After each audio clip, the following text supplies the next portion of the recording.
evening. Ooh, I don't have the microphone next to me. That's a problem. That'll be better. Good evening, everybody. It is Steve Lookner with Agenda Free TV. Sorry to get on a little late today. Thank you for tuning in. We're here to bring you another live stream about the ongoing war in Iran, now in week 5. Week 5. I am coming to you not from my regular studio, but oops, you know what? The X broadcast didn't start. I am coming to you not from my regular studio, but from Chicago, where I am here because there is a work conference, Online News Association, I need to go to. But as you can see, I have my setup with me, and we are doing streams. But please bear with me if there's any kind of technical issue. Hopefully there won't be, but you never know when we're out of town. We're going to be bringing you the latest updates. We're going to be taking your comments on the air and seeing what happens here. Ooh.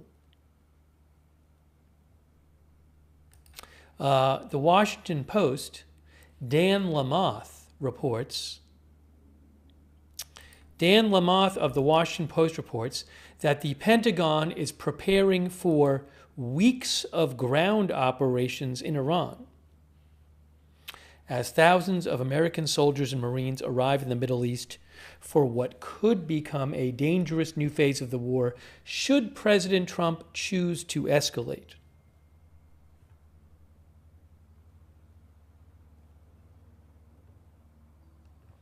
So we'll have to see what happens. I'm sure they'll have an article on this, which I'll show you. Hey, I want to thank our moderators for being here. Our viewer, Jewish Pickle, says anything can happen at this point. I want to thank our moderators for being here. We have here right now hang on a moment here. Matthew Kohai 3 and Surly Dev are moderating. Thank you so much, Matthew Kohai 3 and Surly Dev over on Twitch. Thanks to our Facebook moderators as well. Hold on.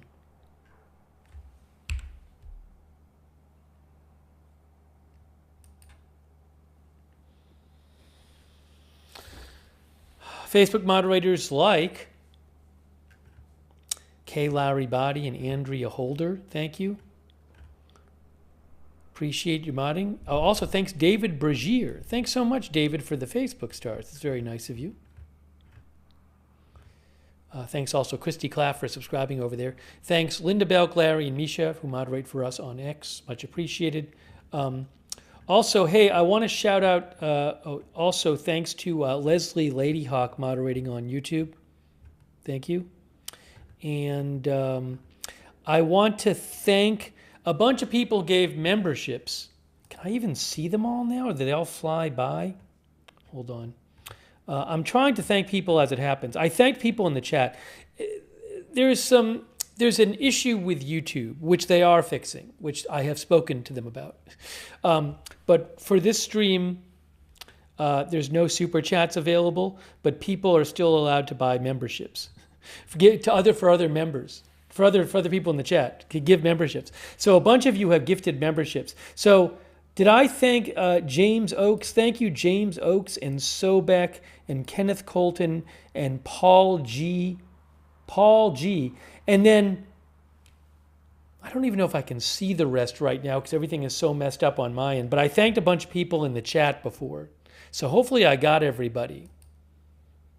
I hope. Just don't even ask what the issue is. It's all crazy. Oh, thanks to Stephen Kish for the memberships, too. That's really nice of you. Thanks, Stephen. So I apologize, but thanks for your patience. If you want to wait till next time to give a super chat, that would... Look, I appreciate it either way. So anyways, I'll keep you posted. Let's see here. We're going to get to the updates in just a second.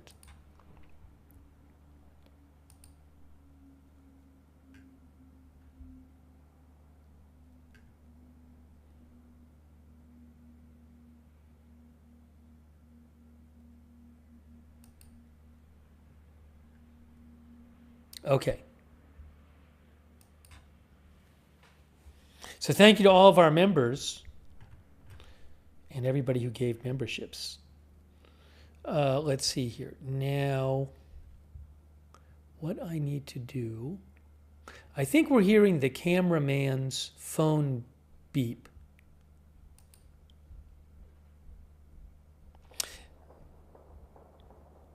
I have the article from the Washington Post, this new article. They are reporting Pentagon prepares for weeks of ground operations in Iran. This is a new article. If President Trump approves the plans, such an effort would mark a new phase in the war that could be significantly more dangerous to U.S. troops in the first 4 weeks. So the Washington Post is reporting that the Pentagon is preparing for weeks of ground operations in Iran, U.S. officials said. Any potential ground operation would fall short of a full-scale invasion and could instead involve raids by a mixture of special operations forces and conventional infantry troops, said the officials. Such a mission could expose U.S. personnel to an array of threats, including Iranian drones and missiles, ground fire, and improvised explosives. It was unclear whether Trump would approve all, some, or none of the Pentagon's plans.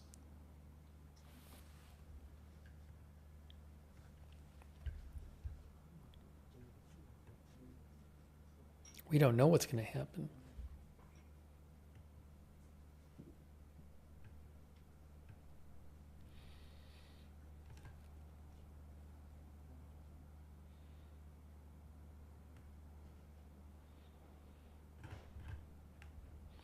B. Blake says, I hope not.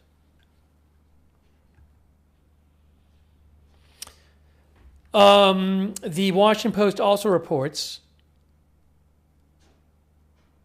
the Trump administration in recent days has vacillated between declaring that the war is winding down and threatening to amplify it.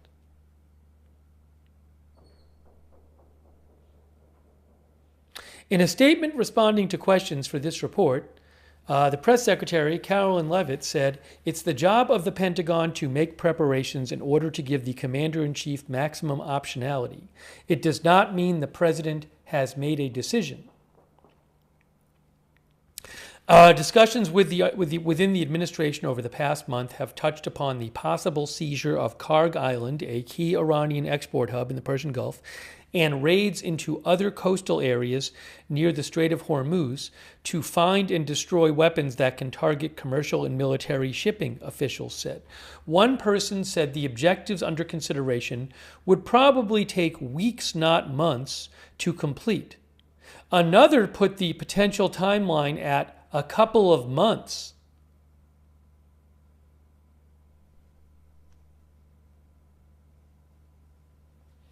The Pentagon did not respond to requests for comment.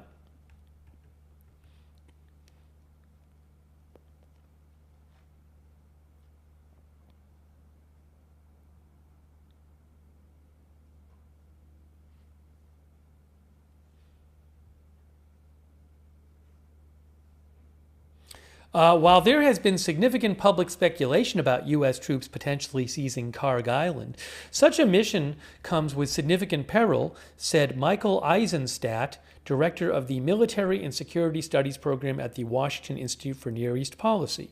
It may be safer, he said, for U.S. forces to lay mines around the island and use it as a pressure point to compel Iran to remove any mines it has laid in the Strait of Hormuz. I just wouldn't want to be in that small place with Iran's ability to rain down drones and maybe artillery, said Eisenstadt, a retired Army officer. A smarter ground mission, he said, may be for U.S. troops to clear out some of Iran's coastal military sites that pose a threat to commercial and military shipping. Some are near the Strait of Hormuz, a vital oil shipping route now under threat, and others are likely farther up the coast, he said. I think it's better to not have the troops located in any given place for a prolonged period of time, Eisenstadt said. Agility is part of your force protection if they are moving and doing raids in and out.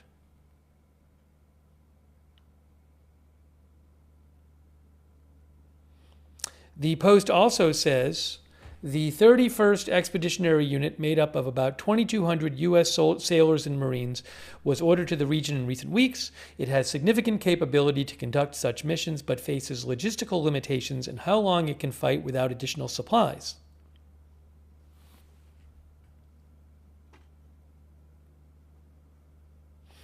A retired military officer familiar with the unit's operations, who the Washington Post talked to, said Karg Island is Iran's most significant territory in the Persian Gulf, but U.S. military officials have studied other Iranian islands closer to the Strait of Hormuz as potential sites for U.S. operations.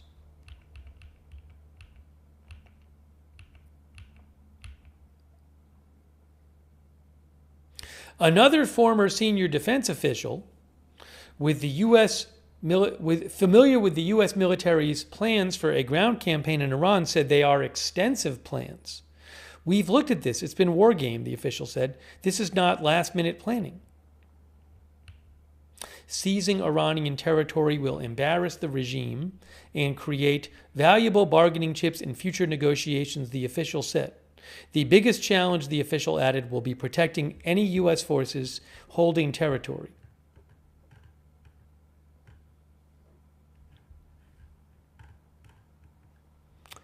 Quick thanks, by the way, to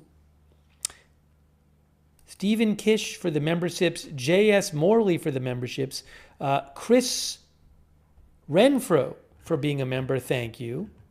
Hopefully I'm getting everybody. Thanks, Chris and Stephen and J.S. Morley.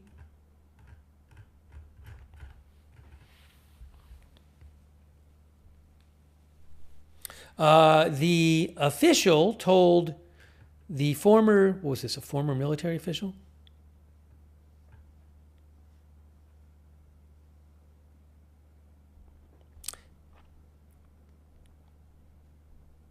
A former senior defense official said, you've got to provide cover for the people on Karg Island. That's the difficult task. Seizing the island is not difficult. Protecting your guys once they are there is.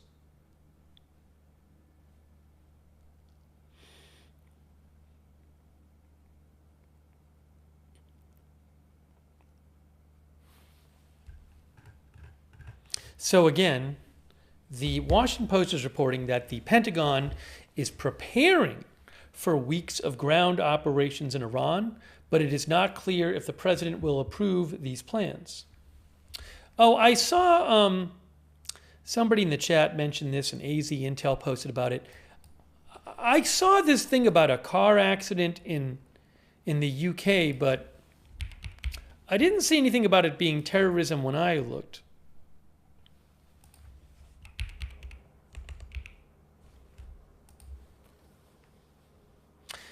BNO News had said multiple people were hit by a car outside a nightclub in Derby, England.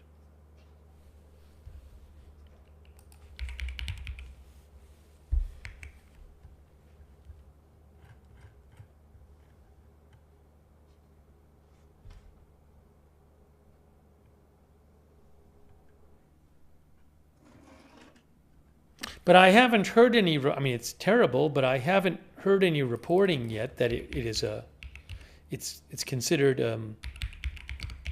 intentional.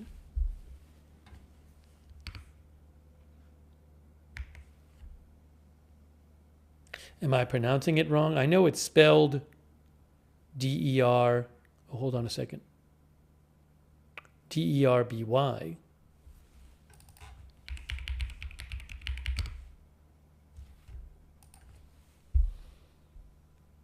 Ooh, what's happening?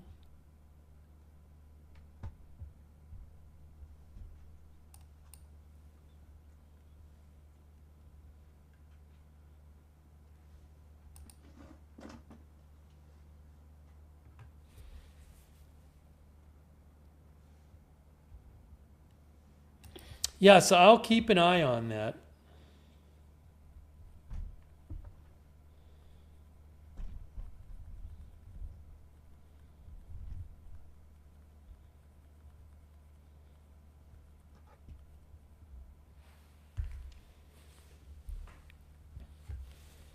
Some of our viewers saying it's Darby. Is that how you pronounce it?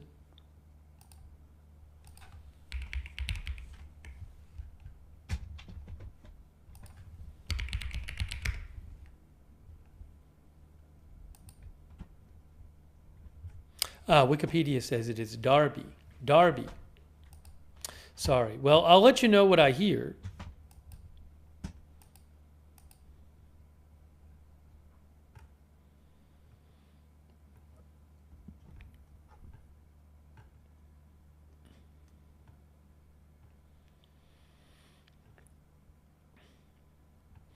We're going to talk about the Houthis. We're going to talk about that.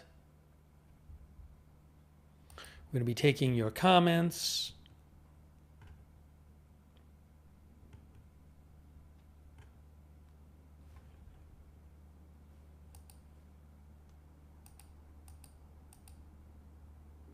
Thanks so much to G2TFL for the memberships. I really appreciate it. G2TFL, thank you.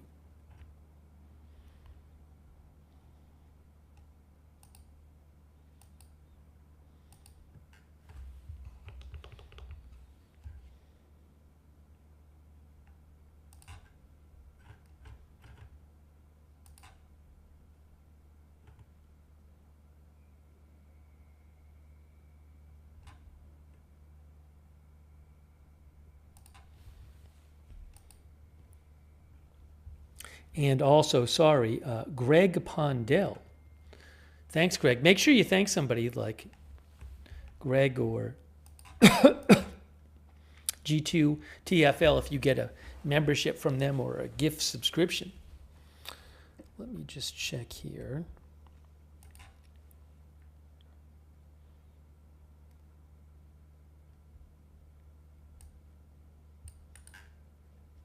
If you missed it, we were talking about this late last night when we were on the air.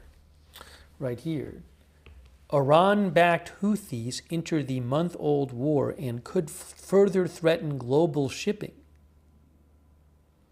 They have now attacked Israel in the last 24 hours a couple times. They hadn't done it during this war. Iranian-backed Houthi rebels entered the month-old war in the Middle East on Saturday, claiming 2 missile launches at Israel.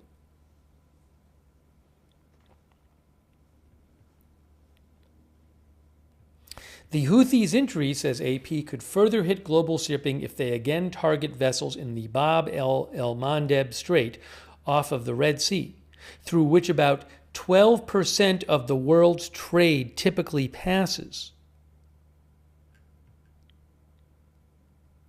Houthi Brigadier General Yahya Sari said on the rebels' satellite TV station that they launched missiles toward sensitive Israeli military sites in the south. If the Houthis increase attacks on commercial shipping, as they have in the past, it would further push up oil prices and destabilize all of maritime security, said Ahmed Nagy, a senior Yemen analyst at the International Crisis Group. The impact would not be limited to the energy market.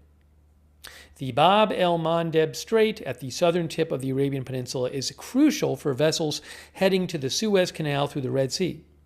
Saudi Arabia has been sending millions of barrels of crude oil a day through the Red Sea because the Strait of Hormuz is effectively closed.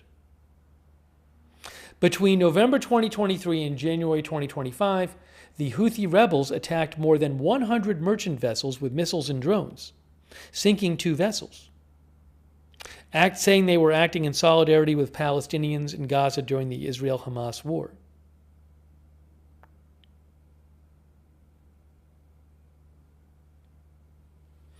The Houthis have held Yemen's capital Sana'a since 2014. Saudi Arabia launched a war against the Houthis on behalf of Yemen's exiled government in 2015, and they now have an uneasy ceasefire. What is going to happen with the Houthis? Big question, will they attack shipping in the Red Sea in the Bab el-Mandeb Strait? And I will show you on a map what we're talking about here.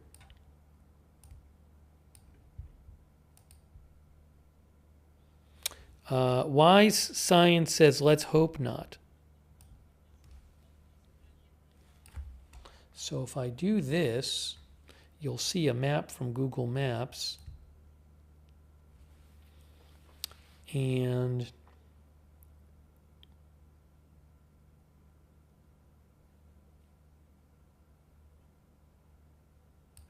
so up here is the Persian Gulf, and the Strait of Hormuz is in here, which Iran is blocking. Iran is up here. But over here on the other side of Saudi Arabia is the Red Sea, and down here is the Bab el-Mandeb Strait. And the Houthis are in Yemen. So will they attack shipping in the Red Sea and stop shipping from going through the Bab el-Mandeb Strait? That would be huge.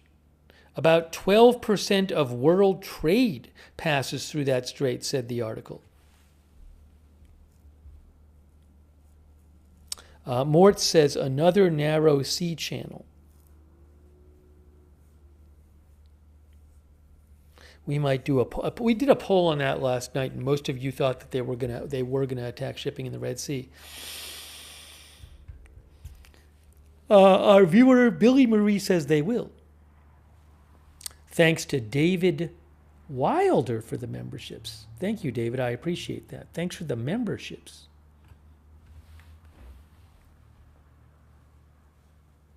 Winston says, better get your gardens growing. Fudginator says they have in the past, they probably will.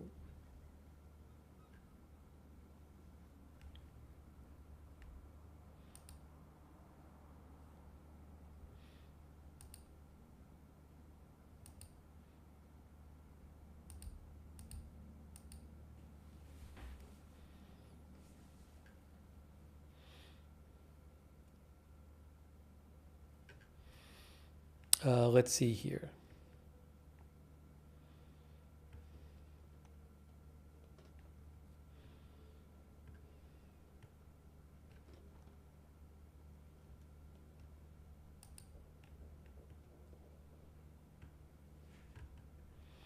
Are there sirens in Kuwait right now? I just saw a report of this. I'll check. Well, 20 minutes ago, the Kuwait Army said they were currently confronting hostile missile and drone attacks. The Kuwait Army posted a video of earlier today of fire at the Kuwait International Airport. Show you this. This is from the Kuwait Army. They say this was a fire that broke out as a result of the sinful aggression on the fuel tanks belonging to Kuwait International Airport. And I believe this attack was in the past day or two. Let me show you the video. I'll actually make the video bigger for you.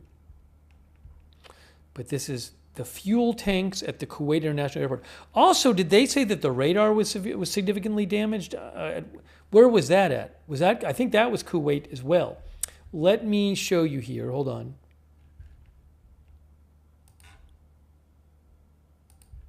This was the fire caused by Iranian attack at the Kuwait International Airport.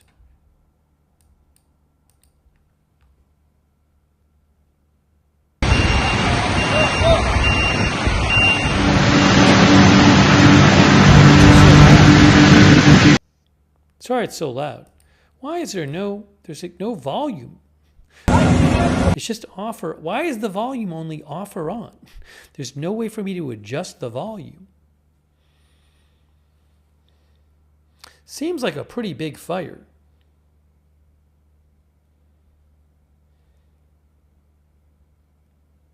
Again, that's in Kuwait at the Kuwait International Airport. That was posted by the Kuwaiti Army.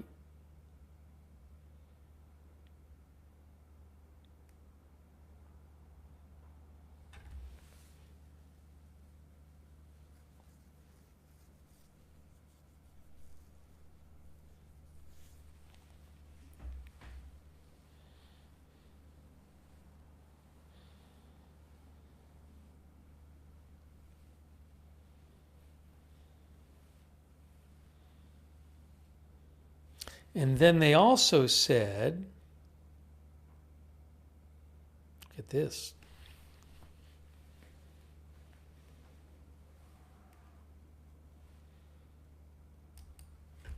And then also, hold on a second. By the way, thank you to LARNCM. Trying to thank people when I get a chance because they fly by and can't go back.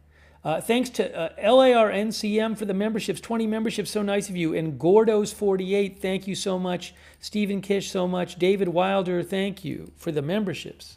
It's really nice of you guys. Thank you so much. In addition to that fire at the Kuwait International Airport because of Iranian attacks on the fuel tanks, after our stream last night, where is it here?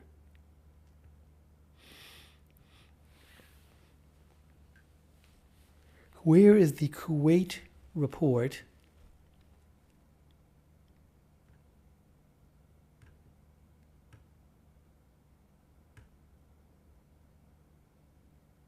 Yes. This was last night.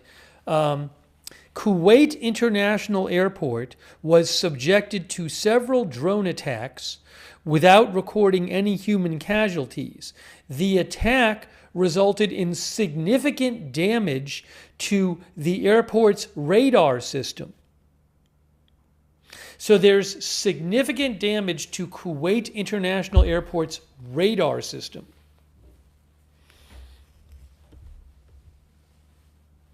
From the Iranian attacks.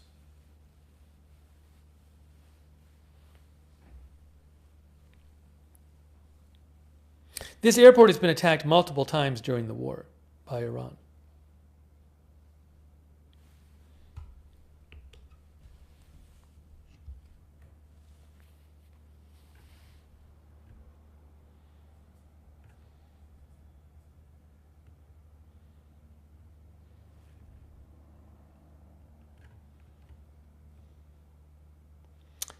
Thanks, Kim K. Carter, by the way. Let's see here. And there was also reporting about, we were talking yesterday about the reported attack, which I don't know that the U.S. has still put out I don't know that the U.S. has put out a statement on this still. The reported attack by multiple outlets, multiple attacks on the Prince Sultan Airbase in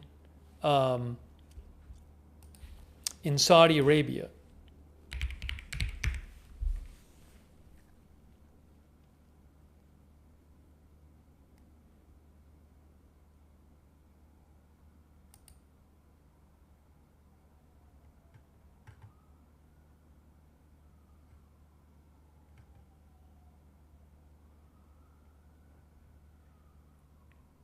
So AP reported earlier today that more than 24 U.S. troops were injured this week from attacks at a Saudi airbase. AP said Iran fired 6 ballistic missiles and 29 drones at Saudi Arabia's Prince Sultan airbase in an attack Friday that injured at least 15 troops, including 5 seriously, according to 2 people briefed on the matter.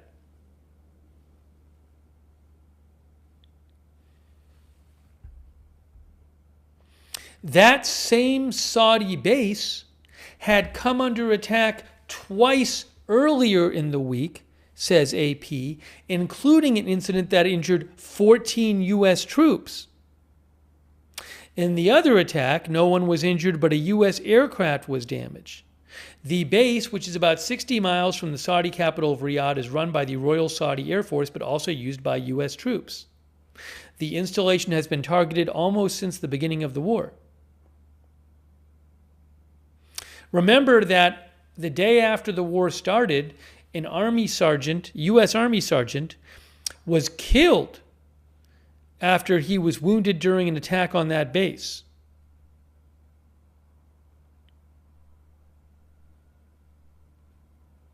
I believe there has not been any kind of official U.S. government comment on these reported attacks on the Prince Sultan Airbase in Saudi Arabia. It is also being reported, I have seen this a couple places, that an AWACS plane was one of the planes at that base that was damaged. Those are valuable, expensive planes. Where was that? Let's see.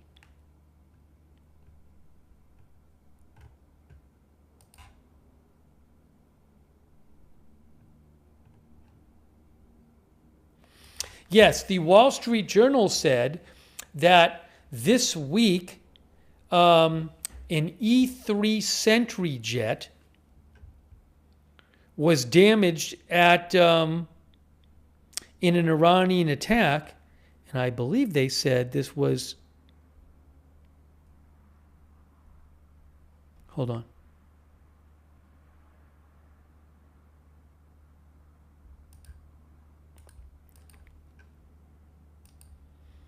Yes, they said an E-3 Sentry jet was among the aircraft damaged at the Prince Sultan Air Base on Friday. That's from the Wall Street Journal. Also damaged were several refueling airplanes. And the E-3 Sentry is an AWACS plane. As you can see right there, command, control, all-weather surveillance, command, control, and communications.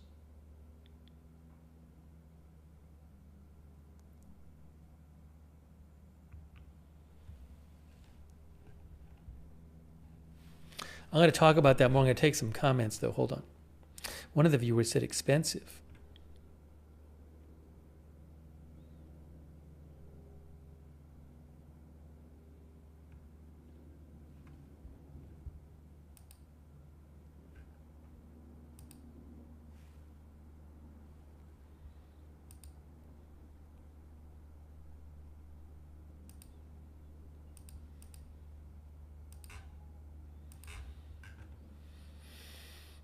Authorities thinks the U.S. government is never going to comment on it.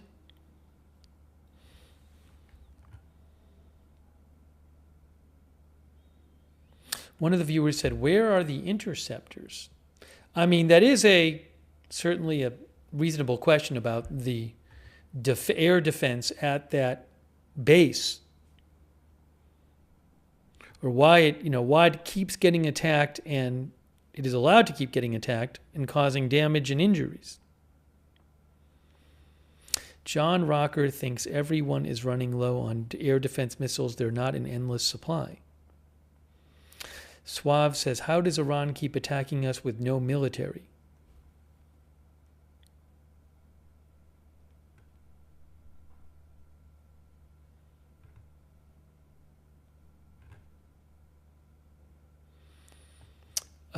One of the viewers said the satellite images seemed like it hit a few planes. I saw, I think, the same satellite images you looked at. I haven't, it hasn't been, it certainly looked like some planes had been hit, but I haven't seen confirmation. There's been no statement by the government about it, as far as I know.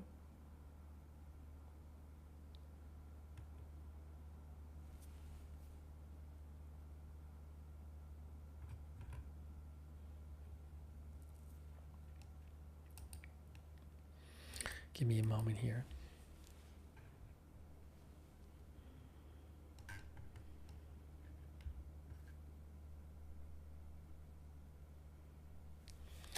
Paul Cosgrove says it's one of 16 or 17. I had read something like that. I had read a post claiming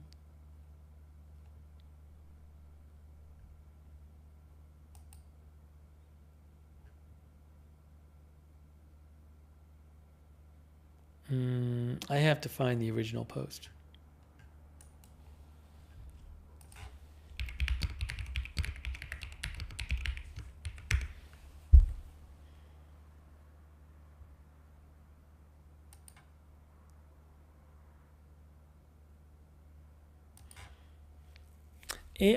the war zone said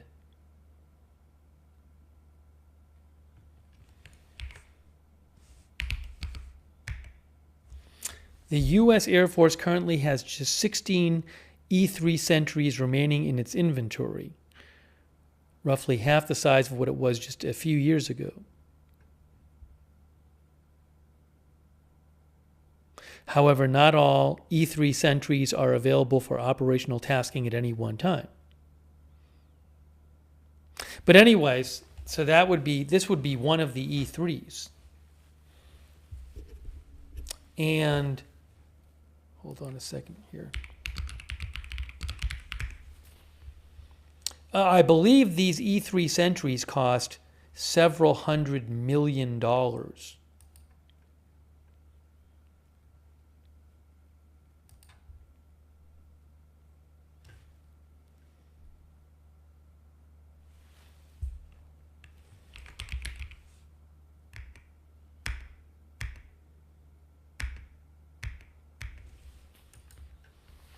So again, the Wall Street Journal says that one of those AWACS planes, E-3 Sentries, they say that it was damaged in the Friday attack on Prince Sultan Airbase. That was a missile and drone attack. That kind of AWACS plane helps manage the battle space and tracks drones, missiles, and aircraft.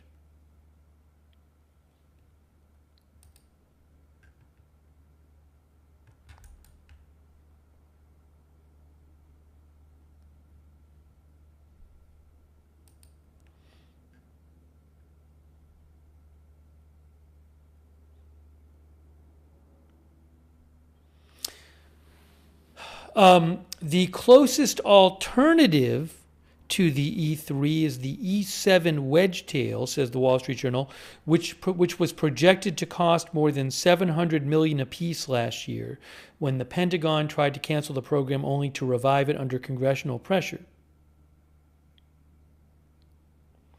U.S. forces have relied on older E-3 since the Cold War. Yes, they also say there were about 16 E-3s in the U.S. fleet before the one was damaged in an attack. It was a parked jet.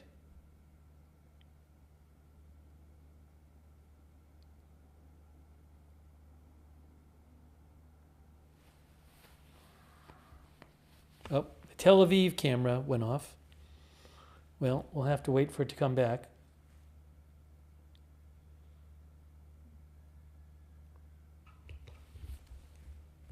We don't want that. Wait, what am I doing here? We want... Hang on. I got to figure out what I'm doing. We have this one. We have... Why is nothing working? Why is nothing working how I want it to? Can someone explain this to me?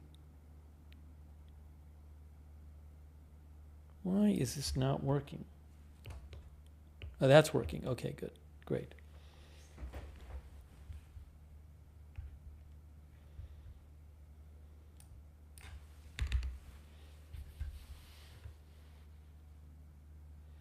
I mean, I would expect the U.S. government to talk about this attack at some point.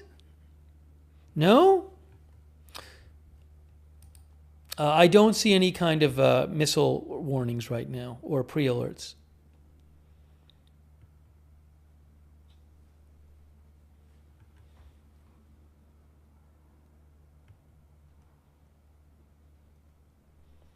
Hasseldahoff says, Tel Aviv cam glitching.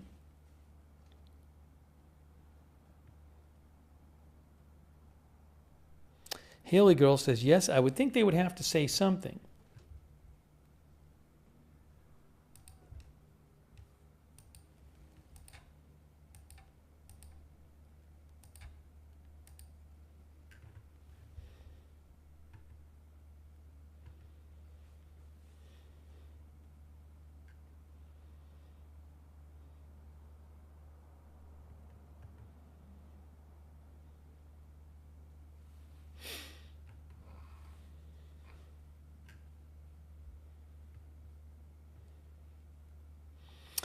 Our viewer Dean Sparks thinks we need less airplane recon now because satellite technology is better, more stable and reliable. That I can't speak to. I don't know.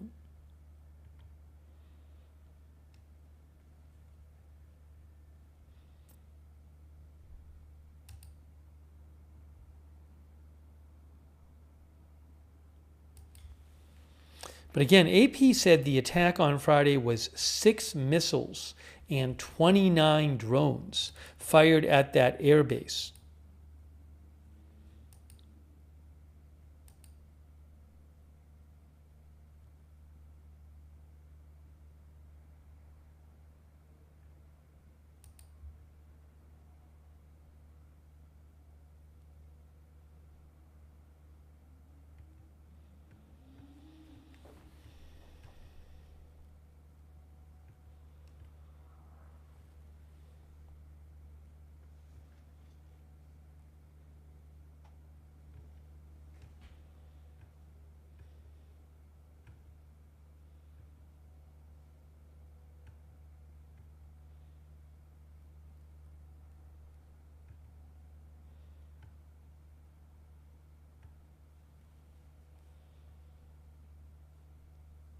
Oh, also, there was this report. NBC News reported that President Zelensky of Ukraine told them,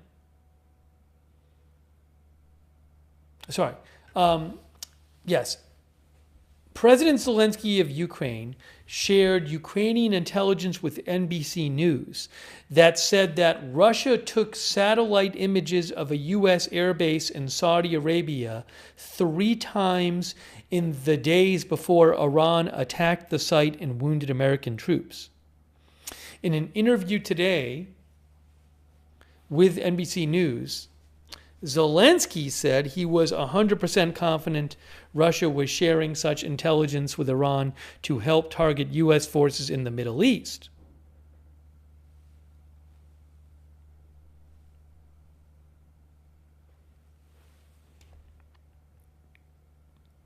Now, I would say it's in Zelensky's interest, probably if the U.S. thinks that. At the same time, I wouldn't be surprised if Russia is doing that. NBC News reported earlier this month Russia was providing intelligence to Iran on the location of U.S. forces in the Middle East, citing 4 sources.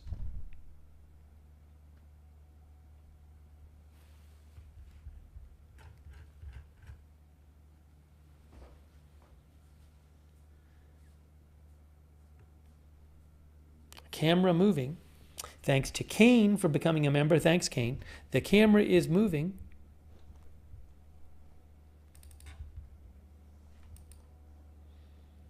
Thanks also Susan CHF04 on Twitch for subscribing.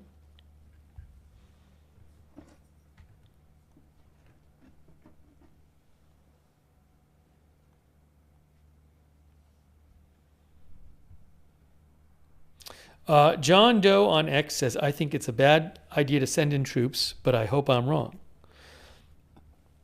You know, more troops got there today. The government posted, the U.S. military did post about more troops arriving. They did announce that. Where is that here? Here, look. U.S. sailors and Marines aboard USS Tripoli, which I believe is an amphibious assault ship, arrived in the U.S. Central Command Area of Responsibility, which includes the Middle East, March 27th. Yesterday. The America-class amphibious assault ship serves as the flagship for the Tripoli Amphibious Ready Group / 31st Marine Expeditionary Unit, composed of about 3,500 sailors and Marines, in addition to transport and strike fighter aircraft, as well as amphibious assault and tactical assets. So they are now in the Central Command Area of Responsibility.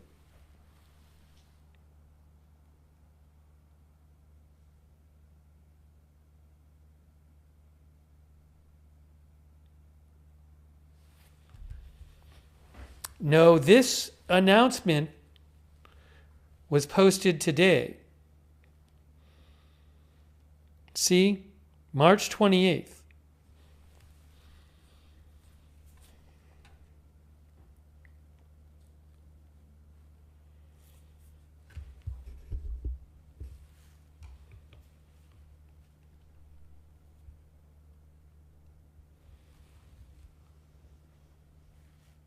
Still waiting to get the Tel Aviv cam back from Reuters.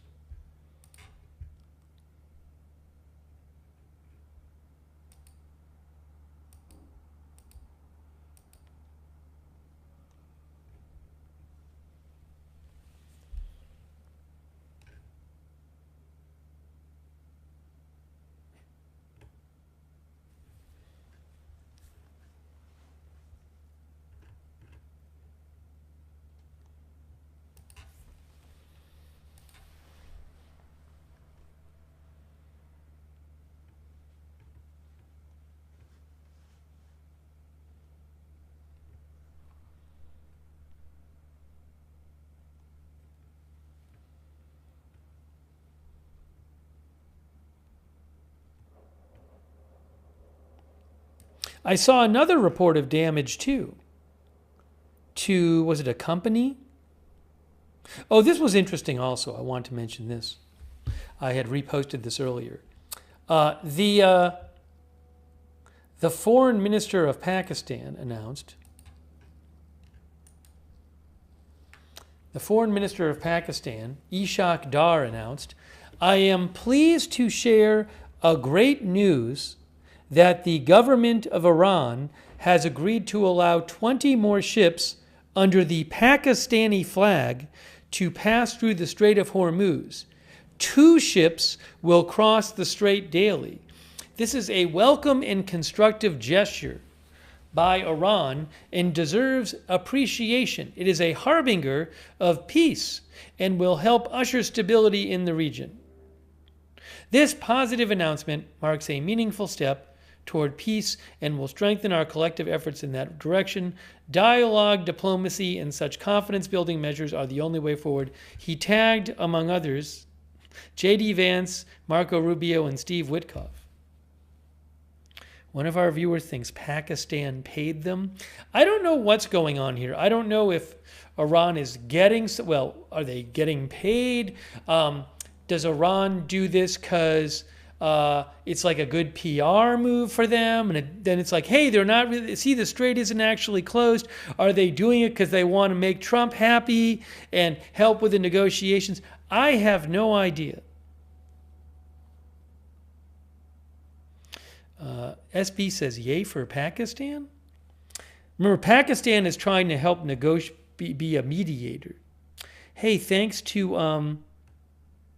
XX Fallen. XX Fallen, please check out the pinned chat. I have explained that in the pinned chat there in the chat. Thank you, XX Fallen.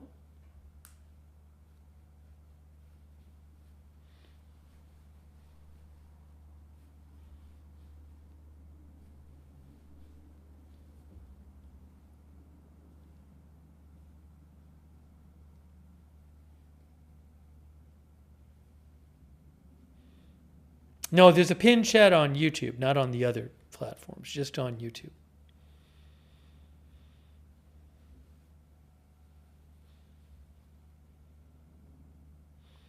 By the way, I believe the number of ships that would normally go through the Strait of Hormuz were, I think, around 130 a day. So 2 a day is not, an enormous amount compared to that number. Thanks also Tyler Kerr for the memberships. Thanks, Tyler. Or Ty Lurker.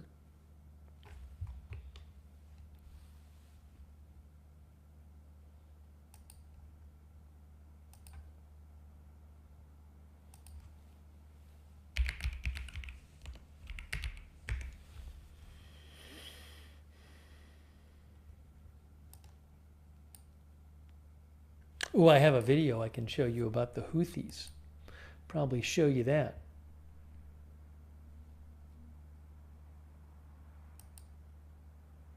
Ol Raj is there. Thanks for watching Ol Raj on X.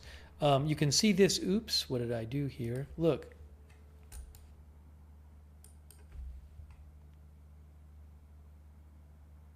One of our viewers says, where is this war heading?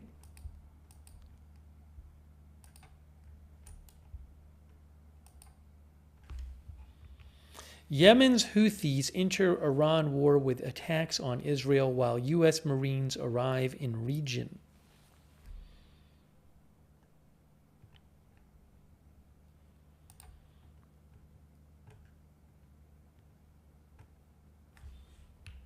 The risk of an expanded war grew as Yemen's Iran-aligned Houthis on Sunday launched their first attacks on Israel since the start of the conflict, even as additional U.S. forces reached the Middle East. By the way, we do have back our Tel Aviv cam. That's nice.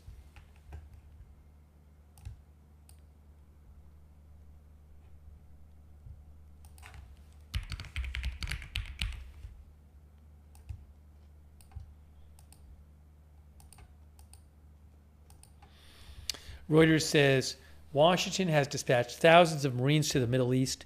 The first of two contingents arrived on Friday on an amphibious assault ship. Today, the Washington Post reported U.S. officials said the Pentagon is preparing for weeks of ground operations in Iran. Whether President Trump would approve the plans for deploying the ground troops remained uncertain.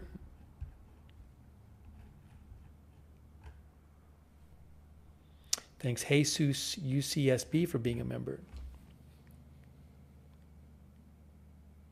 The Pentagon is also expected to deploy thousands of soldiers. It's been reported that thousands of soldiers have been called up been ordered to the Middle East from the U.S. Army's 82nd Airborne Division.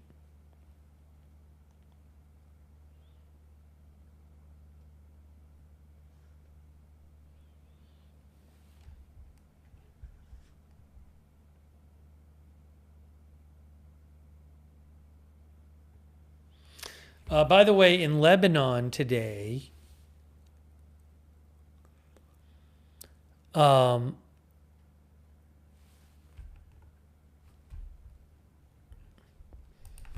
three Lebanese journalists were killed in a strike on a media vehicle, Lebanon's Al-Manar TV reported, as well as a Lebanese soldier. Israel's military said it had targeted one of the journalists, accusing him of being part of a Hezbollah intelligence unit, and said he had reported on the locations of Israeli soldiers.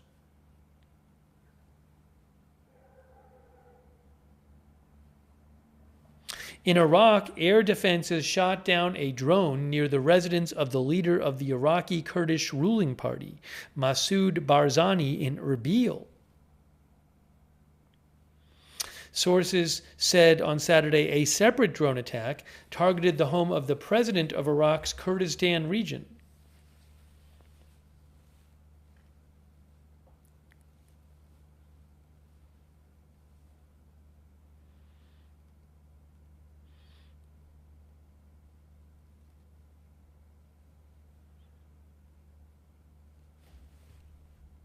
I wonder what are we gonna see with the oil market when it opens up tomorrow? 6 p.m. Eastern time is when the oil market opens. Then, of course, the stock market on Monday.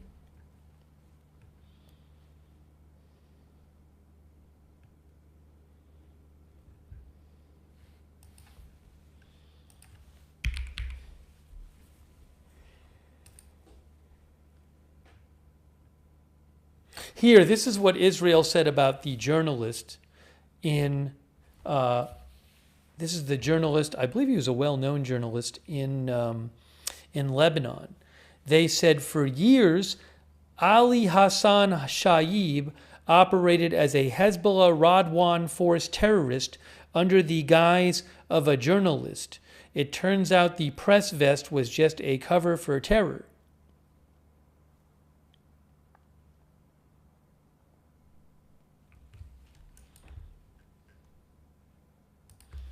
They also said, the Israeli Defense Forces, here, eliminated Al-Hassan Shaib, a Hezbollah Radwan force terrorist who operated for years under the guise of a journalist for the Al-Manar network.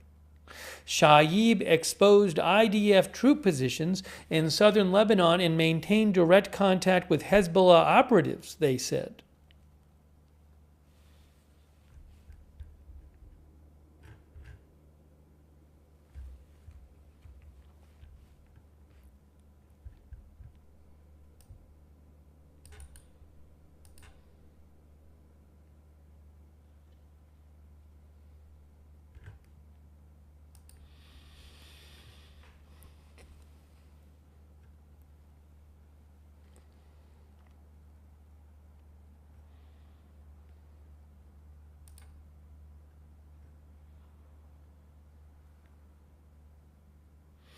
The Committee to Protect Journalists posted about this attack. They said Israeli strike on media car targets and kills 3 journalists in South Lebanon. They say, the Committee to Protect Journalists says that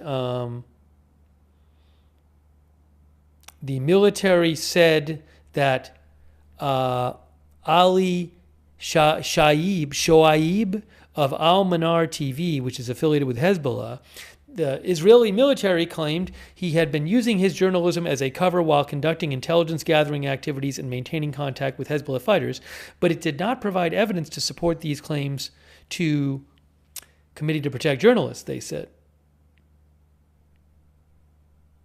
CPJ emailed the Israeli Defense Forces later that day requesting further information regarding the targeting and killing of all 3 journalists, including asking for evidence supporting the allegation that Shoaib was a combatant, and received a reply that the incident is being further investigated.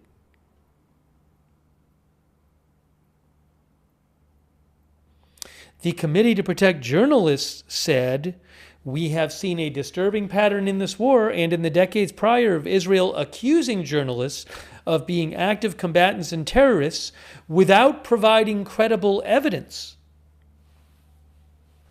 The Committee to Protect Journalists said journalists are not legitimate targets regardless of the outlook they work for.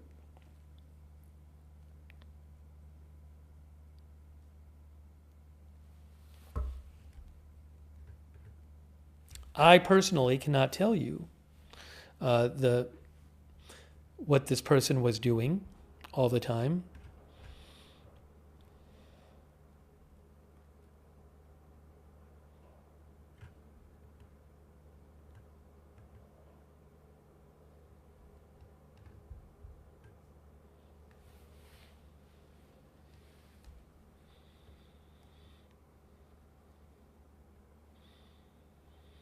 Ash says, no judge, no trial, no rule of law. This is jungle law.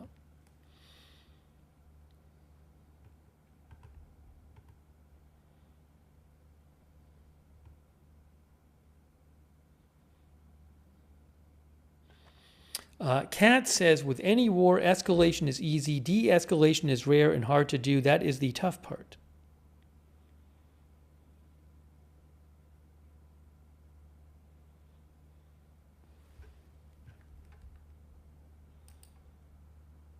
Thanks to Susan Ray Silvestri for the memberships. I really appreciate that. Susan Ray Silvestri. Thank you.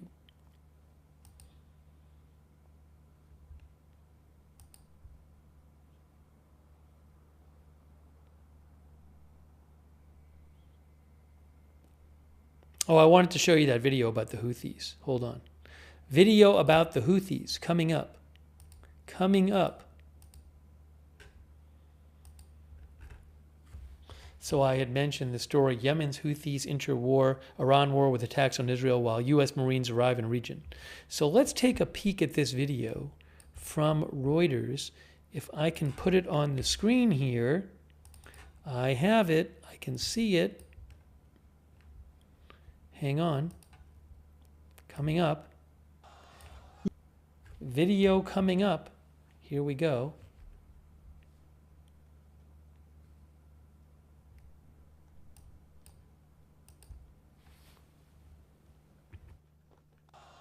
Yemen's Iran-aligned Houthis launched missiles at Israel on Saturday, their first such attack since the start of the Iran war. The move heightens the risk that the conflict, now in its fifth week, could expand further across the region.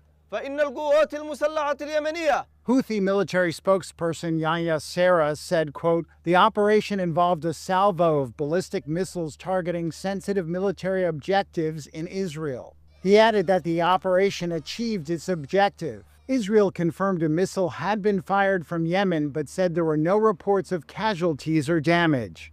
Iranian President Masoud Pezeshkian spoke to Pakistan's Prime Minister Shehbaz Sharif ahead of Sunday's meeting with Turkish and Saudi foreign ministers to seek to ease regional tensions. But there is no sign of an immediate diplomatic breakthrough. On Saturday, Israel said it had carried out a wave of attacks on Tehran, targeting what the military said were infrastructure sites belonging to Iran's government. Iran's Red Crescent said that strikes hit civilian areas across Iran as the conflict widened, with 80 residential areas bombed since Friday night. Israel also hit targets in Lebanon, where it has resumed its war against Iran-backed Hezbollah. Lebanon's Al-Manar TV reported at least 3 Lebanese journalists were killed in a strike on a media vehicle, as well as a Lebanese soldier. Also on Saturday, U.S. Central Command released new video appearing to show U.S. military strikes on Iranian naval vessels. Reuters was not able to verify the location and date of the footage. No older version of the video was found posted online before March 28th. Iran kept up attacks after hitting an airbase in Saudi Arabia on Friday and wounding 12 U.S. military personnel, 2 of them seriously, in one of the most serious breaches of U.S. air defenses so far. Yemen's Iran-aligned Houthis launched missiles at Israel on So, little update there from Reuters. Quick thank you, by the way, to...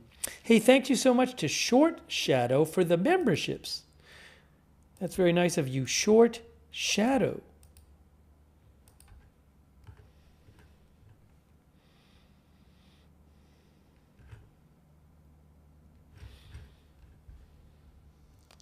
It is. Our viewer, LGS, thinks this war is out of control now.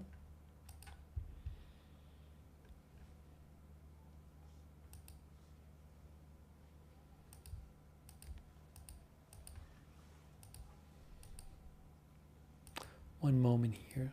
Bear with me for a second.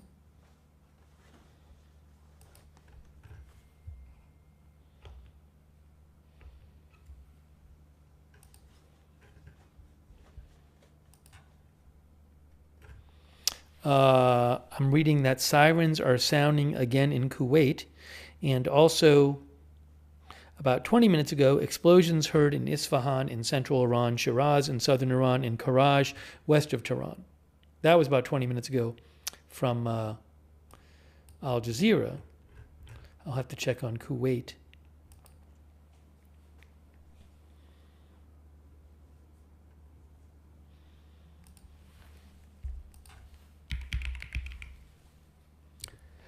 Our viewer, who was that? He said that? Let's see. One of our viewers said 5th week now. It should be over any day, right?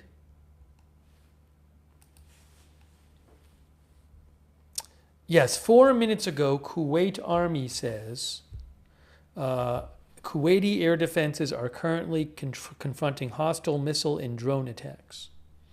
That is 4 minutes ago. Where's my water here? One of our viewers, Chris Exter, says, I live in Kuwait. Jesse James says, this is long from over. Thank you, Brian Fergal and Brian Davio for the Facebook stars. Thank you so much.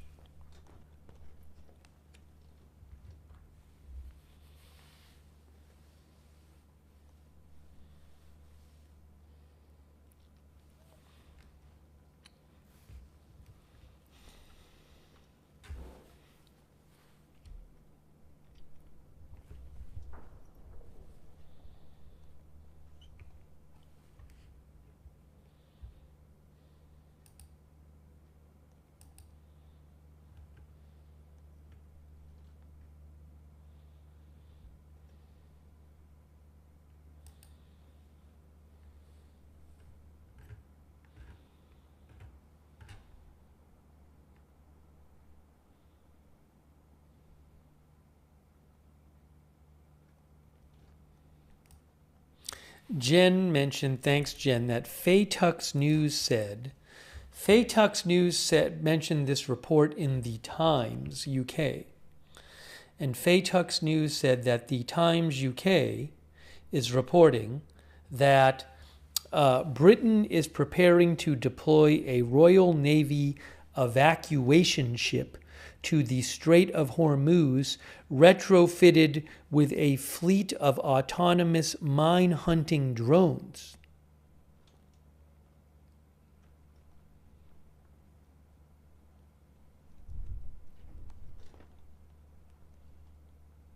So that's a ship that, it's an amphibious landing vessel, but apparently, according to the Times, it's going to be sent to help clear mines. There are reports that Iran has put some mines in the Strait of Hormuz. We'll have to see if that story turns out to be true or not. Oh.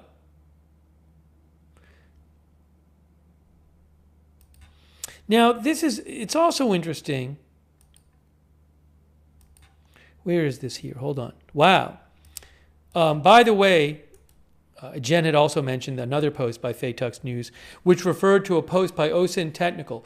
So OSINT Technical, thanks Jen, OSINT Technical just posted 2 photos that supposedly show, the AWACS plane, the U.S. Air Force E-3 Sentry plane that was damaged yesterday in the Iran attack on the Saudi Arabian airbase.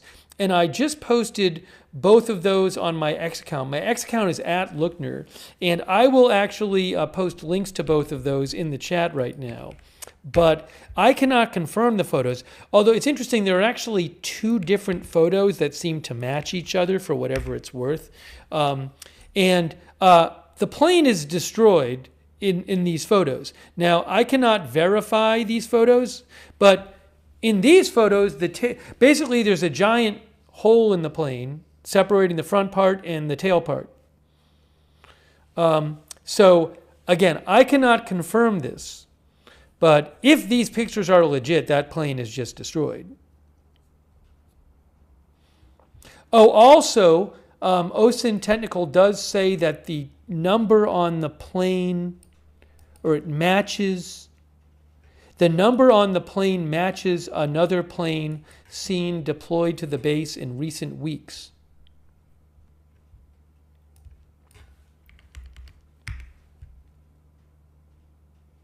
There is a plane, because I just found it online, which is a U.S. E-3 Sentry AWACS plane that has the number registration 810005. And the photo in, I don't own the rights to this photo, but I'll show you the photo I'm looking at of the plane. Jet Photos has a photo of that plane. And the photo of the plane from Jet Photos does seem to match the photo posted by OSINT Technical, because on the tail it says OK something 0005. So if these photos are legit, that is a very valuable, I believe 1 of 16 AWACS plane, I believe worth several $100 million, that has been just destroyed.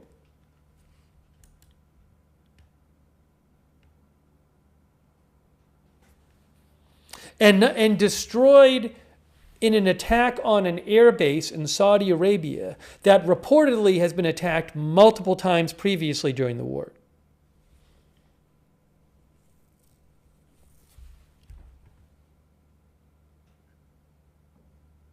Oh, and then there's a third photo. There's a third photo posted by OSINT Technical.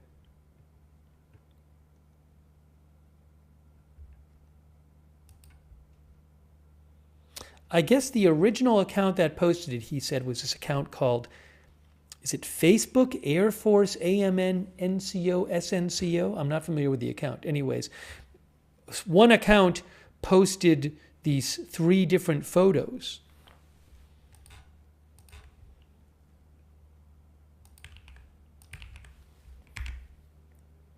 Oops, sorry. Try this again. Anyways, if you go to OSINT Technical on X, you can see all 3 of those photos.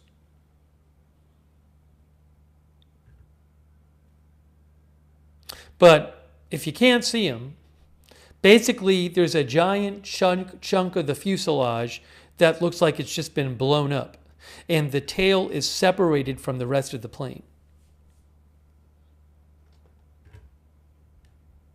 Still no announcement at all from the U.S. military or U.S. government about this reported attack.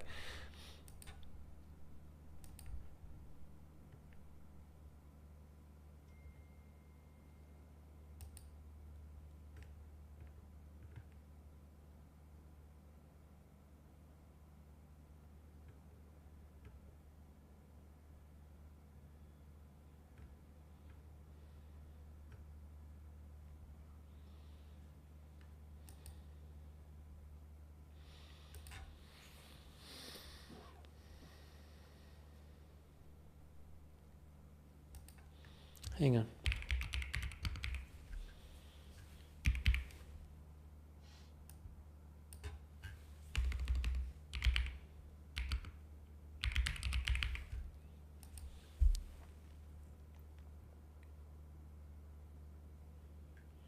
Give me one moment here.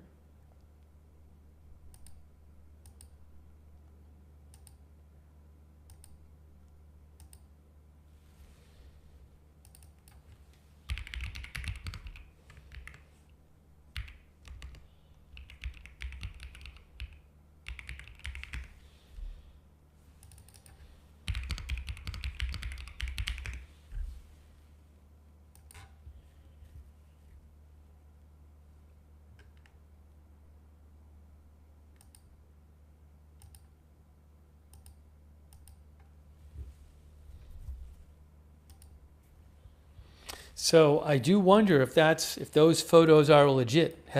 Was an AWACS plane just destroyed?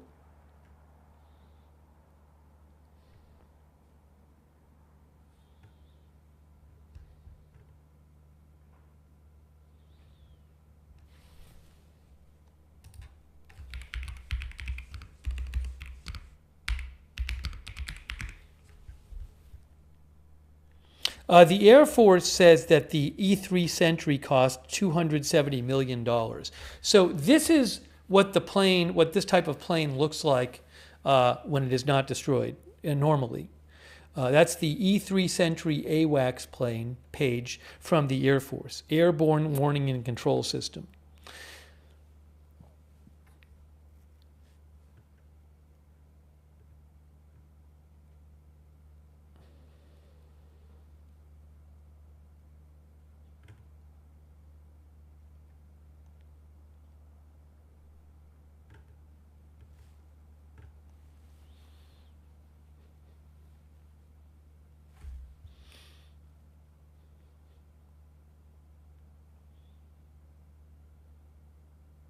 It almost looks like from the photos.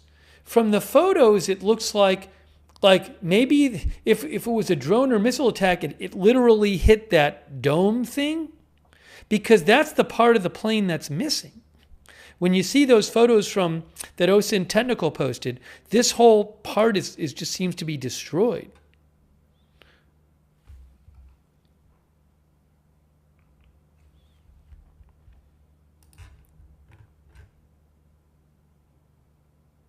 Oh, it's on the ground? Did I miss it? Is that part on the ground? Let's see. I'm looking at these photos here. Oh, yeah, in one of the photos, it's on the ground. Yes, you're right. That's true.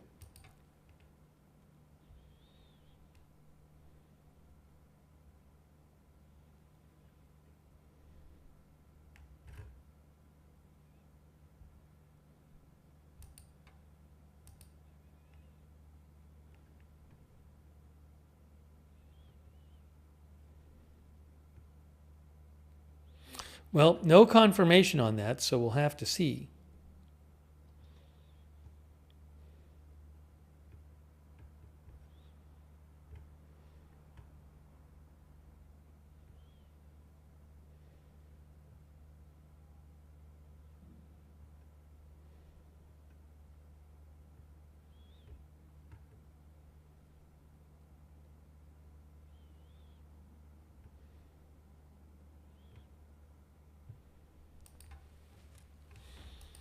I want to mention again, because it's gotten a lot of discussion, the Washington Post reporting tonight.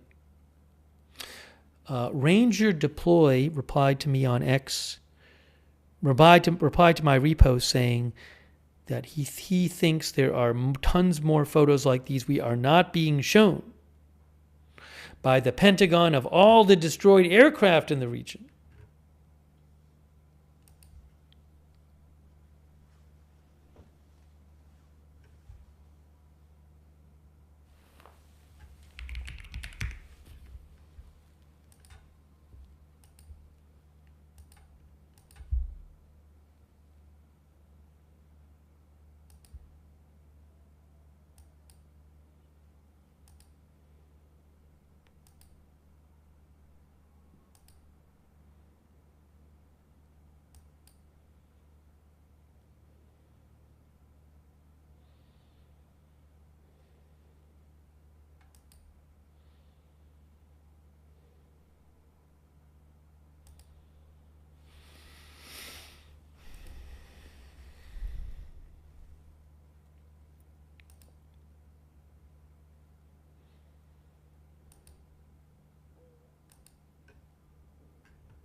All right, I want to mention this. First, I want to just thank our mods again. I really appreciate all of our mods being here again. Thank you so much. Ruth is modding, and Robert's May Queen, and Leslie Ladyhawk over on YouTube. Thank you so much for modding. And Linda Belk, Larry, Misha over on X mod for us. Thank you. And on Twitch, our moderators like Matthew Kohai 3 and Surly Dev. I Got That Fire, McBritches. Thank you so much for modding there. On Facebook, Kay Larry Body, Margaret Riley, Andrea Holder. Thanks to all of our moderators.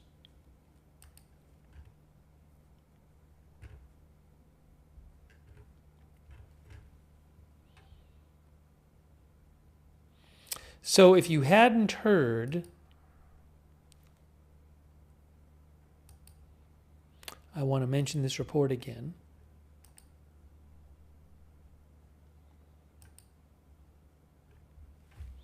As you can see, the Washington Post says Pentagon prepares for weeks of ground operations in Iran.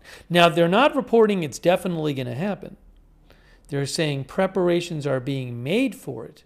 If the president approves it is another question.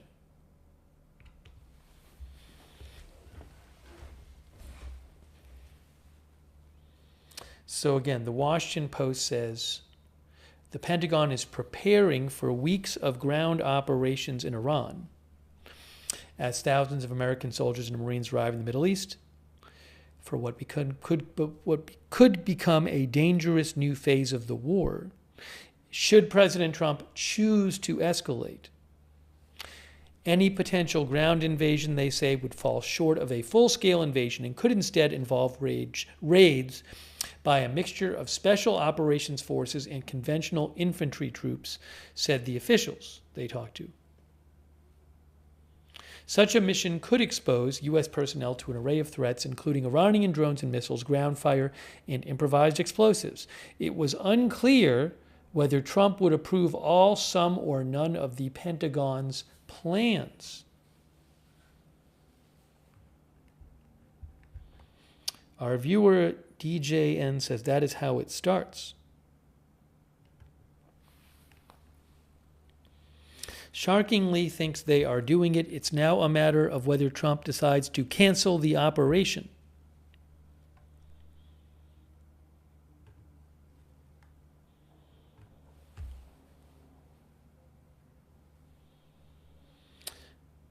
Hasseldehoff says they're prepping us for the inevitable.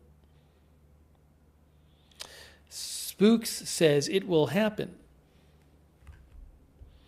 The report in the Washington Post also says discussions within the administration over the past month have touched upon the possible seizure of Karg Island, a key Iranian oil export hub in the Persian Gulf, and raids into other coastal areas near the Strait of Hormuz to find and destroy weapons that can target commercial and military shipping, officials said.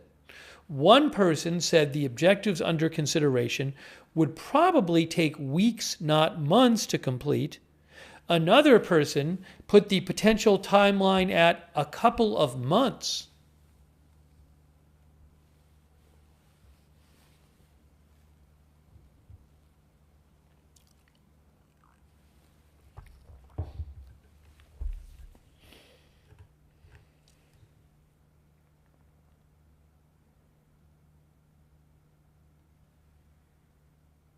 John Miller thinks years. Our viewer Joshua Type Beats thinks Trump will cancel. If we take a lot of losses, he will lose the midterms. People will call for his removal from office.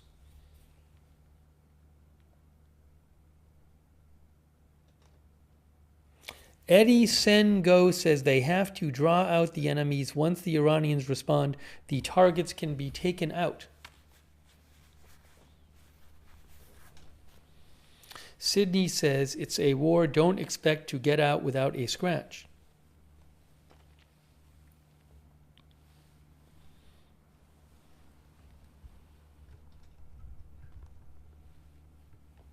The Washington Post also said, while there has been some significant public speculation about U.S. troops potentially seizing Karg Island, such a mission comes with significant peril, said Michael Eisenstadt, director of the Military and Security Studies program at the Washington Institute for Near East Policy.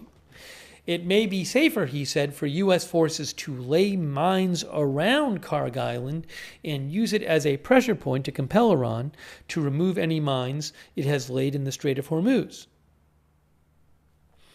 Eisenstadt, a retired Army officer, said, I just wouldn't want to be in that small place with Iran's ability to rain down drones and maybe artillery.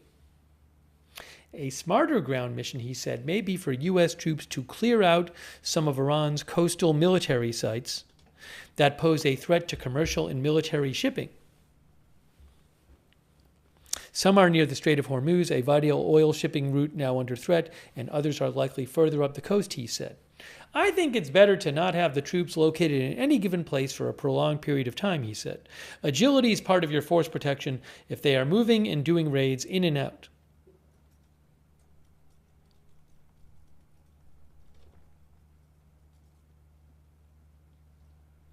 Karg Island is Iran's most significant territory in the Persian Gulf, a retired officer told the Washington Post, but U.S.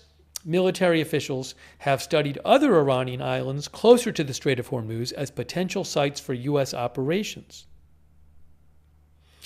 The retired officer said Iran's Islamic Revolutionary Guard Corps, an elite paramilitary force, is likely to dig in and fight, and those fighters could use Karg Island's valuable oil infrastructure there as part of their defense against U.S. forces. Another former senior defense official, familiar with the U.S. military's plans for a ground campaign in Iran, said they are extensive plans. We have looked at this. It's been war game, the official said. This is not last-minute planning. Seizing Iranian territory will embarrass the Iranian regime and create valuable bargaining chips in future negotiations, the official said. The biggest challenge, the official added, will be protecting any U.S. forces holding territory. You've got to provide cover for the people on Karg Island, the official said. That's the difficult task. Seizing it is not difficult. Protecting your guys once they are there is.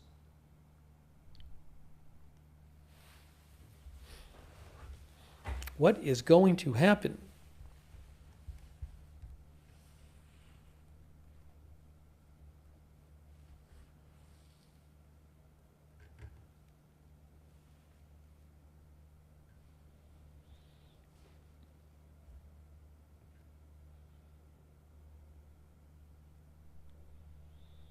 CC thinks we just need to leave the Middle East and let them all deal with each other.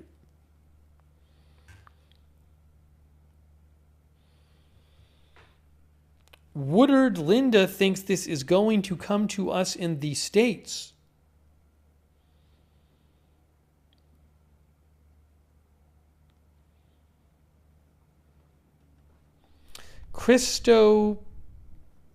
Sorry, I can't even, it flew by. I was going to read a comment there.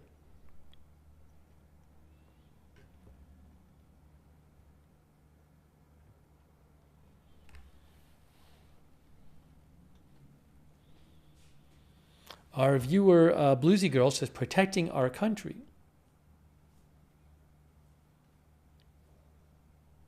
Oh, Alex mentioned the aluminum plant. I had posted about that earlier, and I was going to mention it, and I forgot.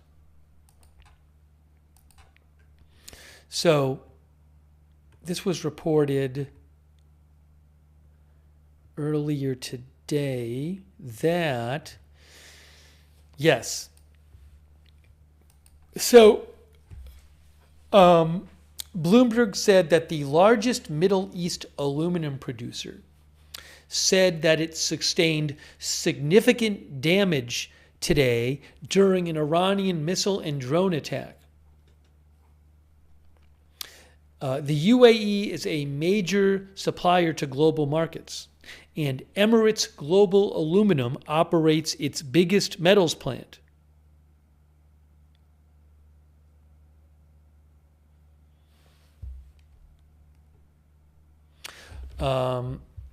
Emirates Global Aluminum is still assessing damage from the attack on its Al Tawila site located in Abu Dhabi, the company said. It confirmed that several employees were injured.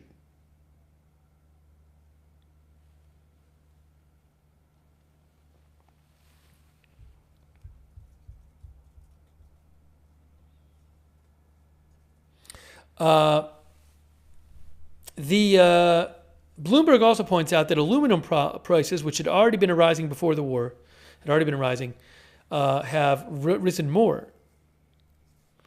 The Middle East accounts for around 9% of global supply of aluminum, and much of that is now blocked inside the Strait of Hormuz.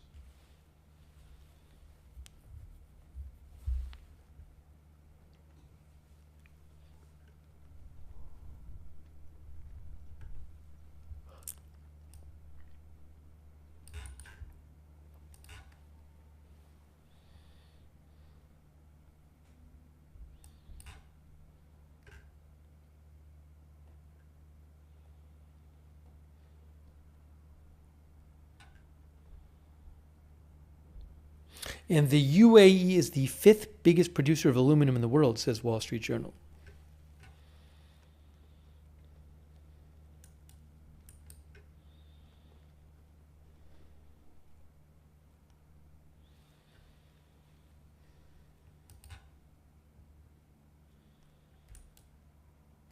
For what it's worth, the Wall Street Journal says the benchmark aluminum price has gone up 4% since the start of the war, but other metal prices have fallen because of concerns that high oil and gas prices will hurt demand from energy-intensive industries that consume metals.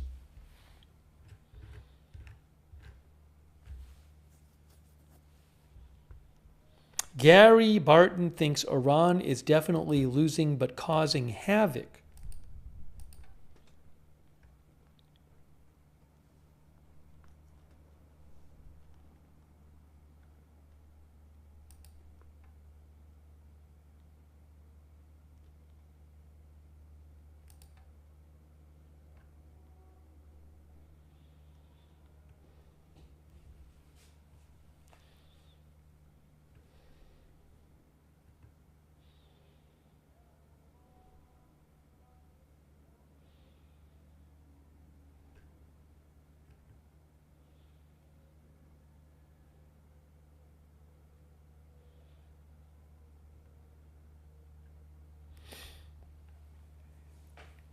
One of our viewers says, no one wins in a war, everyone loses. Jeffrey Pye says, I think we're being lied to about everything.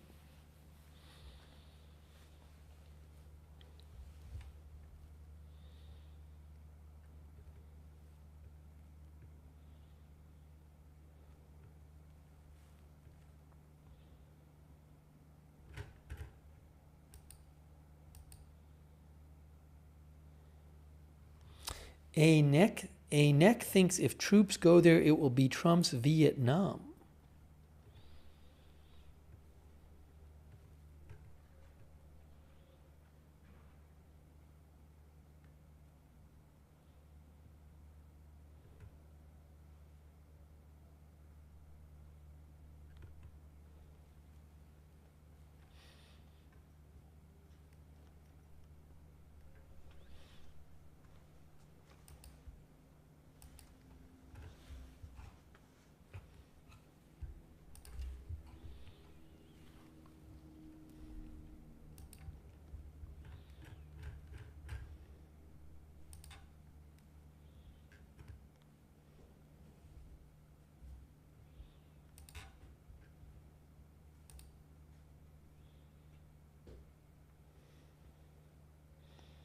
Corn Dog says, LOL, it's not going to be Vietnam.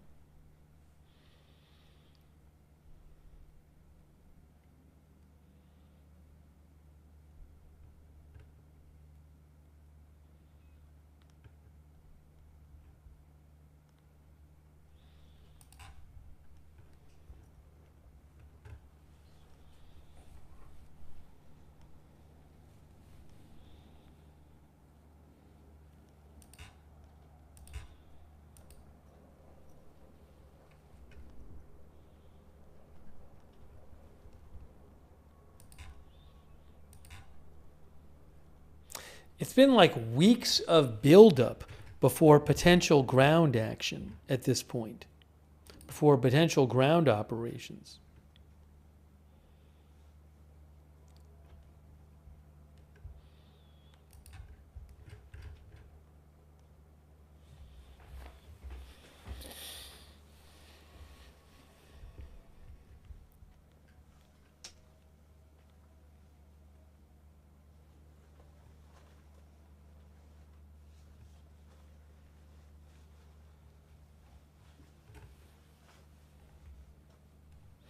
Oh, universities? I saw that Iran had made some threat about universities. I mean, Iran threatens lots of things.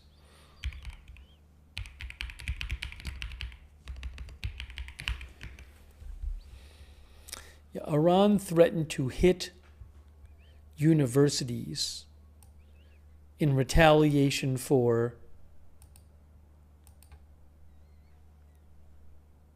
AFP said the Iranian Revolutionary Guard Corps threatened to target U.S. universities in the Middle East after saying that U.S. and Israeli strikes had destroyed 2 Iranian universities. The Islamic Revolutionary Guard said if the U.S. government wants its universities in the region to be free from retaliation, it must condemn the bombing of the universities in an official statement by 12 noon on Monday, March 30th. They said, we advise all employees, professors, and students of American universities in the region and residents of their surrounding areas stay a kilometer away from campuses. Several U.S. universities, says AFP, have campuses scattered throughout the Gulf region, such as Texas A&M University in Qatar and New York University in the UAE. Iranian media has reported strikes hit the University of Science and Technology in the northeast of the capital overnight Friday to Saturday, damaging buildings but not causing any casualties.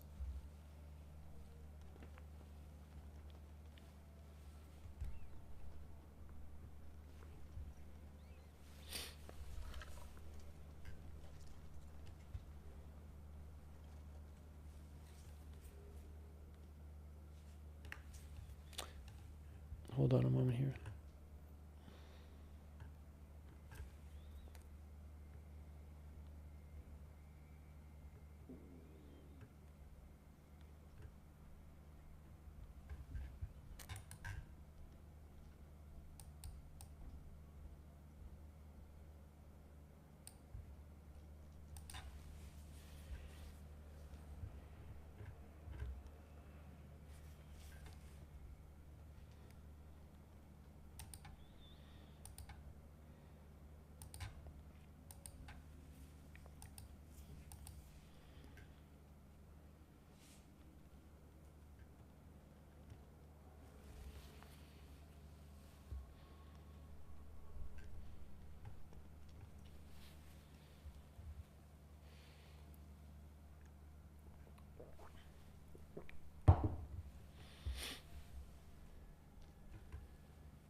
Give me a moment here.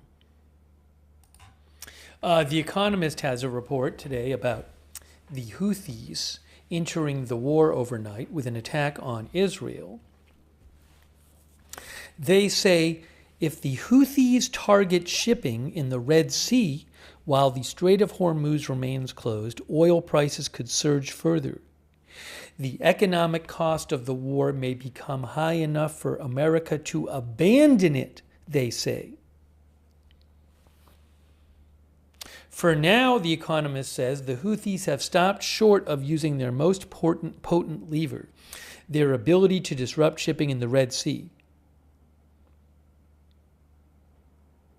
Were the Houthis to disrupt this vital artery by targeting either passing ships or pipelines and infrastructure at the Saudi Arabia Yanbu oil terminal, while the Strait of Hormuz remains closed, analysts reckon that oil could jump from its current price of around $113 a barrel to close to $200 a barrel. According to multiple Yemen watchers, The Economist says, this scenario is now more likely than when the war began. The Houthis have reinforced their positions along the Red Sea coast and along the Saudi border.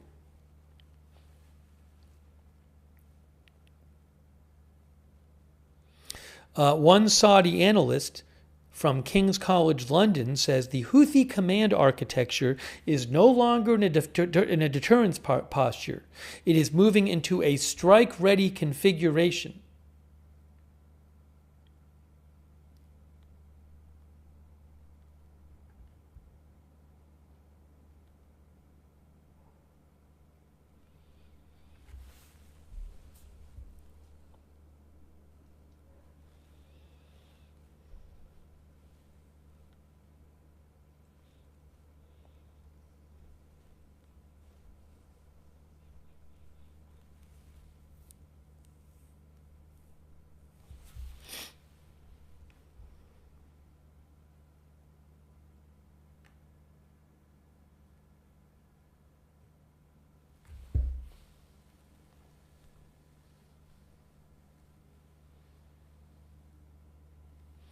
And The Economist says perhaps the biggest driver pushing the Houthis to escalate is the economy. Civil servants have gone unpaid for months. Some 18 million Yemenis face acute hunger. Most of them are ruled by the Houthis.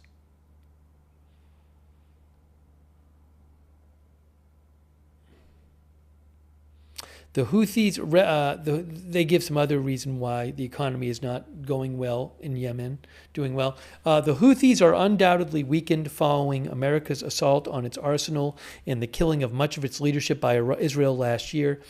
But that has not dented their ability to make their ability, I believe it's supposed to be, to make themselves a nuisance. It would only take a handful of Houthi strikes to make the Red Sea in effect impassable as insurers push premiums to prohibitive levels and risk-averse shipping companies order vessels to take longer routes.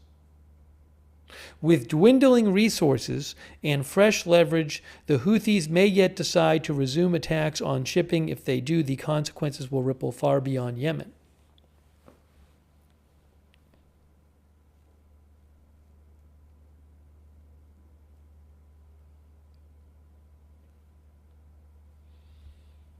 It's a little unclear. They make that point. They say that the economy is not well, and why would that push the Houthis now to take action? Maybe they could bargain for something. I guess the Houthis have been hoping for more payments from Saudi Arabia. Maybe the idea is they could bargain for that. Anyways, but if you want to read the whole article in The Economist, it's called "The Houthis' Attack on Israel Heralds a Significant Escalation in the War with Iran." But it's a huge deal. And as The Economist said, they don't have to physically block the Red Sea. If they just did a few ship attacks on ships in the Red Sea, that could be enough to basically, in effect, shut the Red Sea down.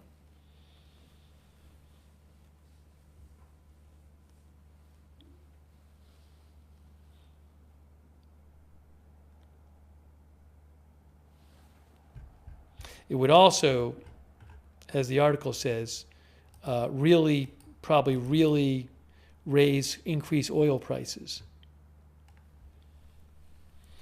You know, our viewer BMX Kane says they would just have to do one successful attack and that would be it.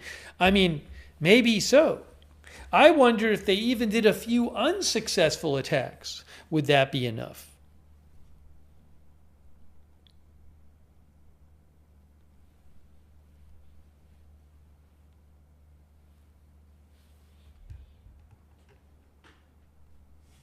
Oh, is there an alert?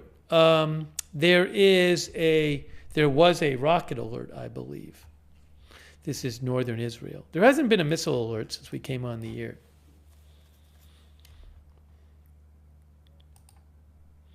Recent alerts, it says.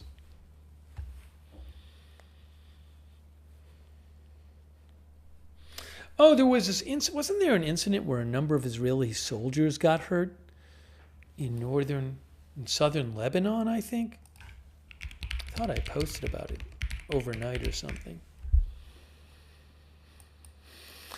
Let's see.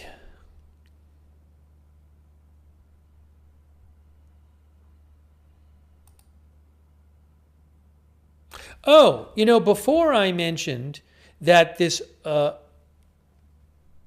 was it the biggest aluminum company in the UAE was damaged?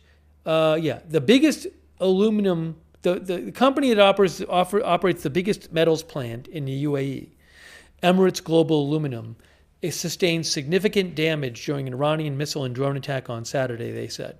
So, but in addition to that, one of our viewers mentioned this, Reuters reported that Aluminum Bahrain, known as Alba, said its facilities were targeted yesterday in an Iranian attack. And 2 people were mildly injured, and the company is assessing damage. This comes after Iran's Revolutionary Guard Corps said it targeted these 2 aluminum plants. It targeted Aluminum Bahrain and Emirates Global Aluminum in Abu Dhabi in response to Israeli attacks on 2 Iranian steel plants. Remember, a couple days ago, Iranian Revolutionary Guard said that Israel attacked a couple steel plants and vowed to hit industry in the Middle East in response.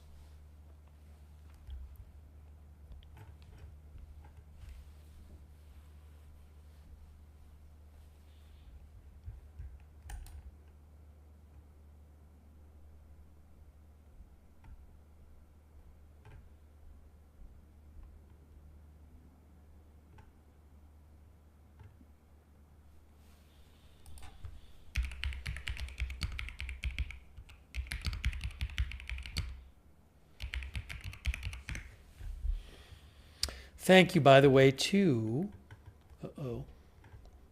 our member Cosmic Brownies. Cosmic Brownies says this sounds like a ground war is inevitable.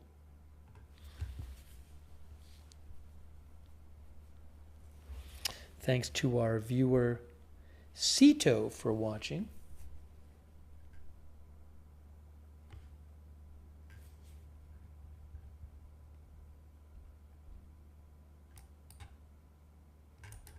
Yes, so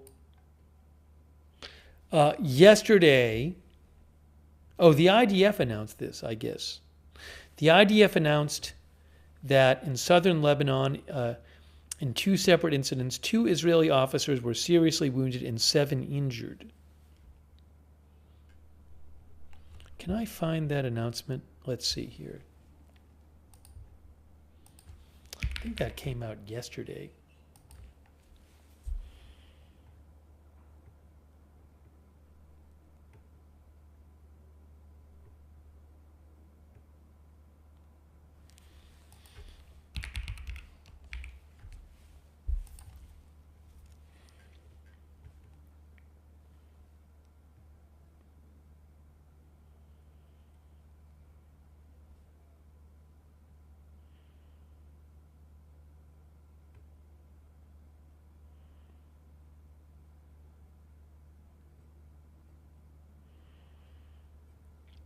Hang on, I'm trying to find this report.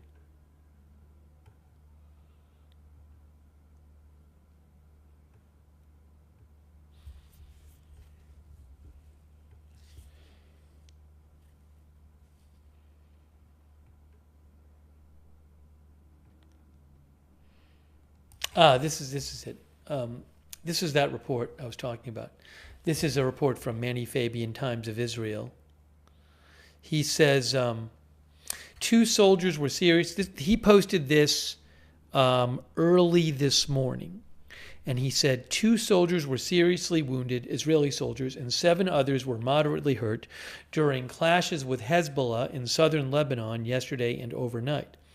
In an incident yesterday, 2 officers were injured by anti-tank missile fire amid an engagement with Hezbollah operatives, 1 seriously and 1 moderately.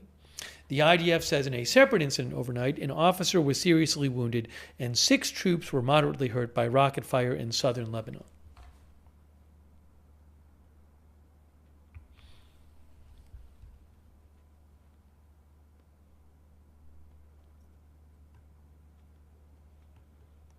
I actually, at some point, I'm going to try to get Manny Fabian. He said he could come on and answer some questions, which would be great. The problem is that the timing of these streams has been such that we're usually on in the middle of the night in Israel. So if we switch the timing a little bit, we'll be able to get him on. I'd love to have him on, but again, I can't have him on in the middle of the night.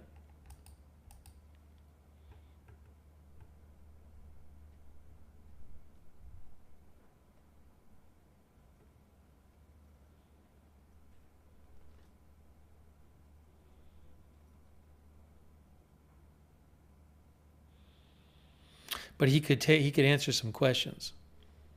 He reports to the Times of Israel.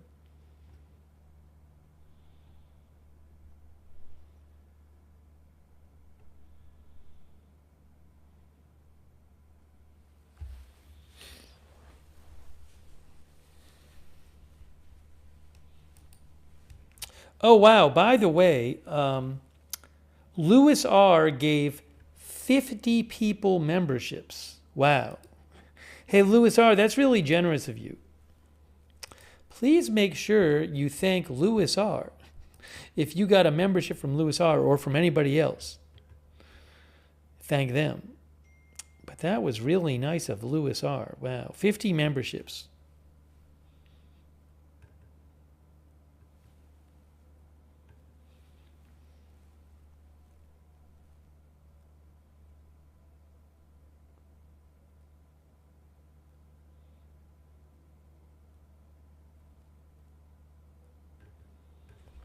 Thank you again, Louis R. All the new members.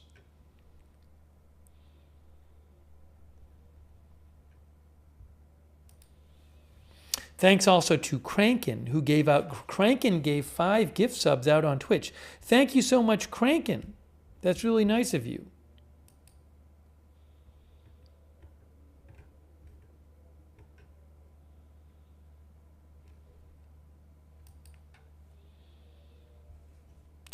And I want to say a quick thank you to, AZ Intel's dad. Thanks so much for your support, AZ Intel's dad. And AZ Intel's dad shouted out the super mods, he said. Thanks for shouting at our moderators. AZ Intel's dad, that's very kind of you. Thank you.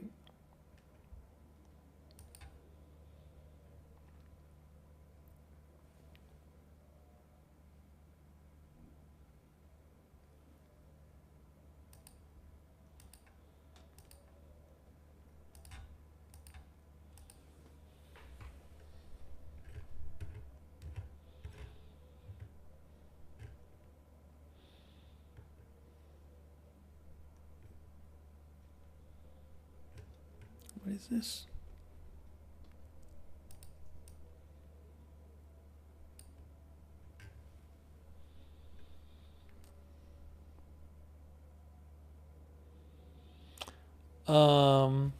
Breaking Wave says, Not much news about strikes or updates lately, like the first few weeks. Could this be the calm before the storm? Like a couple things. There's definitely still airstrikes going on in Iran, but it's very hard to get information about those. They don't, we don't see people live streaming in Iran, and they're not.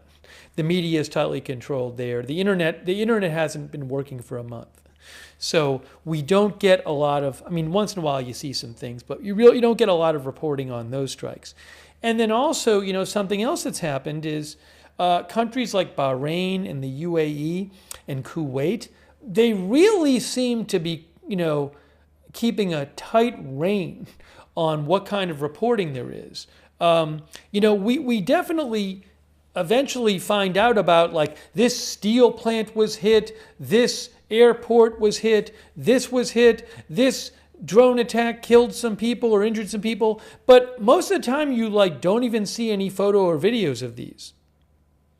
So, we don't, that stuff is happening, but you're not seeing it. So it can seem like, things are just quiet, but they're not quiet, Look, apparently, it's been widely reported that there was a major attack on a U.S., on a Saudi airbase yesterday with multiple missiles and multiple drones that reportedly hurt roughly a dozen U.S. soldiers, and it looks like maybe destroyed an AWACS airplane and hurt and damaged other airplanes. I'm not expecting to see any video footage of it, So there's a lot going on that if there was live video of all this stuff, I think you'd be like, oh my gosh, this is crazy, all this stuff is happening, all this destruction, but you're just not seeing it.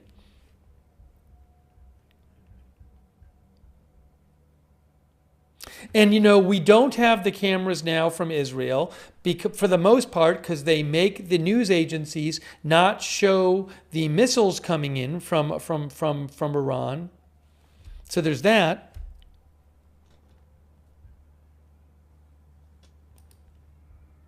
There's an early warning for southern Israel.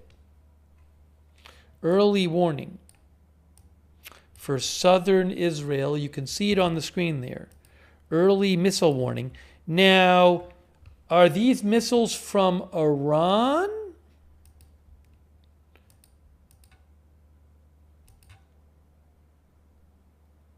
From Iran, not from Yemen, from Iran.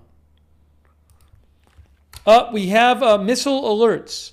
There are now missile alerts for missile sirens going off.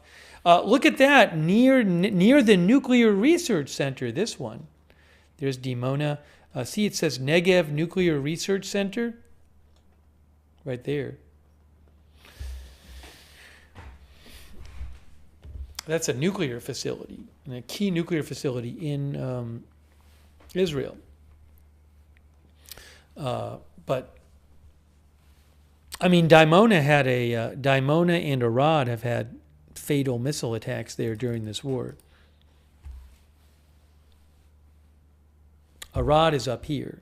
Dimona is here. So, again, looks like one or more missiles fired. And we'll have to see what the reporting says about where they end up.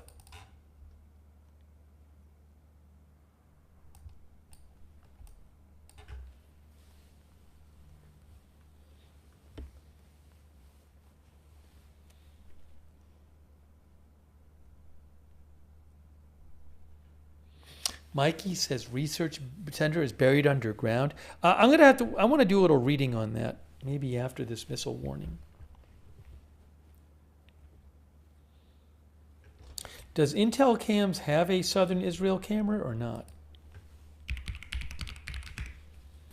I do not have a southern Israel camera.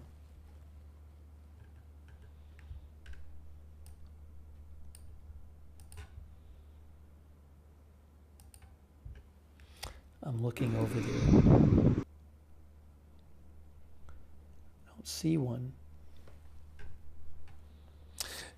A couple years ago, I used to have a couple. I used to have different more cameras when the Israel Hamas war first started. We had a bunch of cameras. Also, I think when the Israel Hezbollah war first started. Thanks, by the way, to Lisa Perkins and Michael Fergal for the Facebook stars. Thank you. All right, so you can see there's a couple of these missile alerts still left on active. I'm going to check in a second and see what the Israeli media is reporting about any kind of missiles. Still one of them near Dimona. A couple sirens going off near Dimona. Let me see what I can find about what's being reported there about this latest missile attack.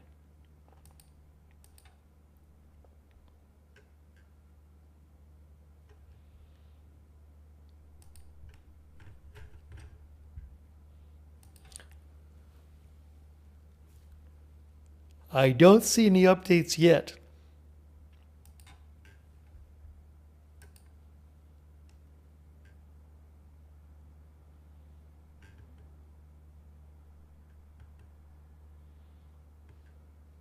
I just saw an article in Iranian state media, and the article is, "Get to know the giant American AWACS that was destroyed by Iran."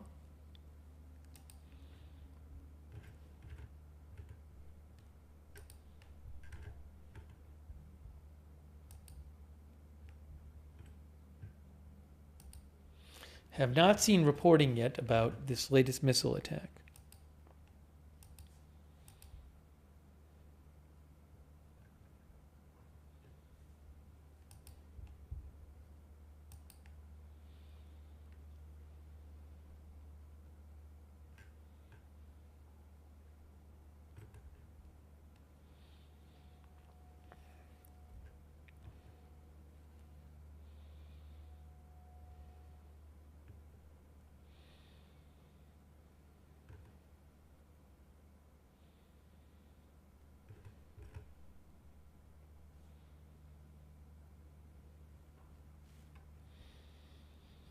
Still waiting to get some sort of update.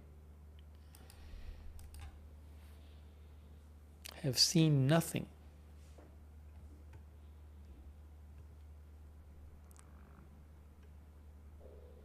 Okay, hang on.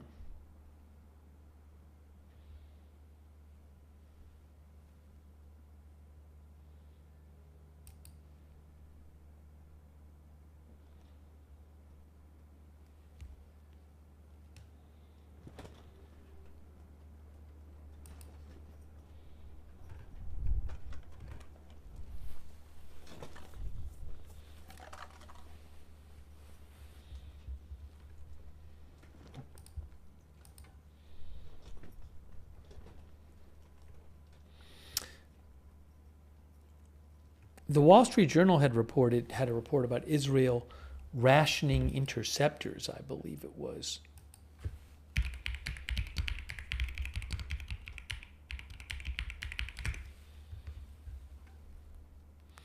We'll have to talk about that. Let's see here. I still have not gotten updates from Israel.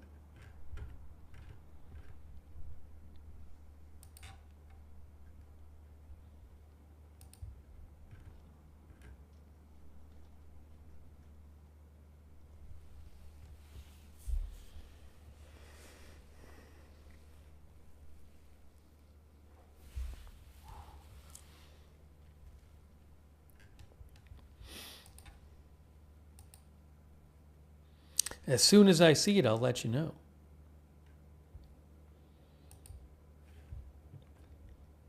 Let's turn the sound up on this a bit more.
Still waiting for updates.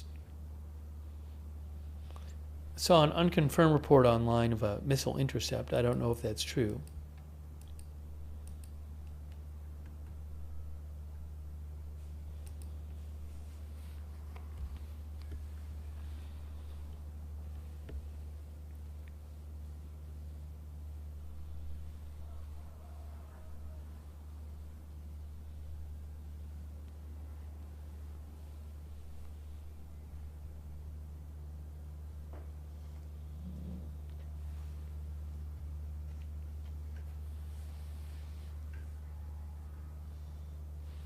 I should mention something about the nuclear center.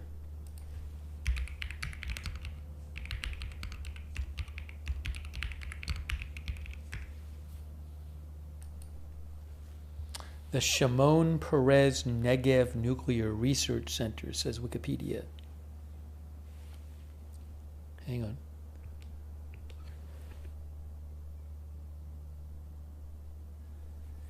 It is sometimes unofficially referred to as the Dimona reactor. It's an Israeli nuclear installation located in the Negev desert, about 8 miles southeast of the city of Dimona. Israel claims the nuclear reactor and research facility are for general research purposes into atomic science, but the reactor has been involved in the production of nuclear materials for use in Israel's nuclear weapons program. The reactor is not a civil power plant and does not send electricity to the Israeli grid. How about that? Information about the facility remains highly classified.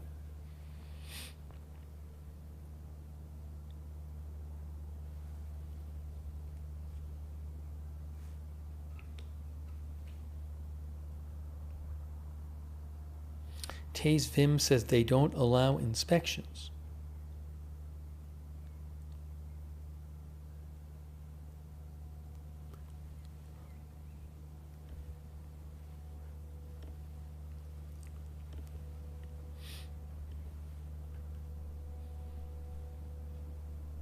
That I'm not positive of.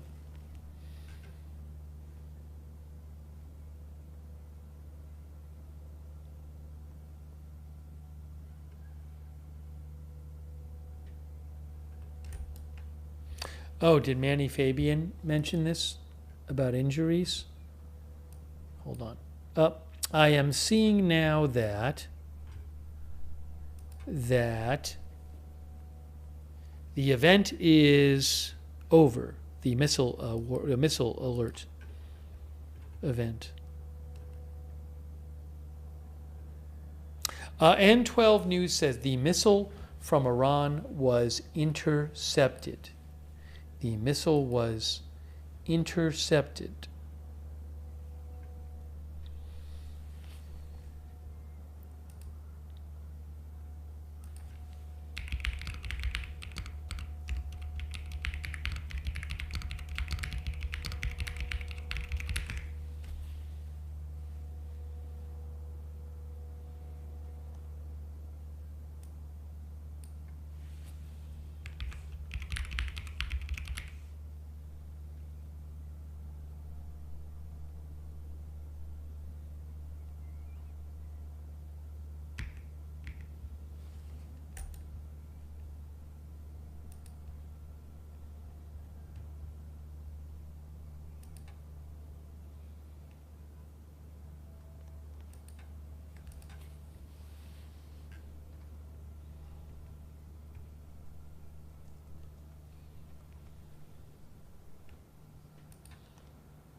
Do I have any information on journalists being held at gunpoint in Israel?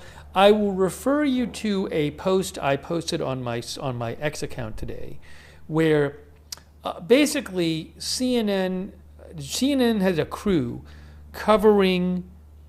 It was a alleged attack by Israeli settlers on Palestinians in the West Bank. And while they were covering the attack, they were taken into custody. They said, had their weapons pointed at them and were taken into custody by Israeli military.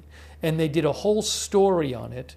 And then the military later said that the conduct of the armed forces was not as it is supposed to be. And they were investigating it. So I will post a link again to that. Jeremy Diamond of CNN posted a whole, it's like a 5-minute video. It's actually an interesting story.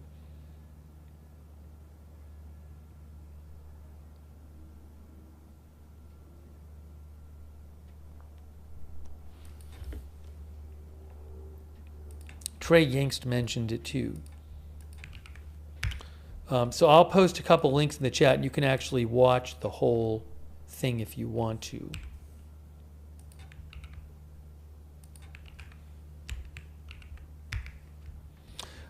You can see here Lieutenant Colonel Nadav Shoshani of the... Also, there were comments made during the incident by the Israeli soldiers suggesting that they supported the settlers and suggesting that they hope that and believe that the West Bank will eventually belong to Israel again, and completely to Israel, completely, including the parts that Palestinians now have. You can see here, this is the IDF international spokesperson, LTC Nadav Shoshani. No, that's not it. I'm sorry. His other thing he said was this. Where is it here? Yes. So what you can see here is, sorry. See, Nadav Shoshani says, the soldiers' conduct and statements in this incident do not represent the IDF, go against what is expected of the IDF soldiers, and will be investigated. In real time, after receiving the report of the incident, we acted to resolve the issue ASAP. I apologize privately, and I will say it again. This shouldn't have happened. Our job is to maintain law and order. Among that is allowing for freedom of the press. Again, if you want to know what happened more, I would go to Jeremy Diamond on X, at JDiamond1, and just watch. He posted a 5-minute report, CNN report about this.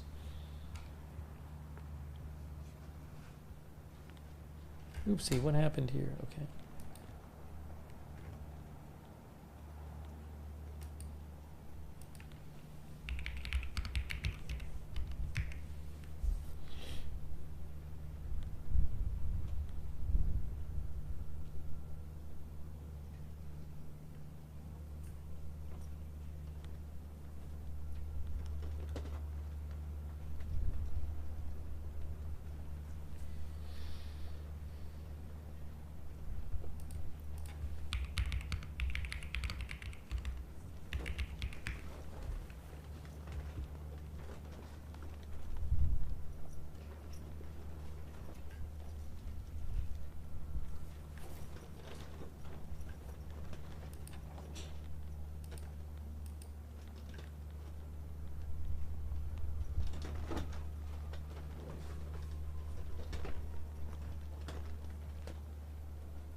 Oh, Black Irish, our viewer, remind me of something that I saw yesterday about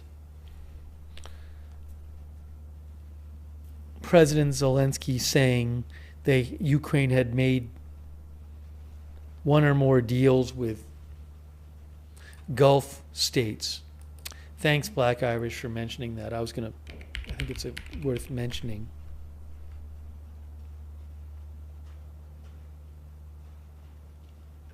If I can pull it up here.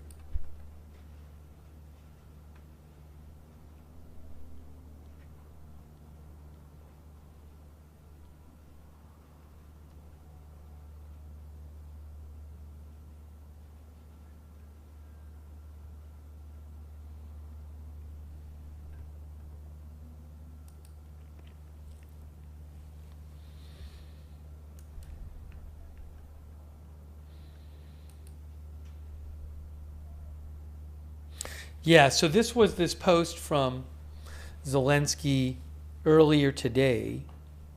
He said, as the result of the war we are going through in Ukraine, and because our enemy extensively is using the Iranian Shahed drone technology, we have developed our own system, and today we are sharing what we have developed with countries in the Middle East.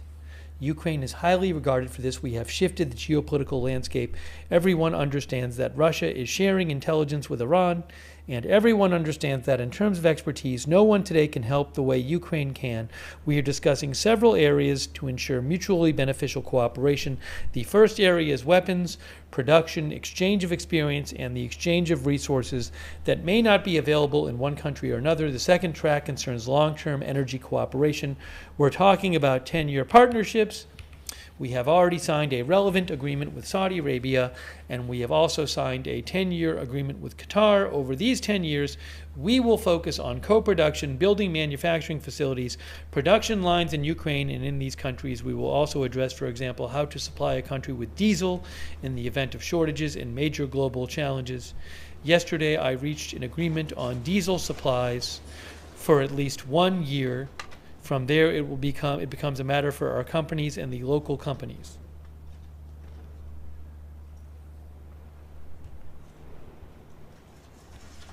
So he's talking about doing various deals with Gulf countries.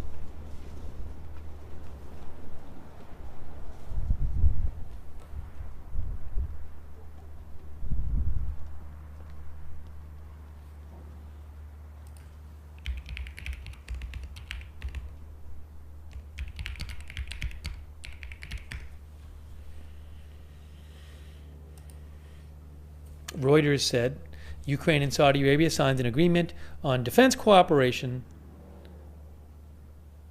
President Zelensky said,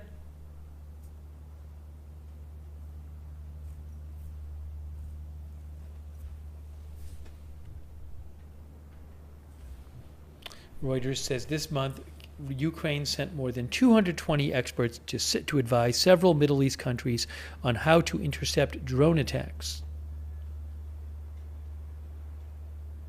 Zelensky said Ukraine wanted money and technology in return for providing military assistance to countries in the region.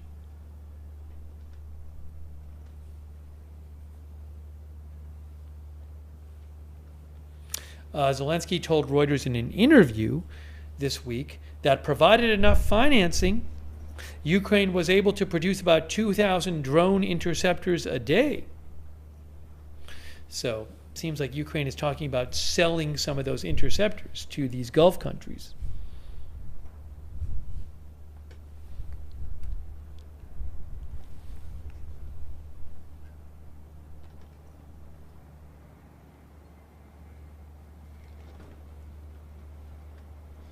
Hi Saint Hi says Ukraine has exceeded everyone's expectations. They are resilient people.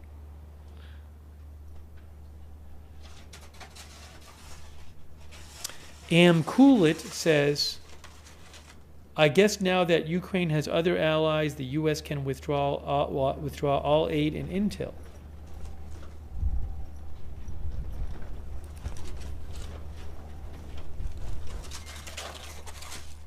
Some noise going on the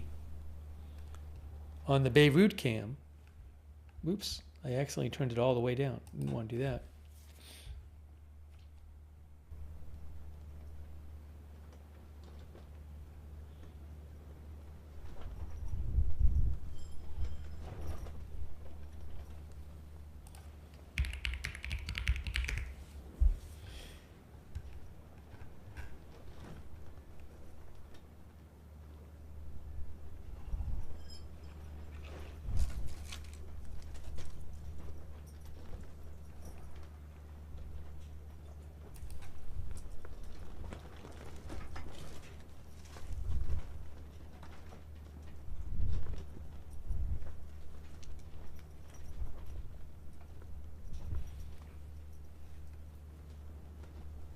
Warning sirens going off in Kuwait, says the Kuwait News Agency.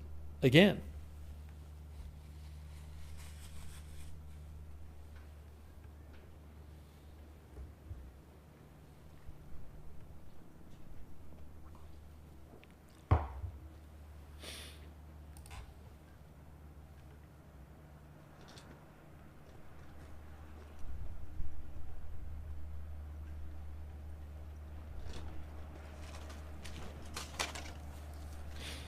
Maybe we should do a poll question. We haven't done a poll yet.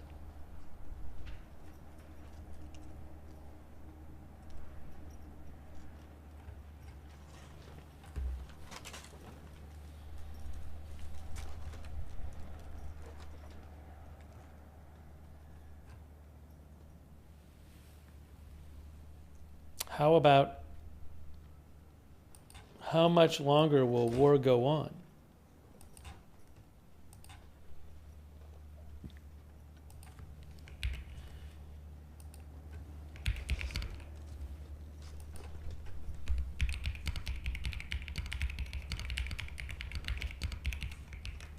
People like the polls. Why can I not type in here?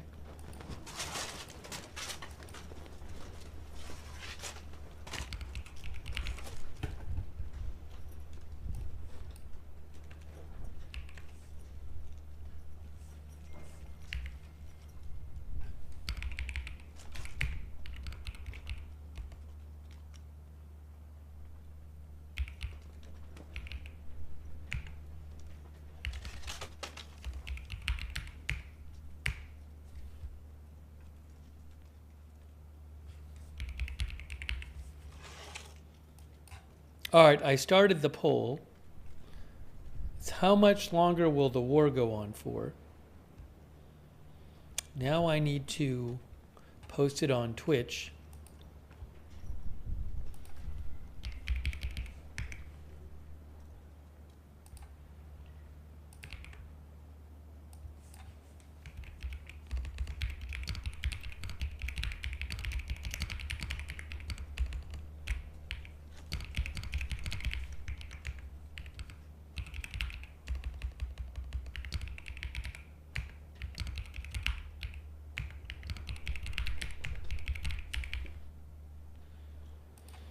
Okay, I just posted it on Twitch. Now I need to post it on Facebook, and then we'll see what you guys had to say. TMB thinks mid-April. Silo, I think it was, thinks we're in for the long haul.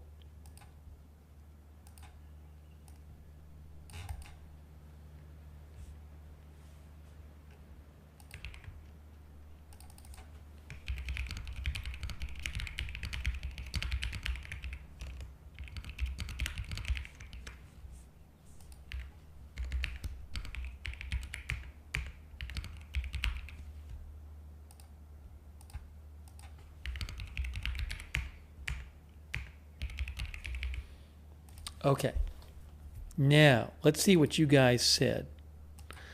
Let's see what you guys said.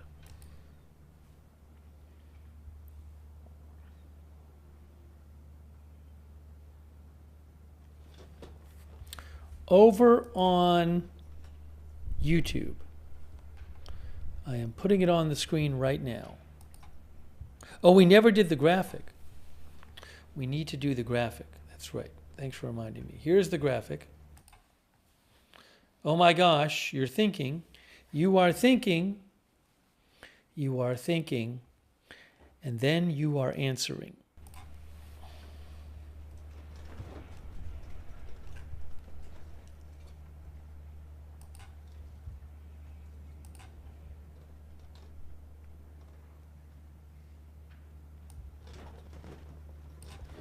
Okay, on YouTube we have only 9% say 2 weeks or less. Only 13% say a month or less. 12% say 2 months. 65% say longer than 2 months longer. 65% say longer than, unless people misread the question, because the question was how much longer, not how much total, how much longer will the war go on? So longer than 2 months more. 65% on YouTube said this.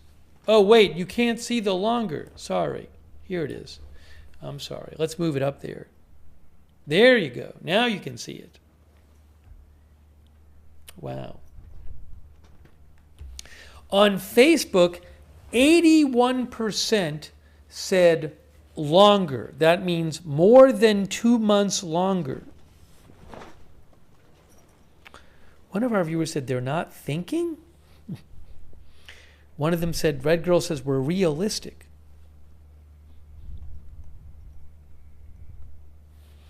Let me put the Twitch poll up there. Wow. I did not think you were going to answer like this. Oopsie. Hold on.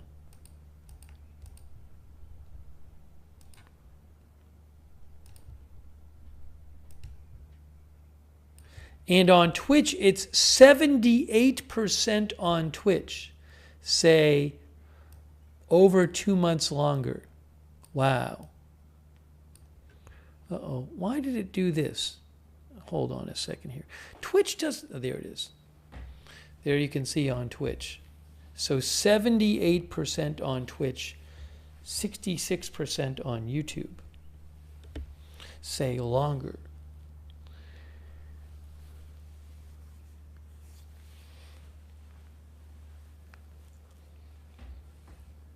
Longer than 2 months more.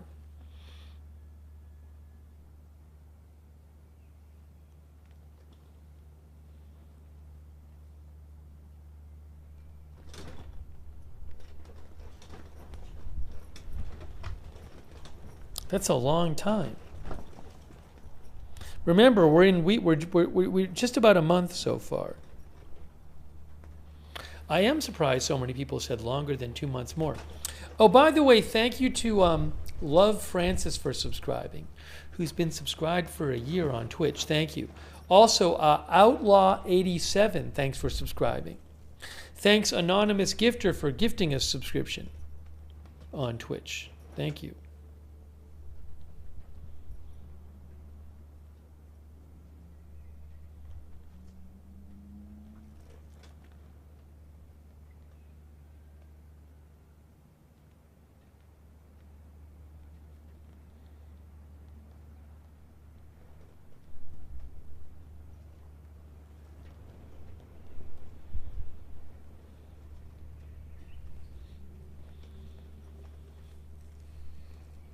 Thank you for voting in the poll.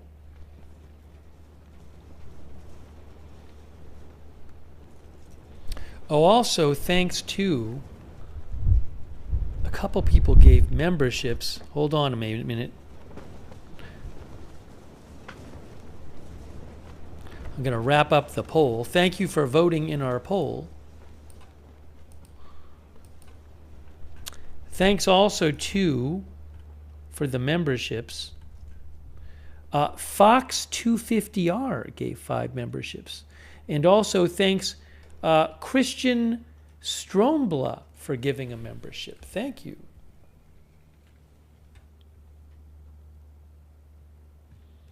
It ended up being on Facebook. The poll ended up being, what was it?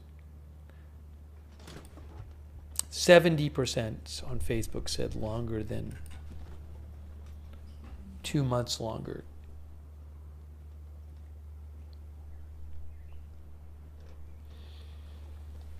Our viewer, one of our viewers, Truth WSYF, says the escalation trap.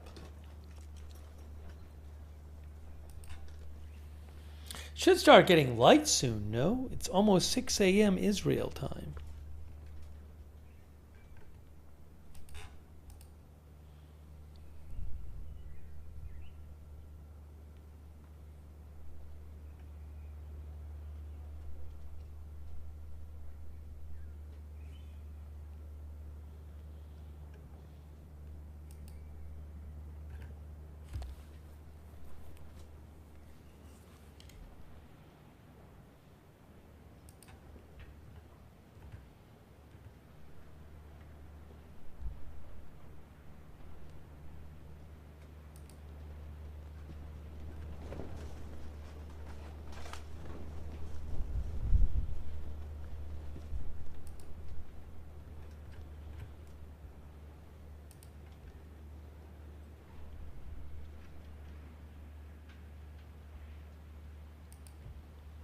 Hack Birds thinks Trump doesn't care about the midterms.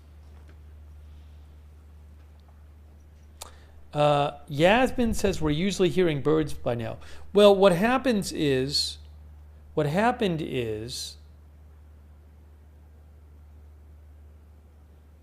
daylight saving started in Israel a short time ago, several days ago.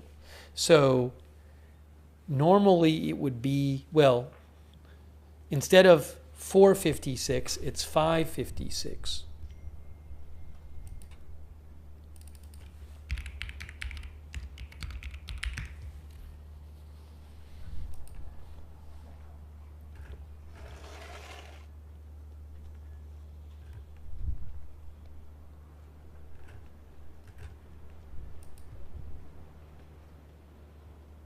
No, I'm not hearing dogs tonight.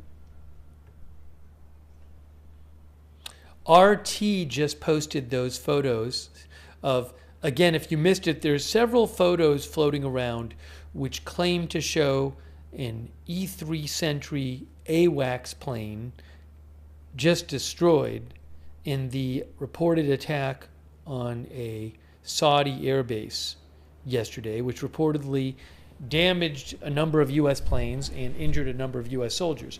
But these pictures make it look like the plane has just been completely destroyed. So I have reposted those on my X account, which is @Lookner. I'll post, OSINT Technical has several of them posted. I just posted a link to one of them. But you can go to my X account and scroll down @Lookner and see them. But the plane, basically, part of the fuselage is just destroyed. So, are these pics legit? I don't know.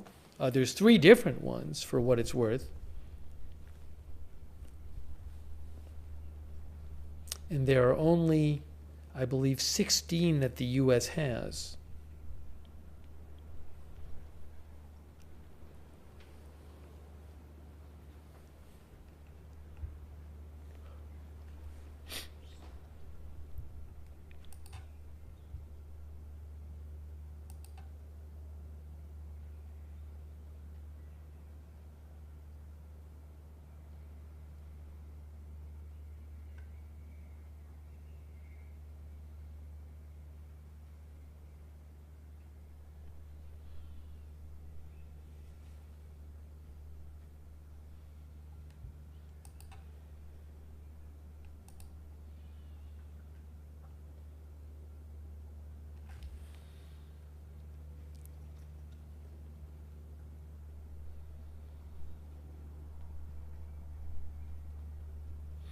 The Reuters has an article today called "1 Month into the War, Only Hard Choices for Trump."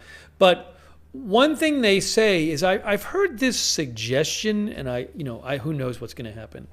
They say one scenario would be for the U.S. to wage a final major air assault in Operation Epic Fury to further degrade Iran's military capabilities and nuclear sites, after which Trump would just declare victory and walk away. Now, they say such a claim would ring hollow unless the vital Strait of Hormuz is completely reopened. But I mean, he could at any time just say, we've done what we needed to do.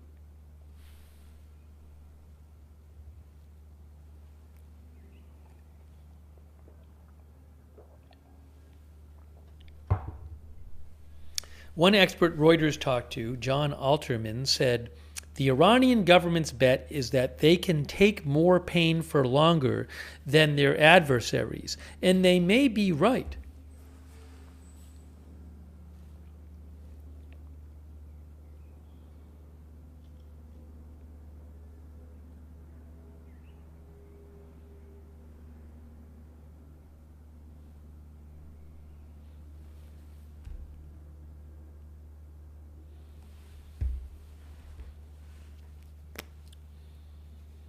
Michael Ramirez says, I think Israel has a say in what Trump does.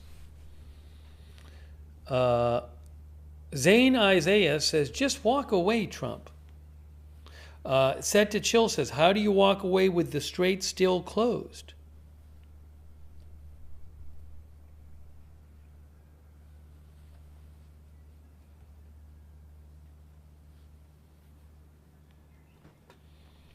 Janet Nyreen says, anyone know what the war has cost so far?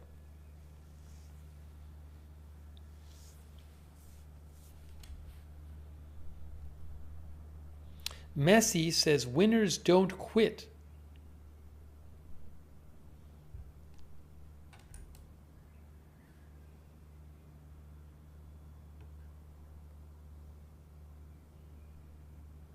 Oh, I wanted to mention that report about Israel. So the Wall Street Journal has an article out, and the article is called Israel is rationing its best interceptors and Iran's missiles are getting through.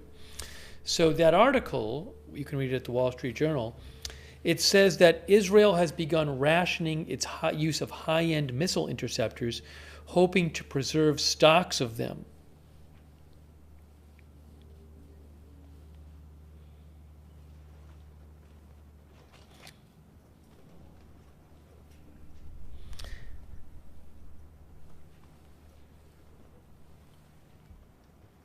They say the decision to use less capable munitions reflects the pressure militaries across the region are under as they burn through expensive, difficult-to-manufacture weapons to fend off attacks from Iran.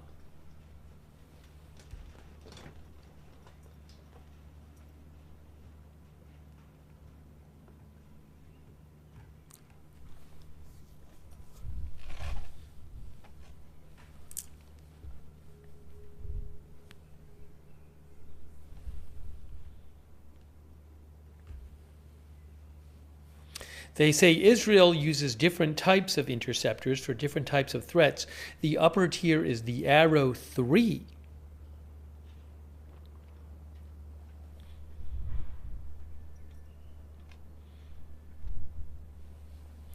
But they say that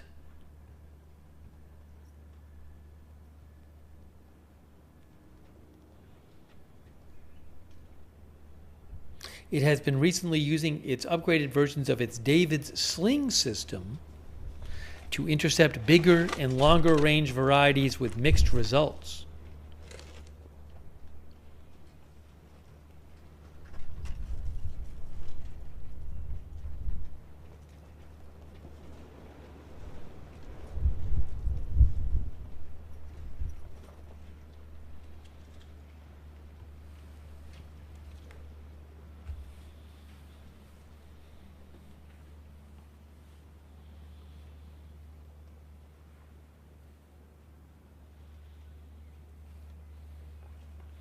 And then they also say, analysts said the model of the fight against Iran isn't sustainable over the long term.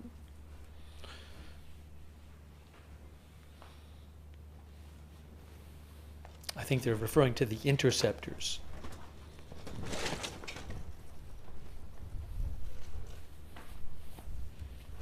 I can see it starting to get light.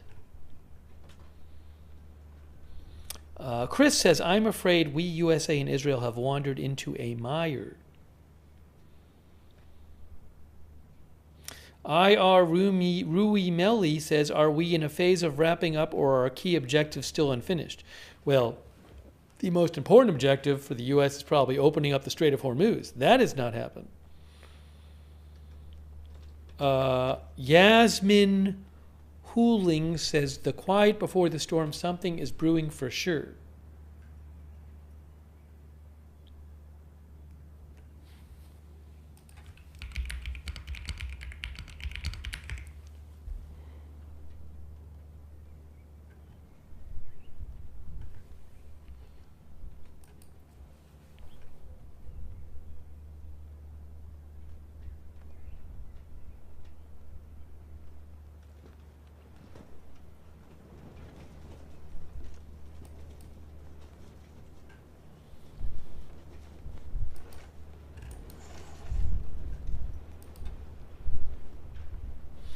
DW.com had an article saying the U.S. is estimated to be spending up to $1 billion a day. One of our viewers said, Maka Morrigan said they believe the daily cost of the war exceeds $1 billion. I don't know.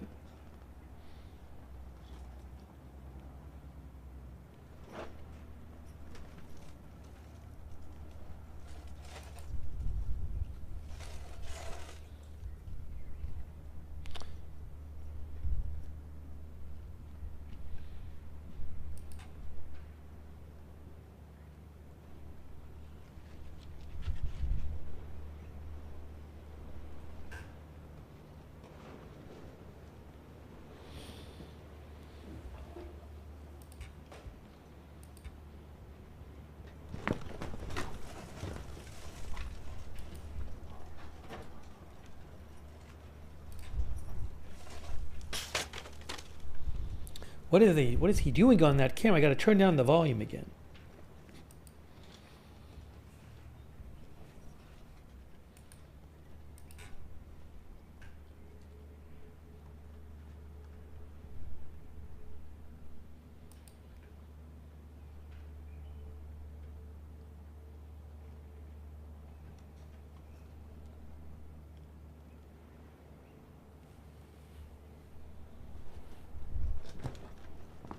The Financial Times had an article about the Houthis getting into the war last night, targeting Israel with missiles, talking about how they might, in theory, they could start attacking shipping in the Red Sea.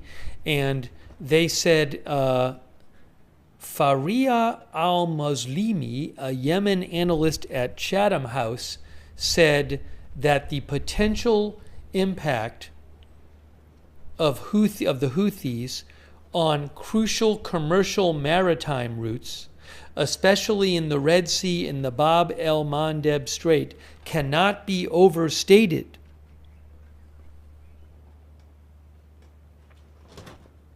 They severely disrupted the flow of traffic through the Red Sea for about 2 years after the October 7th attack.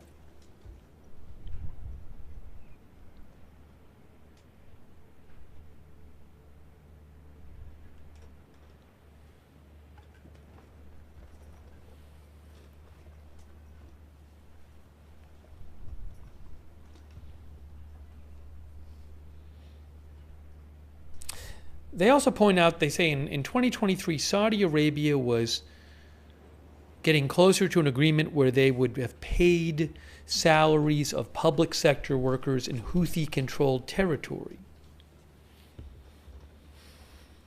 But that has not happened, that agreement, apparently.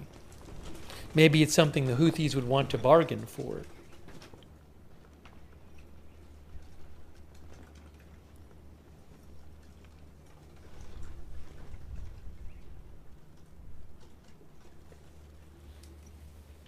I don't know enough about the Houthis to say whether they'll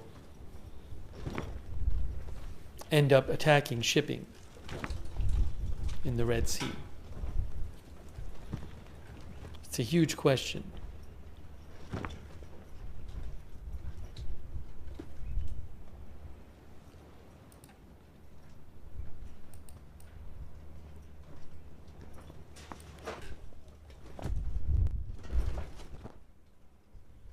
I had to turn down the volume.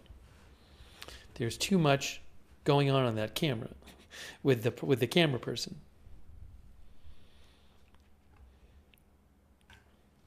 One of our viewers said only if the Revolutionary Guard tell them to. I don't know, though. They're their own group. I mean, I know Iran supports them, but I don't know, if they've worked out a plan with Iran about this or they're figuring it out. I just don't know. There's a question about, did they, are they using it as, are they not intervening more? Just because it's kind of like Iran's threat, and U.S. and Israel know that Iran could that would be a way to ramp up.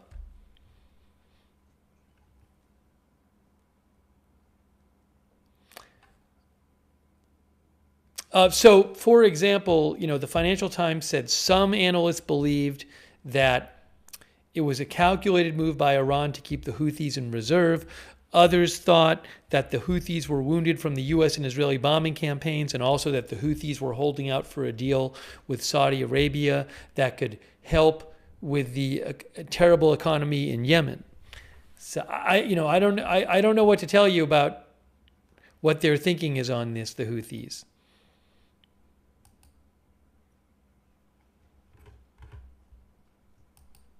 I'm sure they're looking out for their own interests in this decision.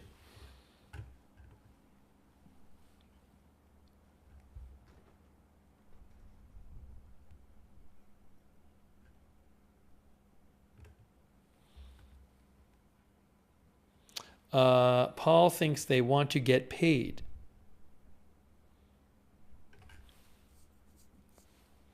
It is getting light out, guys.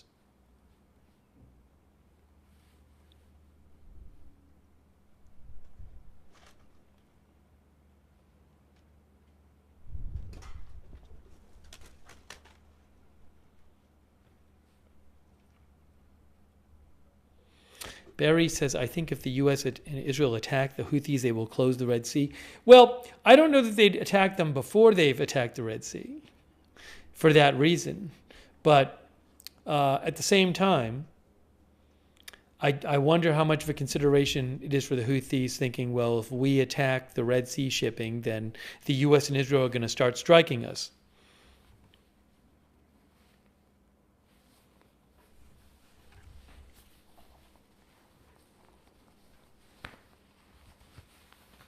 Oh, we didn't even look at marine traffic, by the way. We should look at marine traffic.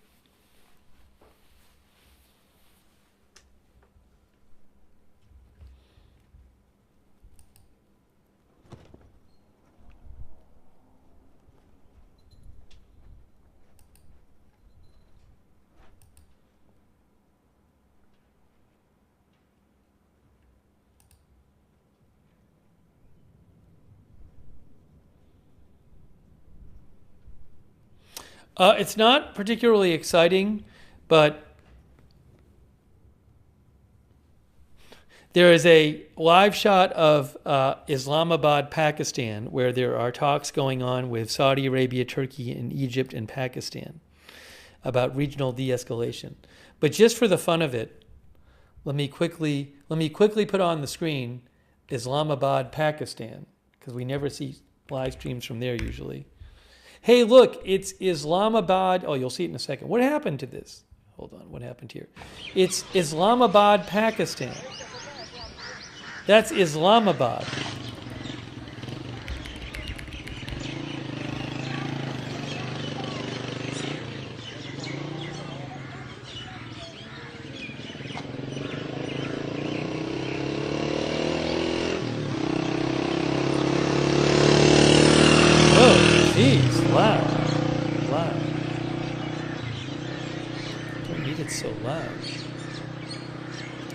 So I don't expect to see much in this live shot, but I figured we could look at it for a second. Islamabad, Pakistan.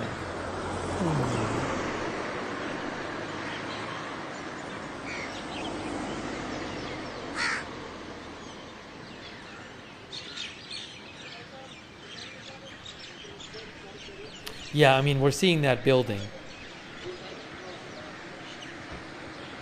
I don't even know what the building is.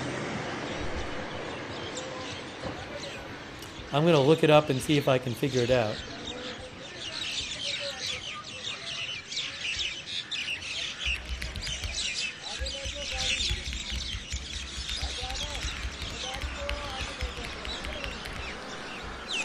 Is it a mosque? I don't know. I'm not sure. Is it, hold on, I'm looking here. Is it, oh, it is, it's the Faisal Mosque. Well, this shows how little I know. It is the National Mosque of Pakistan. It's called the Faisal Mosque. It's the National Mosque of Pakistan. It's the 6th largest mosque in the world.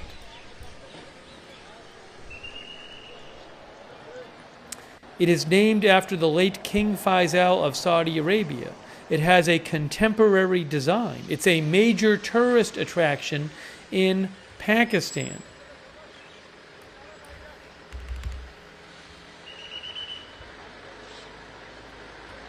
The construction began in 1976. It can hold up to 10,000 warshippers. So there you go.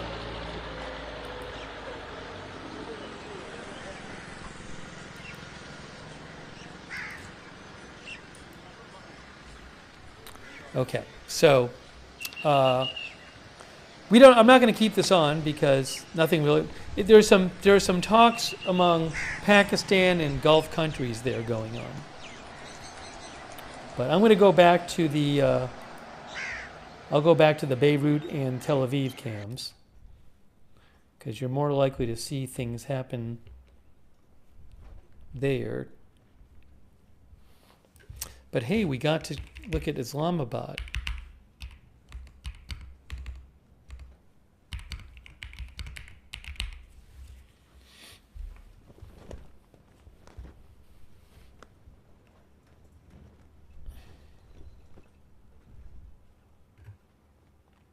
You can read about the Faisal Mosque, by the way, on Wikipedia. See, it says Faisal Mosque.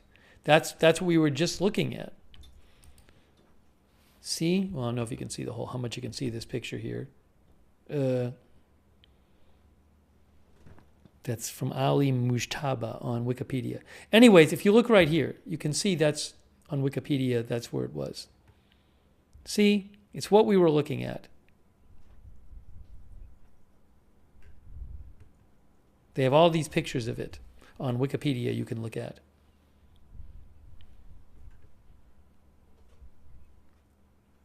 Wait, what?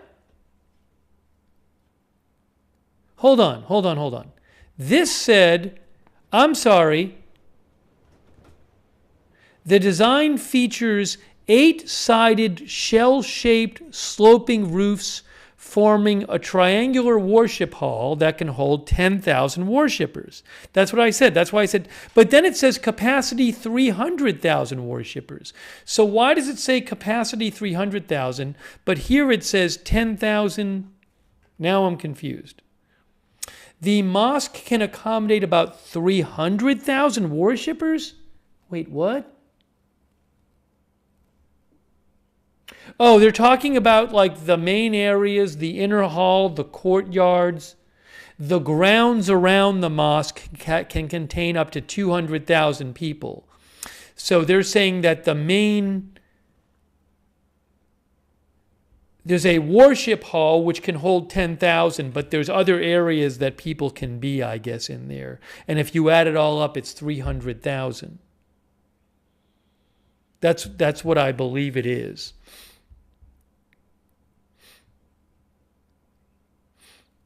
Anyways, you can read about it.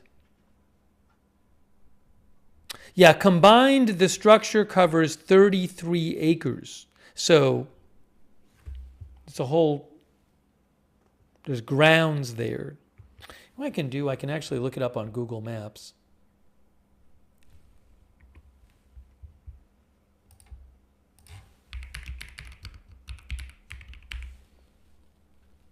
Grand Whitey Dragon says, magnificent architecture. Here, so look, on Google Maps here, Faisal Mosque. And see, so there's the mosque building, and then there's the courtyard and the fountain, and you can see these areas where people could be.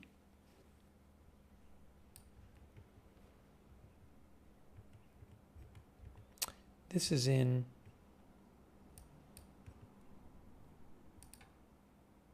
northeastern Pakistan.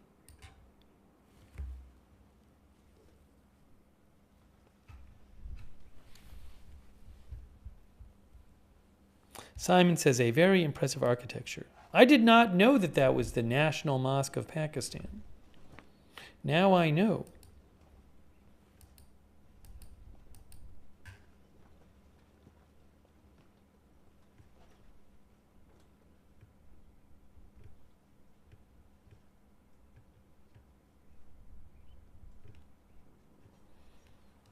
The UAE 10 minutes ago said their air defense systems are actively engaging missiles and drone threats coming from Iran.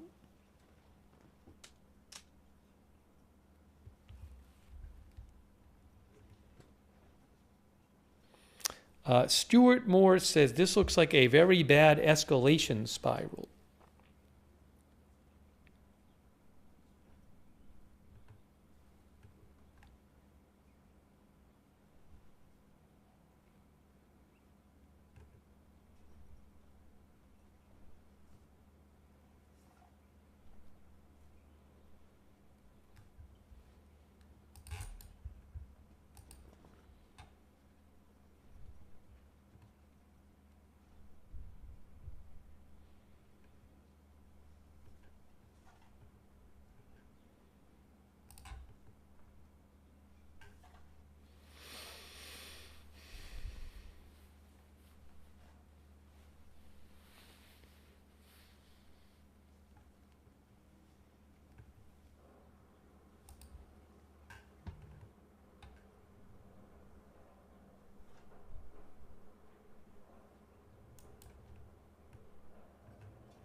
Give me a moment here.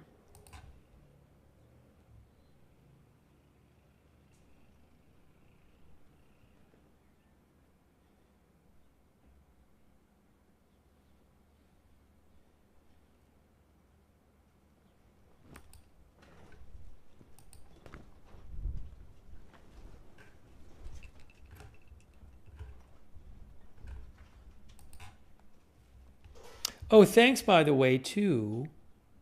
Someone gave memberships. Gary Baines gave 5 memberships. Thanks, Gary. That's very nice of you. Gary Baines. I appreciate it.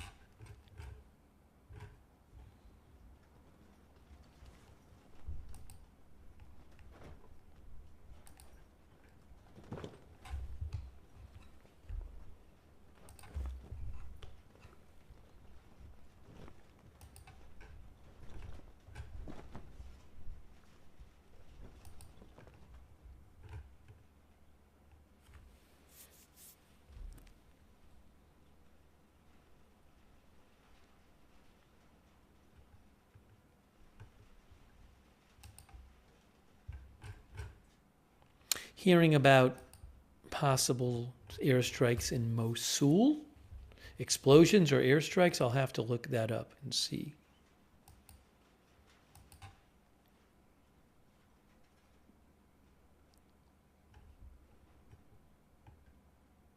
Unconfirmed. I just saw a couple of reports claiming this online. I'll have to see if we hear anything else.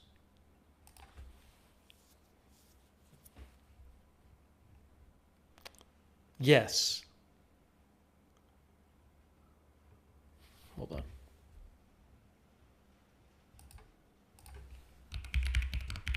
That would be Mosul, Iraq. There were reports of attacks in Erbil, Iraq today.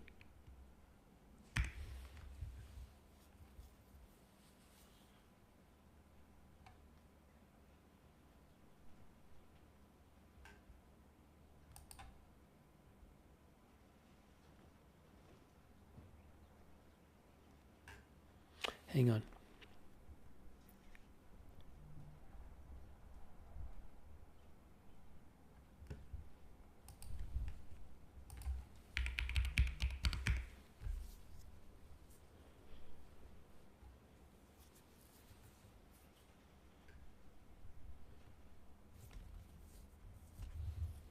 Camera moving. There were unconfirmed reports of drone attacks in Erbil. Oh, I saw some post about... Didn't the U.S. Embassy post something?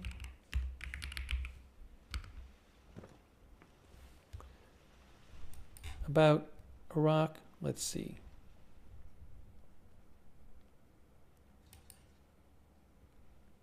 Yeah, the U.S. Embassy Baghdad posted condemnation of the attacks on the private residence of the president of the Kurdistan region of Iraq. The U.S. strongly and firmly condemns the vile terrorist attacks carried out by agents of Iranian-backed terrorist militias in Iraq against the private residence of the president of the Kurdistan region of Iraq. They said that.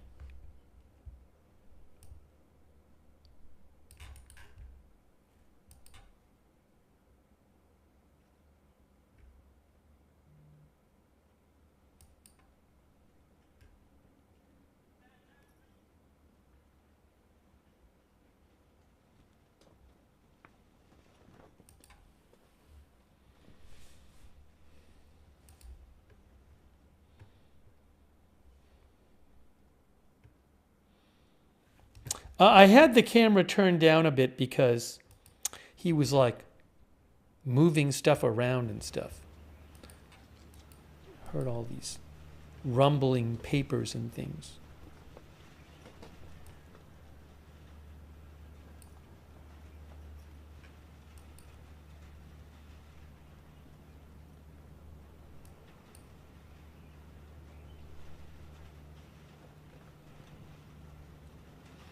John McGeaney sent me a post by Al Jazeera where they have a short clip of J.D. Vance talking to Benny Johnson, where they say that J.D. Vance says the U.S. has accomplished all its military objectives in Iran, but the war must continue a little longer to ensure Iran remains neutered and avoid returning in 2 years.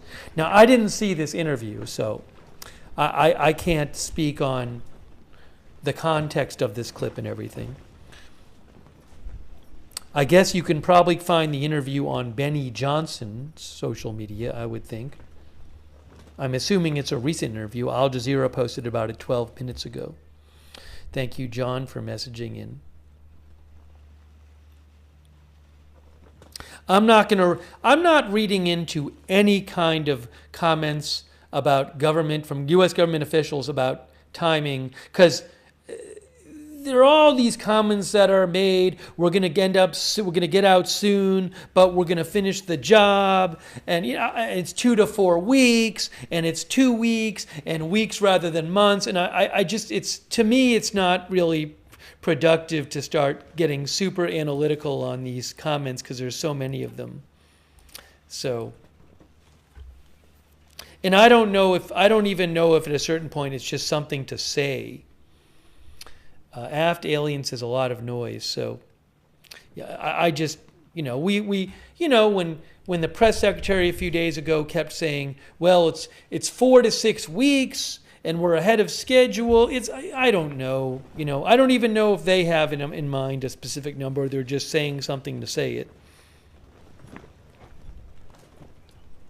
I have no idea.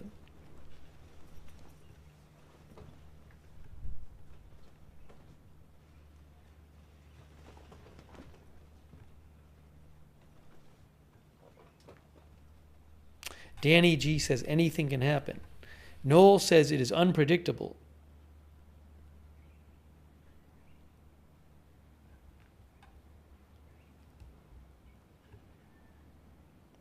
Harper Ann says you hear one thing, then another.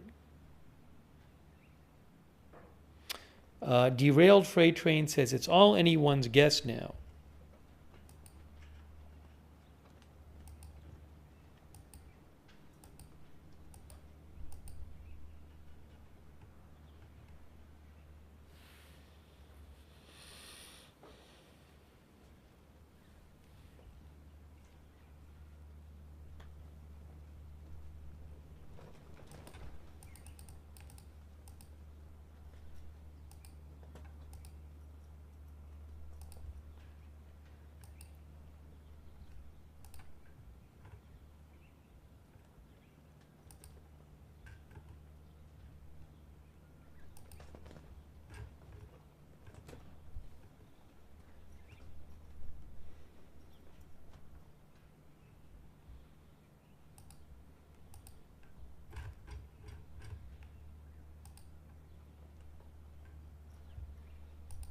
We have a drone alert in northern Israel. Drone alert.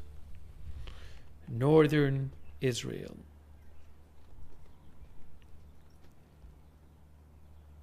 Shout out to our moderators again. I really appreciate it. Ruth is moderating. Thank you, Ruth. Over on YouTube. Leslie Ladyhawk is there. Thank you. Drone alerts again. Northern Israel. Linda Belk, Larry, Misha on X. I'll thank the others in a second.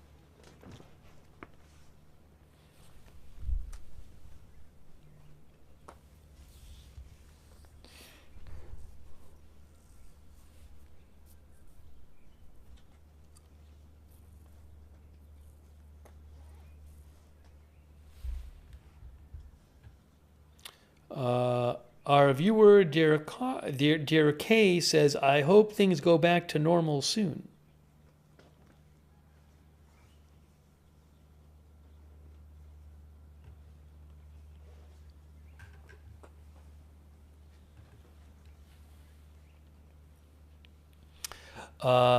Amy Diffie says, administration just saying things just to say things, don't want to give too much to the enemy.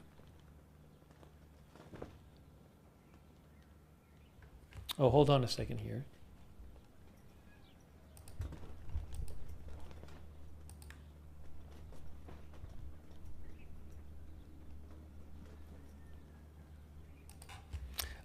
President Trump's account, now, I don't know if this is him reposting this. It just reposted. I read you this post before. But the President Trump account just did a repost with no commentary of this post. We read this earlier in the stream. It's of the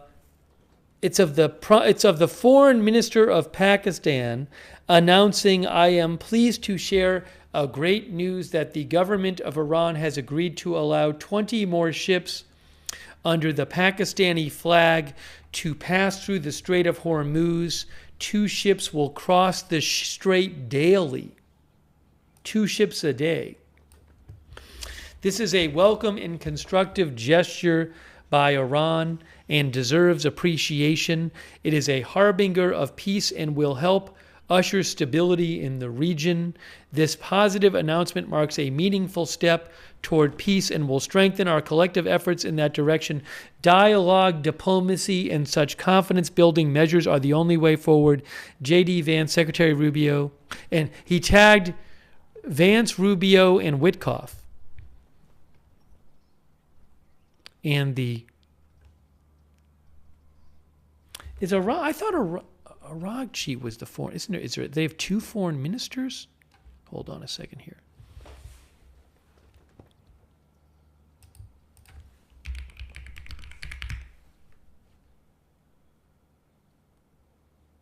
Ishaq Dar is the deputy prime minister and the foreign minister. And Aragchi is the minister of minister of foreign affairs. I don't know what the difference is. Anyways, so I mentioned, we talked about this before.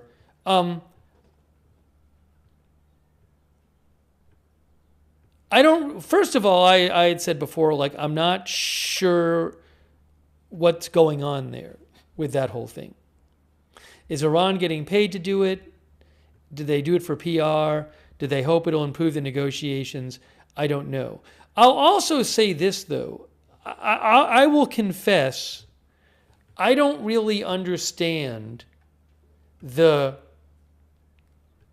seeing that as like a step towards an agreement. Like, why, if there's going to be an agreement to open the Strait of Hormuz, how is this such a big step towards it? I mean, it's like we already knew, Iran was already letting a handful of ships a day some days go through that they approved. And this is letting 2 ships a day go through. It's not letting a lot of ships go through. We already knew that they could let ships go through if they wanted to. So I don't, I mean, I guess in some sense it's a diplomatic gesture maybe, but it's not like no ships had been allowed through.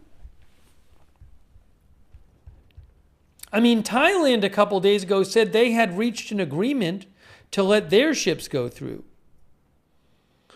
So I don't know why this is supposed to be such a big step towards peace. I guess that's my question. I'm not saying it can't be. I just don't see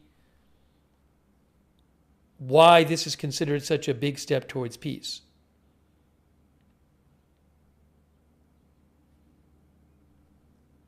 Yes, as John Q. Public says, this is a trickle compared to the normal number going through every day.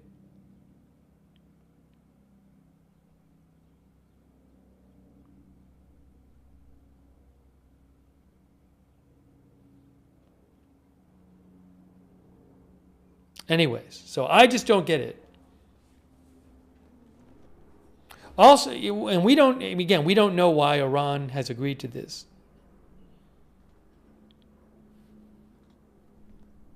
We don't know all the details.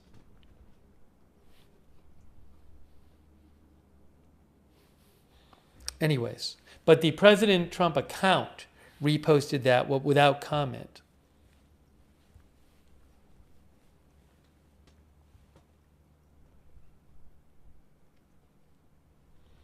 Dream MCRK says letting ships go through is good, not letting no ships go through is bad. Hope this helps. Well, if they're letting ships go through who, say, pay them, then that's not solving the problem.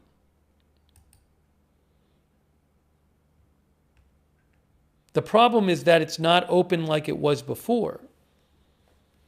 So if letting a small amount of selected ships so they can make money happens, that there's a world in which that in no way contributes to opening it up. So, but again, I don't know what's really going on behind the scenes.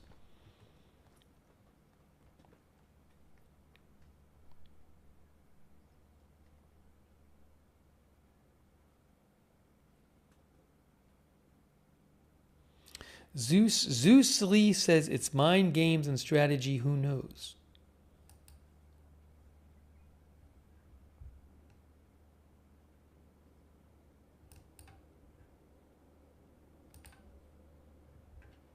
No, money was not mentioned in the post.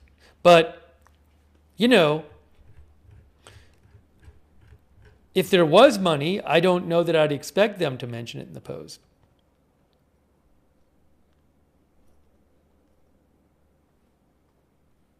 We'll see if we get more commentary on it from the U.S. and other parties in the coming days.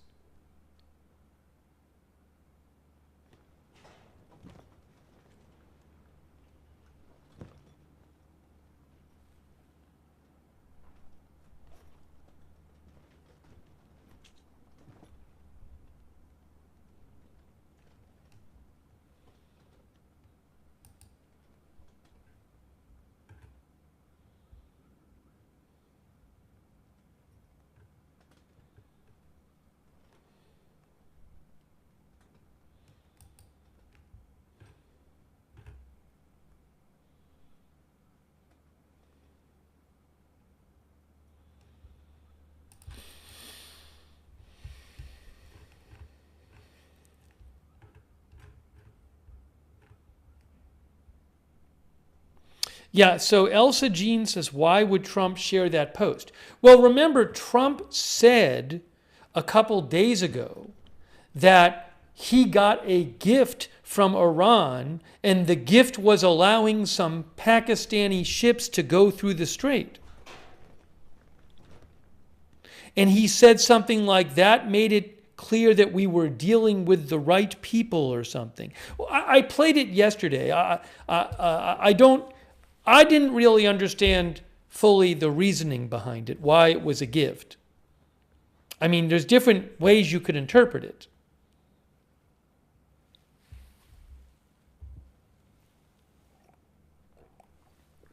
So, but he didn't really go into detail. It wasn't a long response.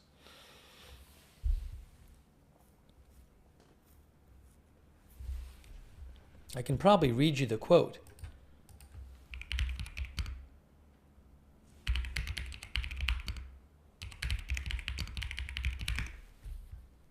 Yeah, what he said was,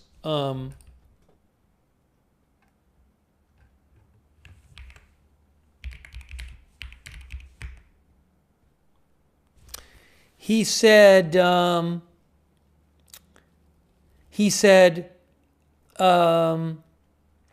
I told you about a present, and then he said, Iran said to show you the fact that we're real and solid and we're there, we're going to let you have 8 boats of oil, 8 boats, 8 big boats of oil. This was 2 days ago, and they'll sail up tomorrow. That was 3 days ago. And I didn't think much about it. And then I watched the news and they said a very good anchor actually happened to be Fox. But I watched it and they said something unusual is happening. There are 8 boats going right up the middle of the Hormuz Strait. 8 big tankers are going loaded up with oil right through. And I said, well, I guess they were right and they were real. And I think they were Pakistani flagged. And I said, well, I guess we're dealing with the right people. I mean, that makes it sound like to me, regardless of, I don't know that 8 boats all went through at once. What that makes it sound like to me is something like that the U.S. didn't know who was in charge, and to like prove that they were in charge, the people they were negotiating with, they said, watch, we'll let some boats will go through, and then you'll know that we're the people in charge. I mean, that's what it sounds like to me. But at the same time, it doesn't really make sense to me that like the U.S. wouldn't really know who was in charge there. But when I hear him talk that way about it, that's to me the most obvious way to interpret it.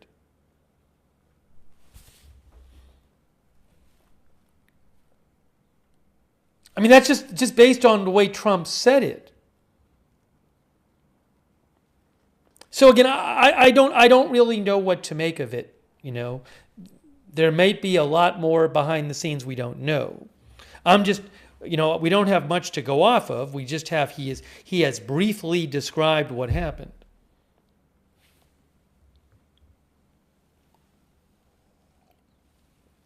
Barry thinks it's designed to manipulate the markets. I don't know.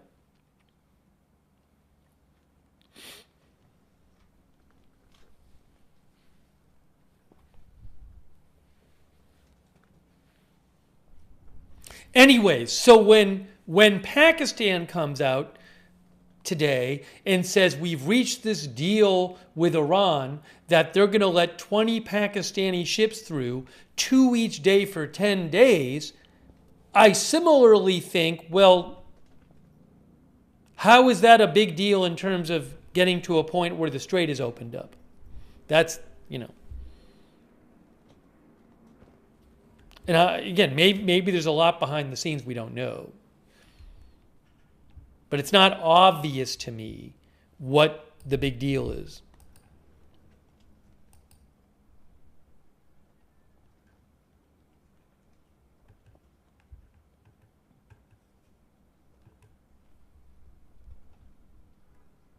One of our viewers says, why only Pakistani ships?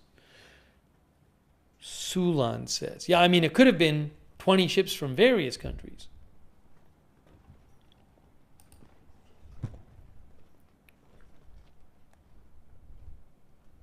AFP reports that seafarers' helplines say they are overwhelmed with messages with crews stuck in the Gulf by the Middle East war, desperately seeking repatriation, compensation, and onboard supplies.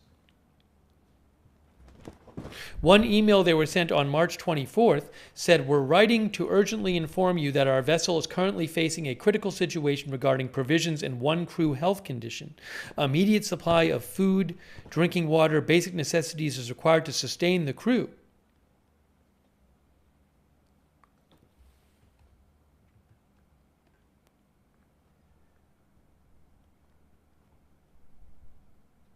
About 20,000 seafarers are currently stuck in the Gulf, according to the UN's maritime body, the IMO.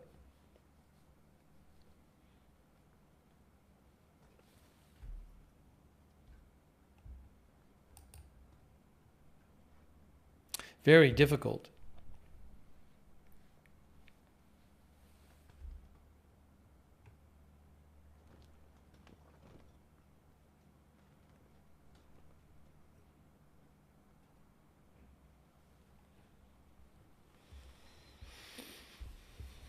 Oh, did I miss? Hey, thank you to John Turpin for the gift membership.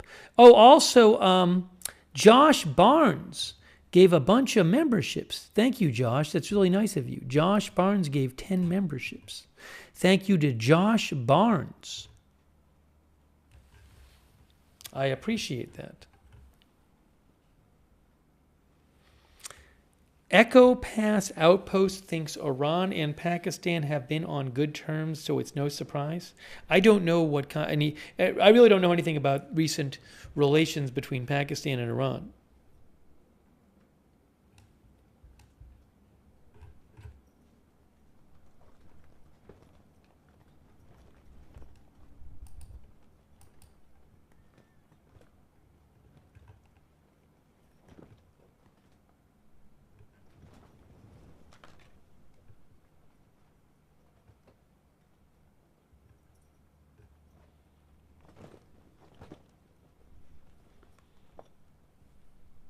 It is 6:48 a.m. Israel time, guys.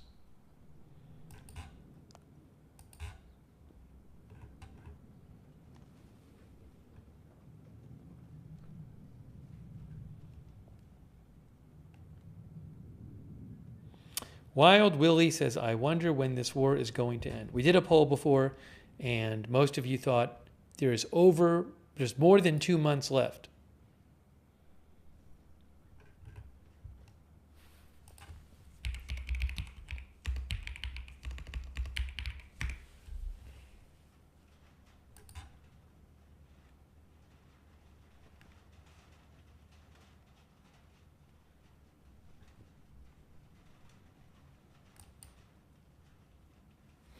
Bloomberg reported that Saudi Arabia is pumping oil.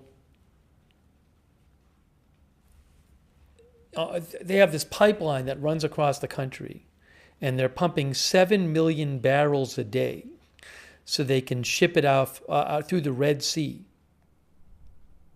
And I guess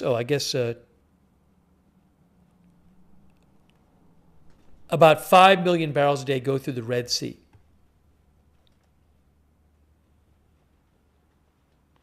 Uh, 15 million barrels of crude a day went through the Strait of Hormuz before the war. I sneezed, sorry.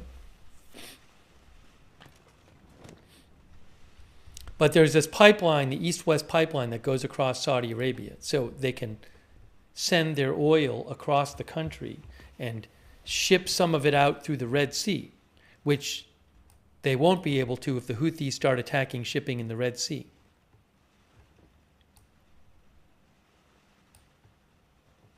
Because it can't go out this way, can't go out through the Persian Gulf because the Strait of Hormuz is closed.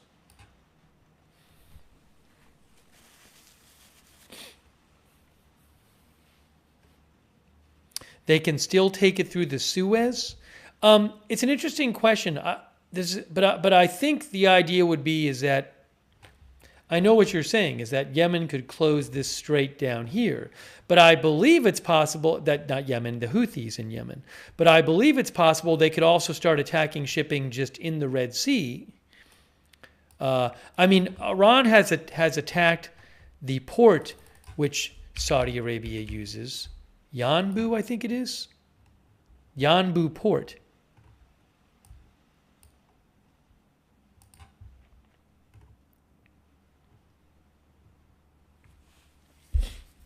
Also, though, in terms of whether they could just send it through the Suez Canal, that might not send it where it's supposed to go.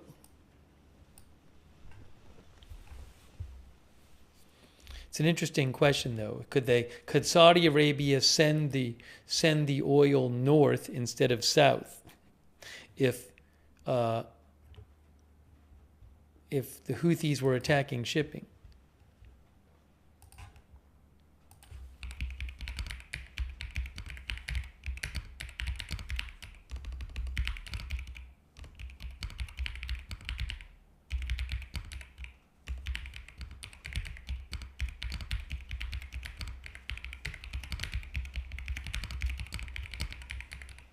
Oh, Devotee says the biggest tankers can't go through the Suez.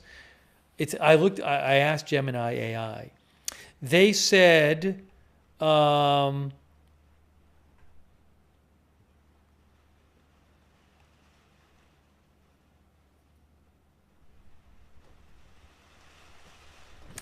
so Yanbu itself has been attacked. Most Saudi oil is sold to Asia. That's what Gemini AI says.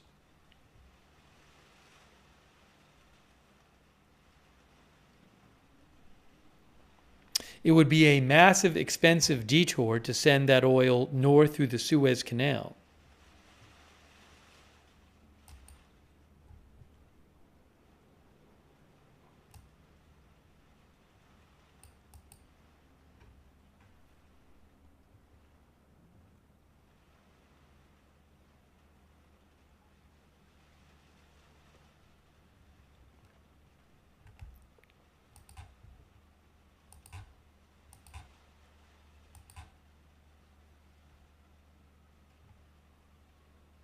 NetBlock says that Iran has now shut down the internet there for over a month.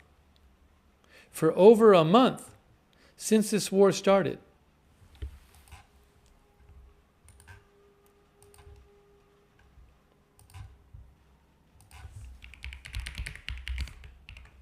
You know, this situation we're in now reminds me of right before the war started.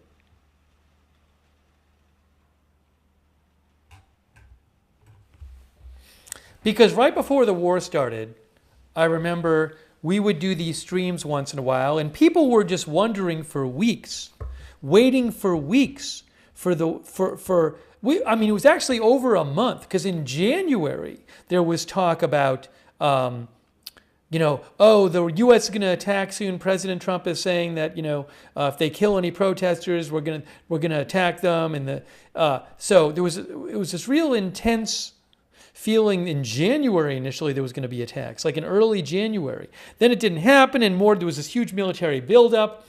And then a lot of people were saying, well, something's going to happen when this big buildup was going on. But it was like, it just seemed like week after week, nothing happened.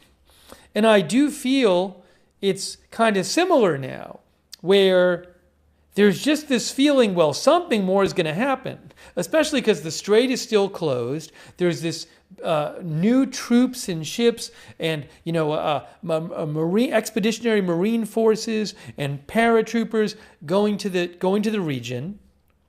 It just hasn't happened yet.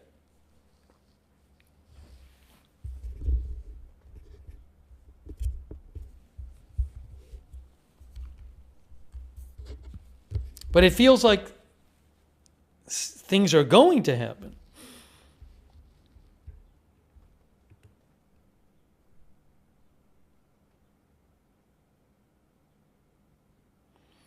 G Vinyl says, do you think Trump is anticipating a quick victory because of something about the War Powers Act?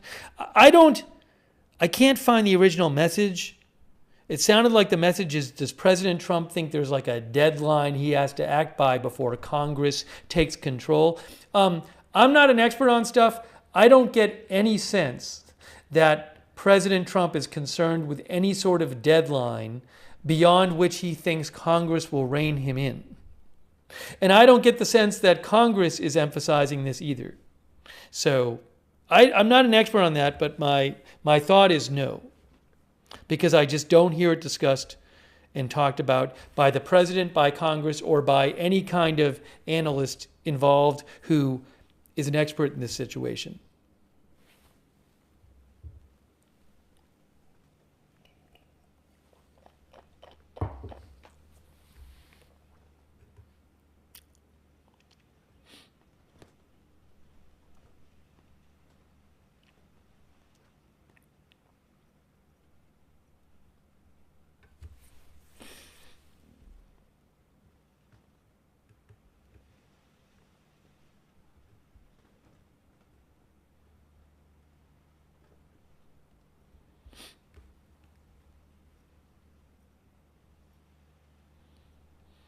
Just Me says Trump is going to have to send a lot more troops if he's going to go in on the ground. Well, at this point, what's being talked about that I can see is not an invasion, but doing things like maybe taking Karg Island or doing raids on other islands. I mean, the Washington Post just talked about this tonight in their article.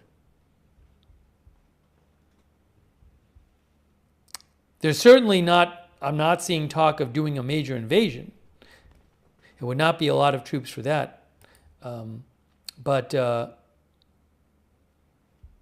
is it here? Where did it go? The Washington Post said the Pentagon was preparing for weeks of ground operations in Iran if President Trump approved it. And they said things like, discussions within the administration over the past month have touched upon the possible seizure of Karg Island and raids into other coastal areas near the Strait of Hormuz to find and destroy weapons that can target commercial and military shipping. You know, those are not something you would call an invasion, I don't think. Well, it depends how you define invasion, but we're not talking about, you know, large scale trying to take territory and stay there.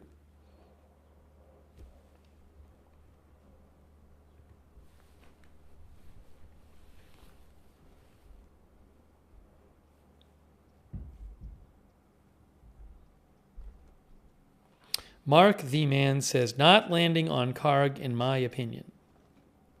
Oh, I didn't finish thanking our moderators. Sorry. Thanks to TX1XCD for being a member. 1XCD says he has dwindling time on the fighter. I'm not sure exactly how to interpret that, 1XCD. Let's see here. Just wanted to thank Ruth is moderating. Thank you so much, Ruth. Also, thank you to our member, Guibu. Guibu, thanks for being a member. And thanks for moderating Matthew Kohai 3, McBritches, and Surly Dev. And on Twitch. And thanks Loanado and Cece on Twitch for your support. And John Deeds. Also, K. Lowry Body. Thanks for modding over there. Thanks Juliana Martin for subscribing on Facebook.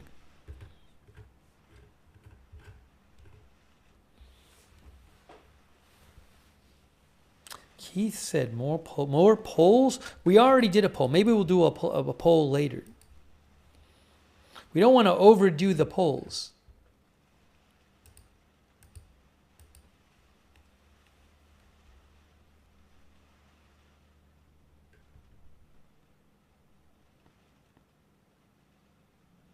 Al Mayadeen says sound of explosion in Erbil, Iraq. In Erbil, Iraqi Kurdistan.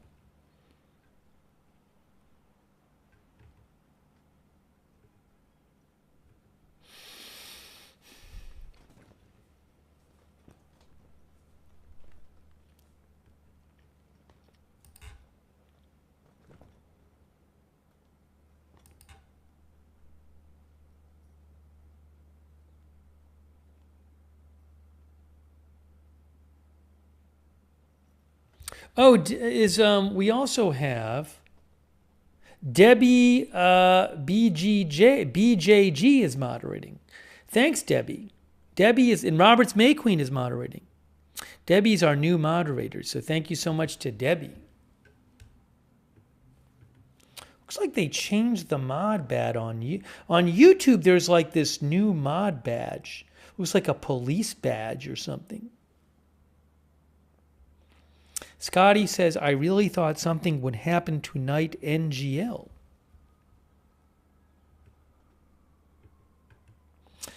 Israel announced the death of a soldier who fell in battle in southern Lebanon. I just saw this. Hold on.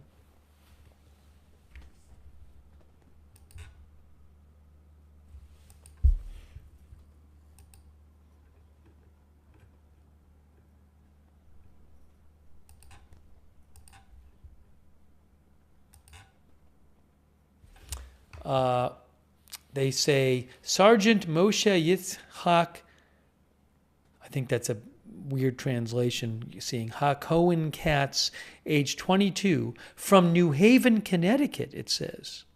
A soldier of the Israeli soldier fell during combat in southern Lebanon.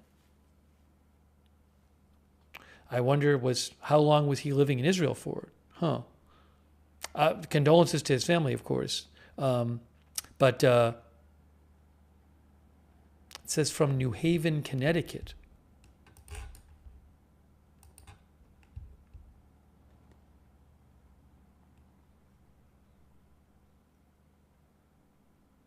The IDF says during that incident in which Sergeant Katz fell, 3 IDF soldiers were moderately injured.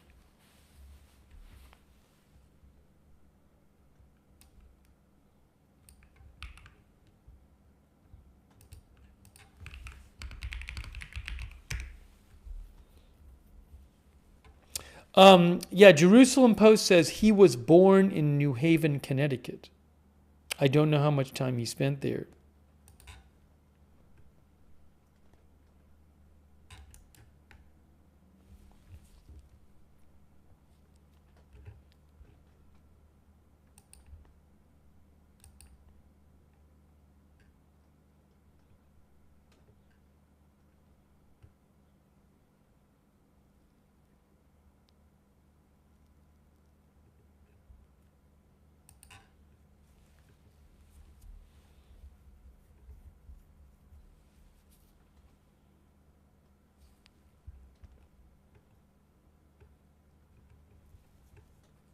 There have been several incidents the last few days where there have been Israeli soldiers killed or wounded in the fighting against Hezbollah in southern Lebanon.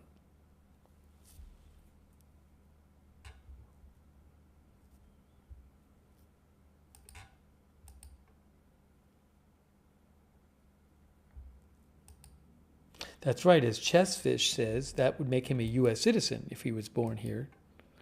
If he were born here, unless he gave up his citizenship. Maybe he was a dual citizen.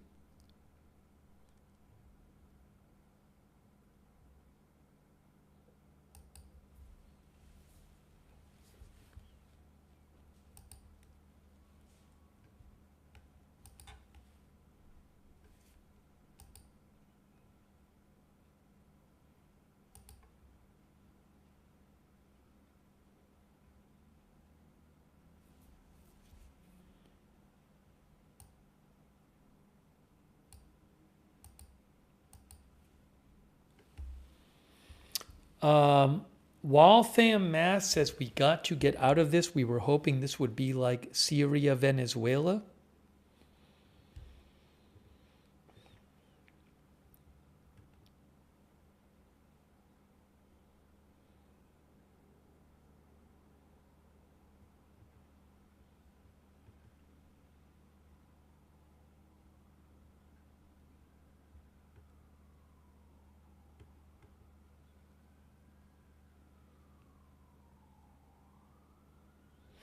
By the way, U.S. Central Command said today that they have attacked over 11,000 targets in Iran. And they say oh, you can't see it. You'll see it right now. Attacked over 11,000 targets and damaged or destroyed 150 plus Iranian vessels.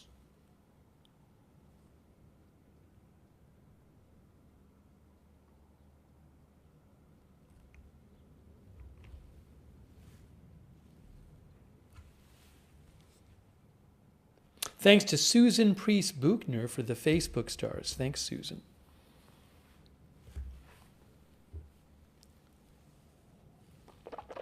I'm going to have to fill up my water glass in a second.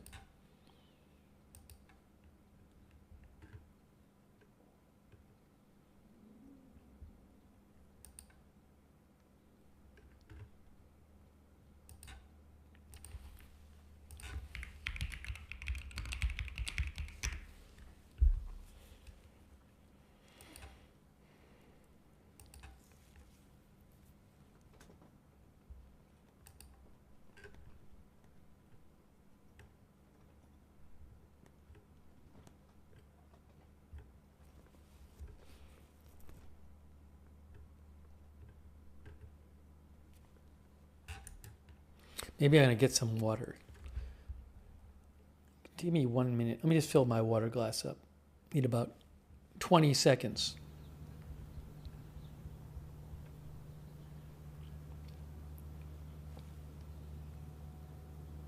I'm disappearing for about 20 seconds. Hold on.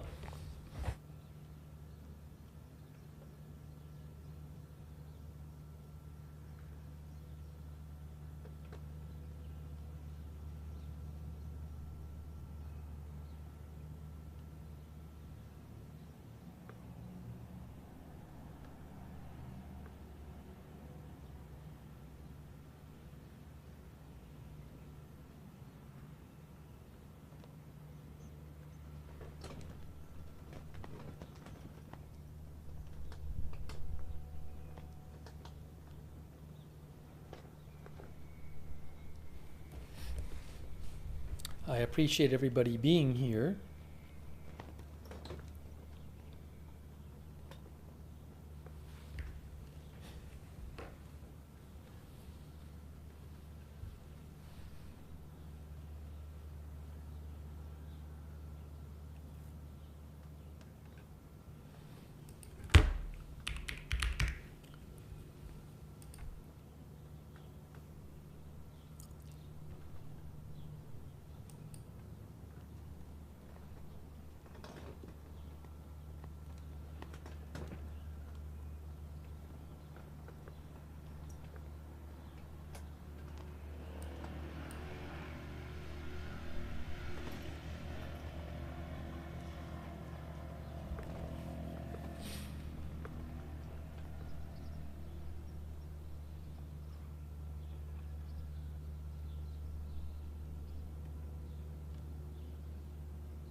Roberto says, why send in ground units when you have drones? Well, I mean, you know, the U.S., if the U.S. wants to control Karg Island and not let Iran produce oil there, for example, they can't just do that with drones. Right? So Karg Island is where, thanks Roberto for writing in, Karg Island is where around 90% of Iranian oil gets shipped out of there. So the U.S., if presumably an allure of taking it over would be to stop Iran from shipping oil out of there. Right, so P.B. Andre says, and they will have to stay there indefinitely. Well, that's a problem. That is a problem with having troops there, is that the troops become a target there.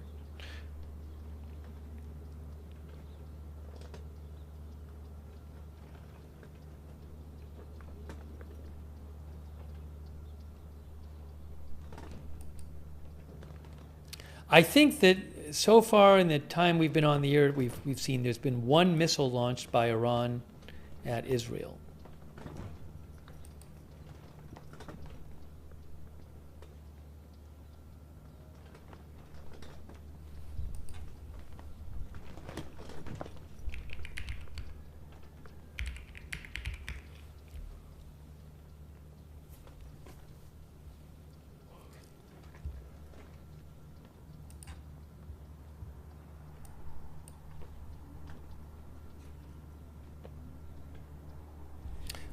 Our viewer, Justin, said that the last Hegseth Kane press conference was March 19th. If they had one now, I think they get a lot of questions about the reported attacks on the airbase in Saudi Arabia, which there's still no official statement about.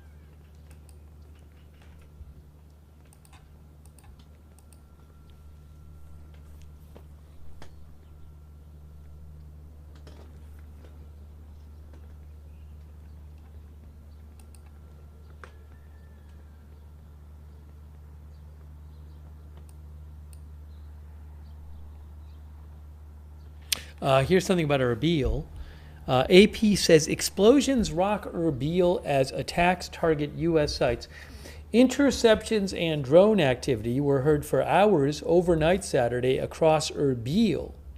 the capital of the semi-autonomous Kurdish region in northern Iraq, including drones shot down while attempting to target the U.S. consulate and nearby bases. AP journalists in the area reported nonstop loud explosions and saw at least one drone headed toward American facilities, in one of the most intense days of attacks since the war began. Do they mean it in Erbil? One of the most intense days in Erbil, is that what it is? Iran-aligned militias in Iraq have stepped up repeated drone and missile attacks on U.S. bases, including in Erbil. The U.S. condemned what it called despicable terrorist attack by Iran's militant groups, saying the strikes on the Kurdish regional president's residence in Erbil earlier in the day were a direct assault on Iraq's sovereignty, stability, and unity. The residence was empty at the time.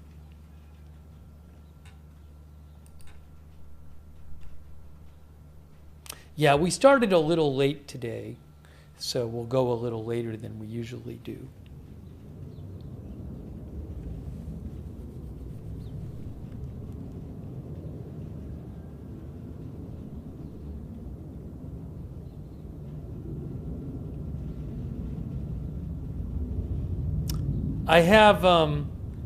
I'm here in Chicago for this online news association conference, which I wanted to go to because I think it'll be good for the channel.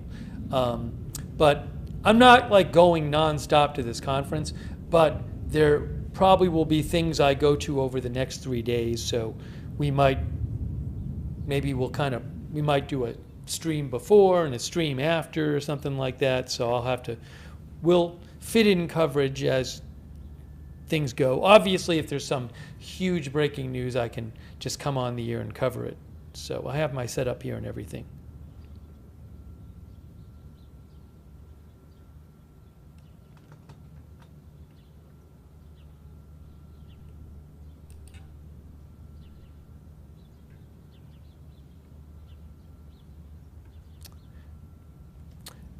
I mean, if somebody said, well, there'll be non-stream days. I mean, that just depends on the news. If there's absolutely nothing new going on, I might not stream, but that's kind of the same as it always is.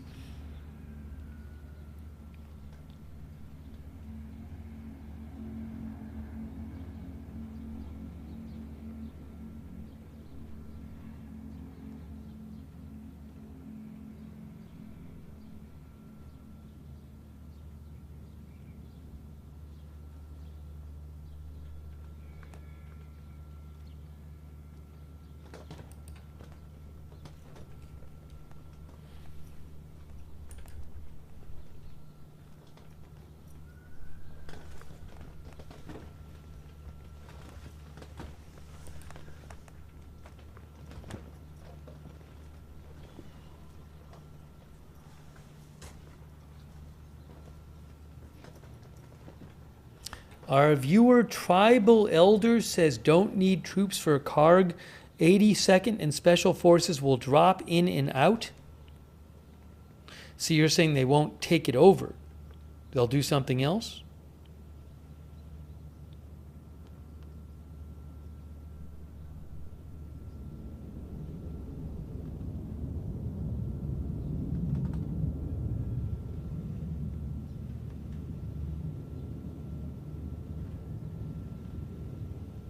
Justin Barton thinks something may happen today.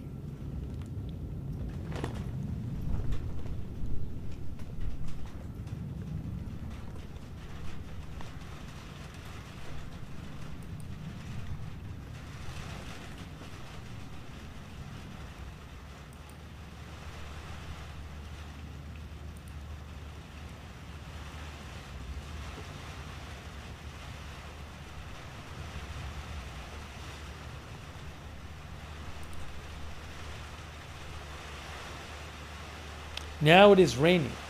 Look, it's raining. It's gray in Tel Aviv and it's raining in Beirut.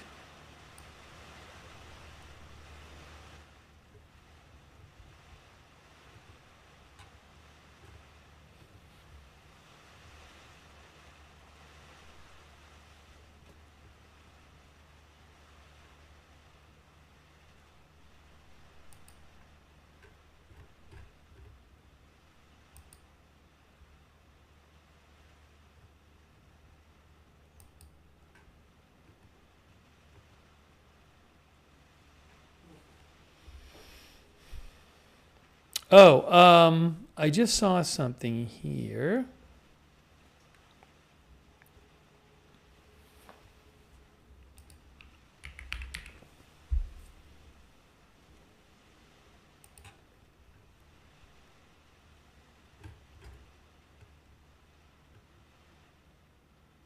Fars News, Iran state media, said about 20 minutes ago that there were several explosions heard in Tehran.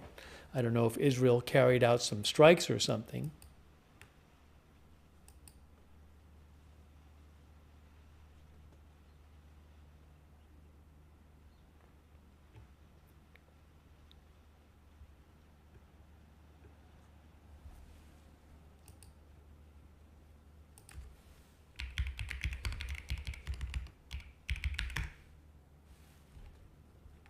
Turn it up a little bit.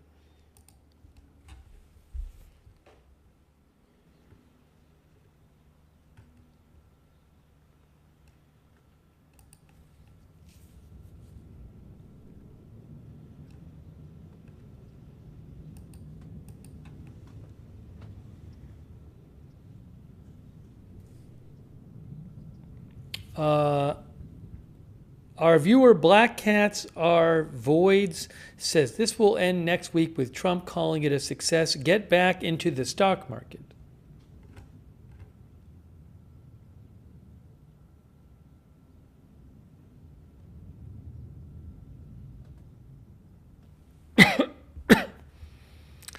The account Woofers claims that about 45 minutes ago that American A-10s leveled the 14th Brigade of the Iran-backed PMF in Mosul, Iraq. I don't know if this really happened, but I will post the link to that post where you can see it.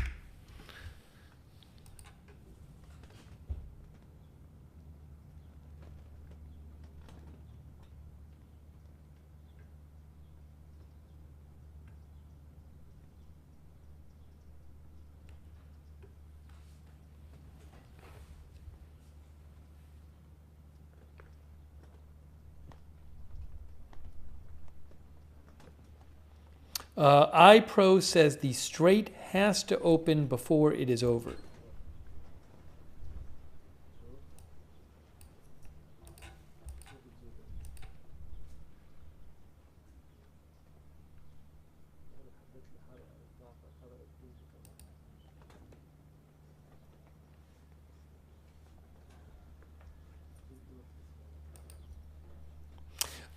Yaroslav Trofimov, who is with the Wall Street Journal. So he mentioned, there are these pictures, which I have posted on my X account, @Lookner, floating around, which claim to show this AWACS U.S. plane that has been destroyed, that was destroyed at a Saudi airbase by an Iranian attack on Friday. And if these pictures are legit, there's several of them, this AWACS plane has just been destroyed, like it's in pieces. Yaroslav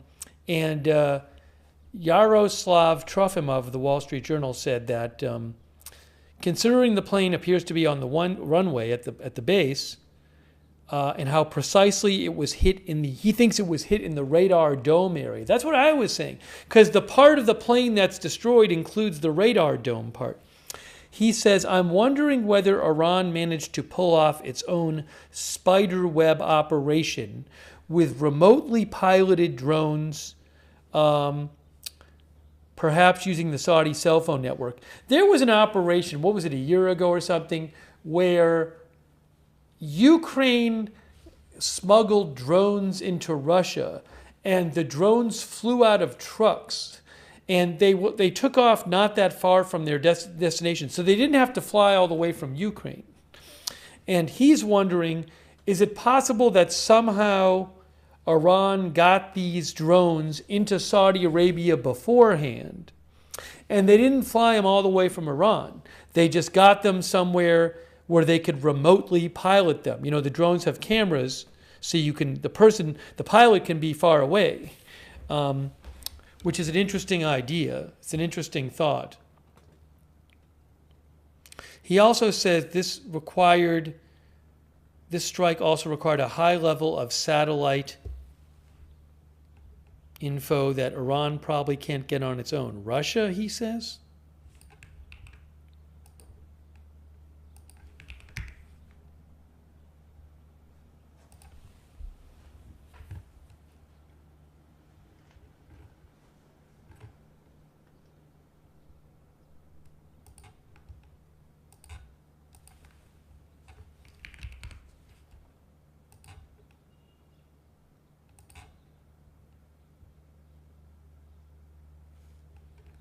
Hang on a second here. One moment. One moment.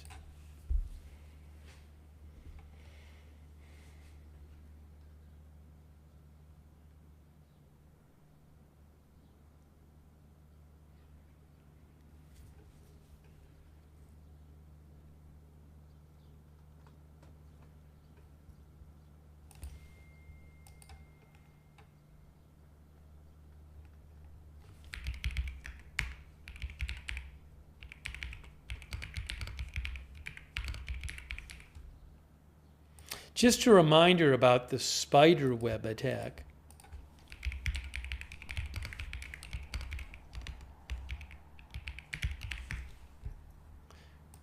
Operation Spiderweb. It was a covert drone attack carried out by Ukraine deep inside Russia in June 2025. It used drones concealed and launched from trucks on Russian territory. About 20 military aircraft were hit in the attack, 10 of which were destroyed. And you can see, I remember Ukraine released pictures of this, but there's a picture here of drones were placed in containers before being carried in trucks to launch points to attack Russian military airfields. It's crazy. So Yaroslav Trofimov was wondering if something going to happen like that with the Saudi airbase attack.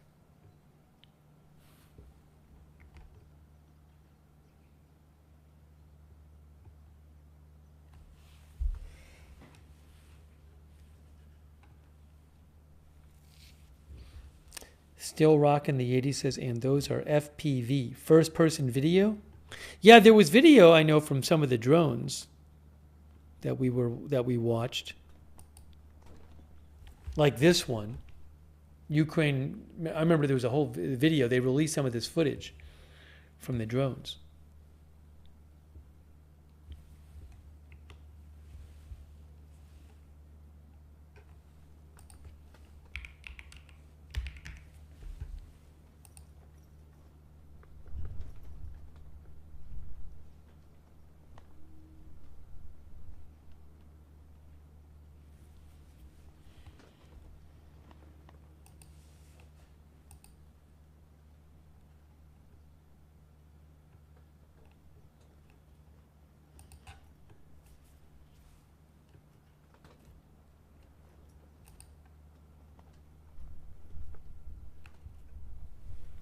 Our viewer Anna's Horty says U.S. and Israel single-handedly crippling the rest of the world's economies.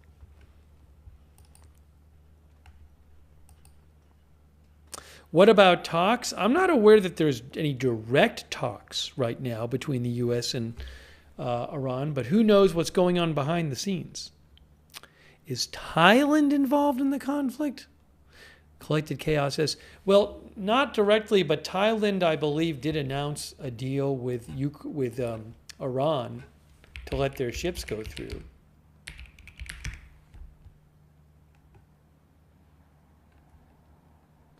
They said they had reached a deal with Iran to let their ships go through the Hormuz Strait. I don't know that we ever got details of that deal. Their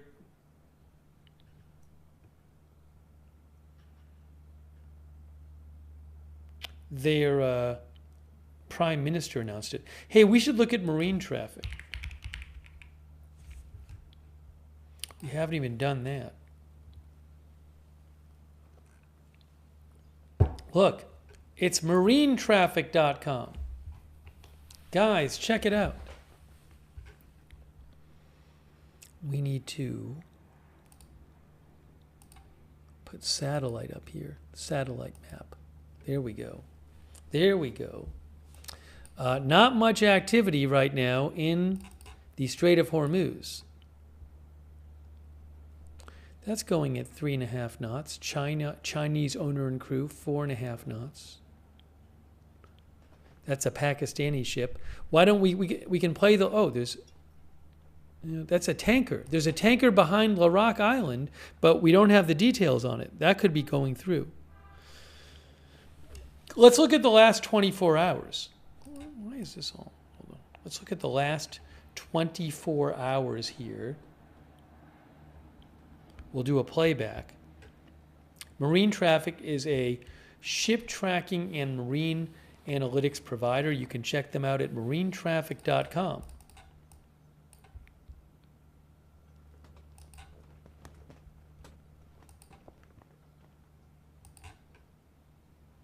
All right, so I'm doing the 24-hour playback. I'll speed it up, and we'll see what we see. Oh, when I do this, though, I like to show you the, you can't see the clock, so I'll put the, you can't see the timeline, so I'll put the timeline on the top of the, on the top here.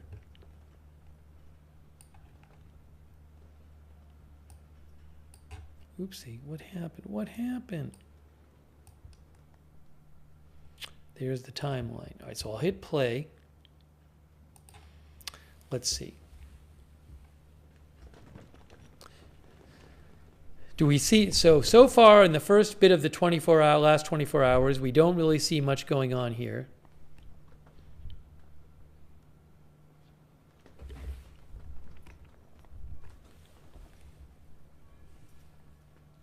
Oh, okay, look, hold on. Time out. We just saw these. The BWTYR and the BWELM. We need to look these up. All right, we'll go back, because I think they might have gone through. But let's keep going. So we got to look those two up. The BWTYR and the BWELM.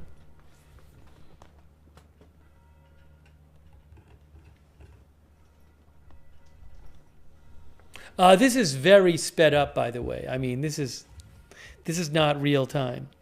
Then you have the Tawana, but it's kind of going in circles. Oh, also the Ocean Pretty, and what are all these? Raliki, Multan. We got to look all of those up. Hold on, we got to stop this. We got to stop this. We got to pause it. Looks like a number may have gone through. Let's see. Ocean Pretty, the Multan, the Raliki. Let's look these up. Let me get this on. Hold on. I'm going to do it this way. Wait one moment. Okay, so I have it open here. Ocean Pretty. That is a bulk carrier ship. It is a Chinese crew owner, it says. No, reported destination, Chinese crew over. It is sailing under the flag of Barbados. But then it says reported destination, Chinese crew owner.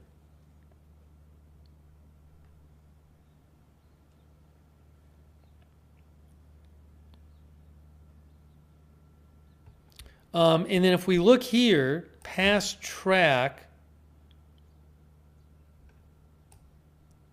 yeah, it looks like, I don't know where the rest of the track is. Was it off here? But it looks like it passed behind Larak Island and made it out.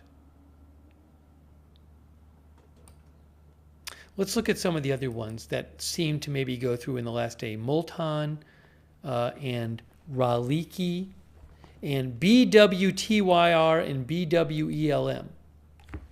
BWTYR. That is a LPG tanker, liquefied petroleum gas.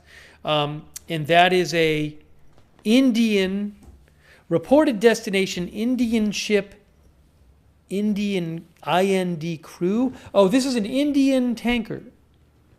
India has a shortage right now of LPG. So it looks like that might have gone through. I don't know if India paid to have it go through or not. Yeah, so here, the ship was going up here, and then it lost tracking there, but presumably it went around Larak Island, like the other ships that have leaving have done. Yeah, it looks like it went around Larak Island and made it out. And then another one was, that's BWTYR, and how about BWELM?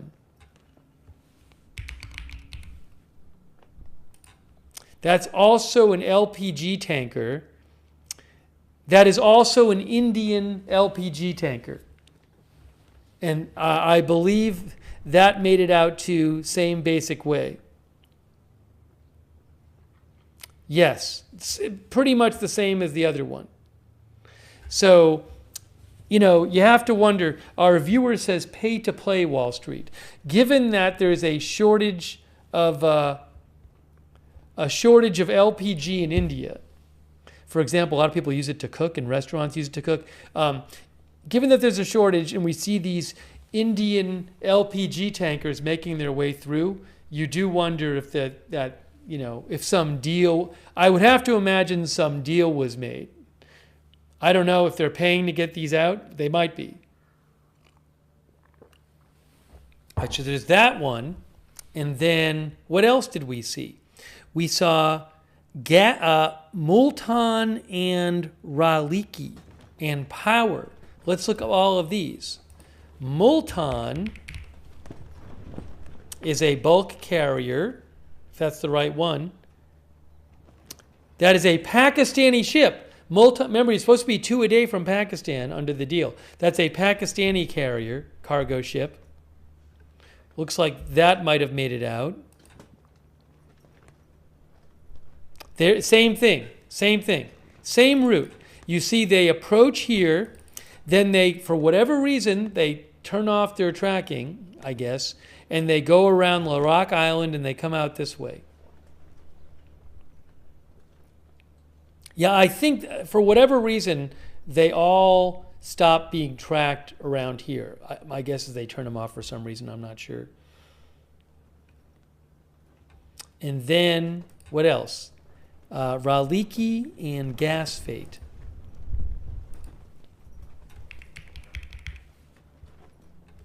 I guess I didn't type that in. Gas Fate. Gas Fate is a LPG tanker from Guinea. But it says reported destination Hormuz. I don't know where this is going. That is an LPG tanker flying under the flag of Guinea. Where this is going, I don't know. It certainly looks like a number of ships. Oh, that actually looks like it went through the other way. Maybe it's going to load up or something. Anyways, we only had watched about 6 hours, and we saw several ships apparently make it through. So let's keep playing here and see if anything else pops up. Andia. We'll have to look up that ship.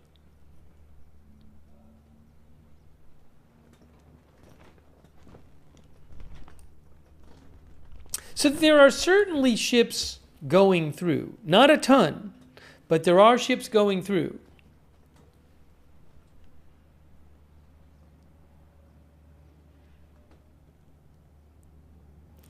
There's Gas Fate there.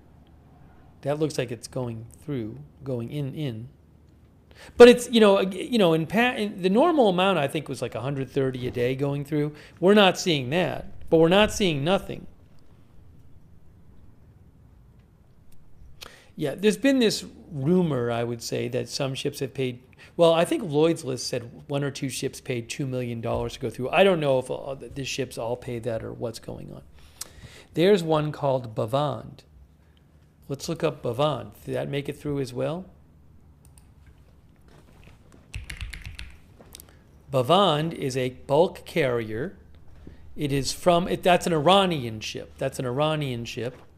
Did that go through? Well, it looks like it came out that way. I don't know what it was doing before then.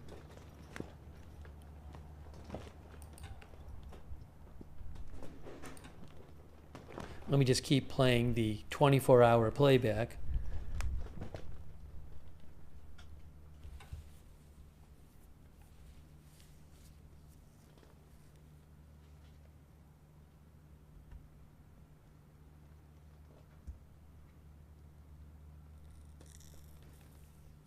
Not seeing much there. There's a ship called Tawana. There's one LB Energy.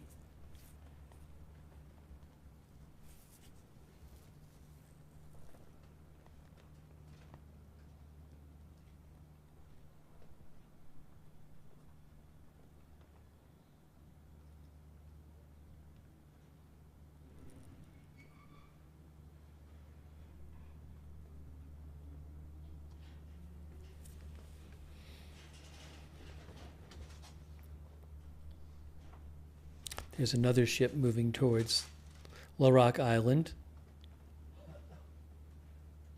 Jia Zhang. Maybe that's going to try to go through. But now you're getting up to about the current time. Yeah, I think that's current. So, I mean, the point is, to me, that we just watched the last 24 hours.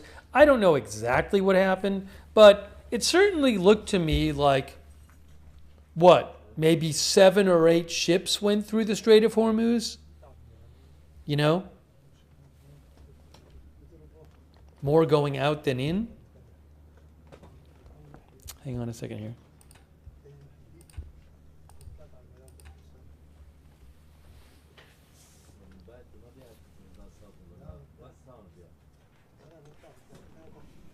So that's interesting.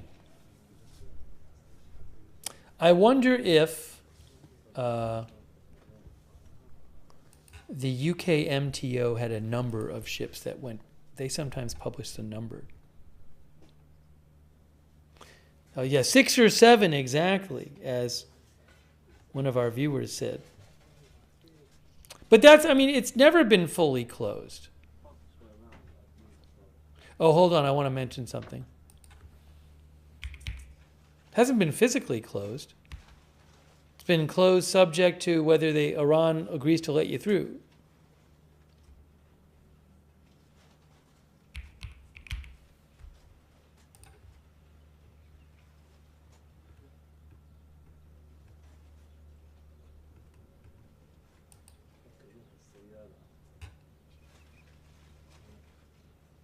I don't have a UK MTO number for the number that went through. I wanted to mention Tyler Rogaway of the War Zone posted. So look at this. So I think he's posting about the planes that got damaged on Friday reportedly at the base in Saudi Arabia, the U.S. planes, including what appears to be a destroyed AWACS plane. He says, hopefully there will finally be a real wake-up call here on hardened infrastructure for air bases. They, Department of War leadership, have and are living in a fantasy land with this. It's maddening. It's easier to kill your most potent combat aircraft on the ground, where they spend the vast majority of their lives, often broken and in the air. Overwhelming air defenses is just a math procurement tactical equation. This is Iran. China will be a bloodbath. The entire thing is bonkers. How many years? Yeah, he's been talking about this for years, saying that that planes that are just sitting on the runway without protection are vulnerable to these attacks. He says, and yes, it's expensive, but sorry, every dollar to high-end offensive capabilities is a losing strategy. It keeps biting us in nibbles. The chomp will be coming if we don't change the mindset entirely. And this is at home and overseas. You can't protect everything, not even close, but you can protect a portion of your fleet and plan around that capacity. Yeah, he's been saying this regularly.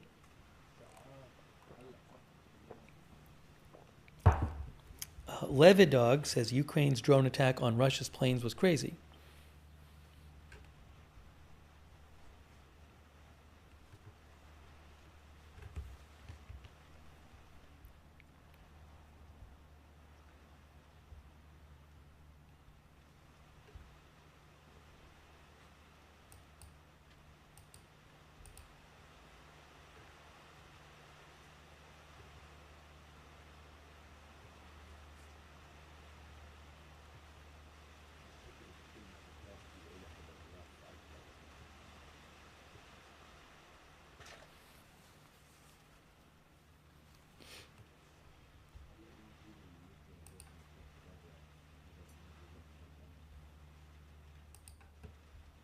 Someone mentioned Flight Radar 24. We haven't checked it.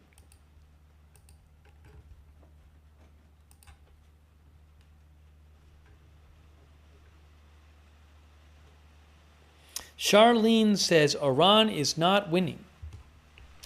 Hey, it's Flight Radar 24. You can go there and check what's happening.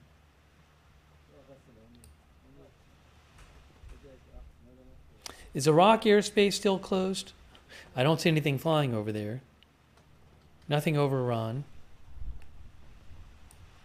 Are we seeing? A lot of times we see refueling aircraft. There's one. There's a refueling tanker. There's a refueling tanker. There's a refueling tanker. There's a refueling tanker. Lots of refueling tankers. Oh, that's not.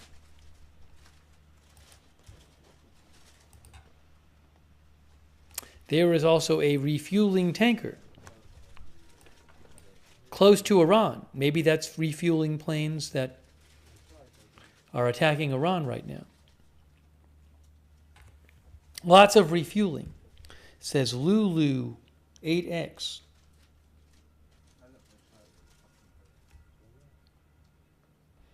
Fuel in the air, says Joker and Thief.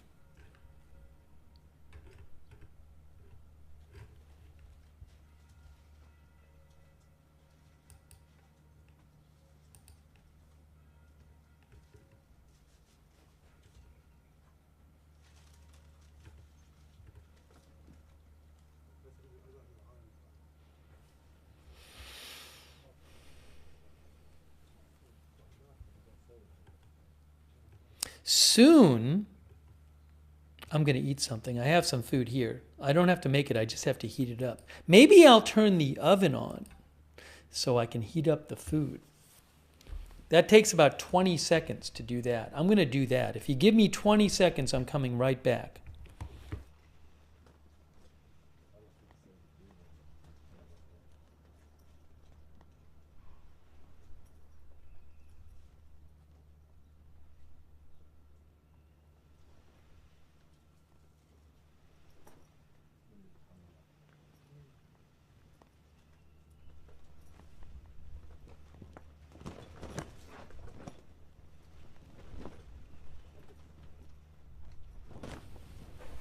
Do that.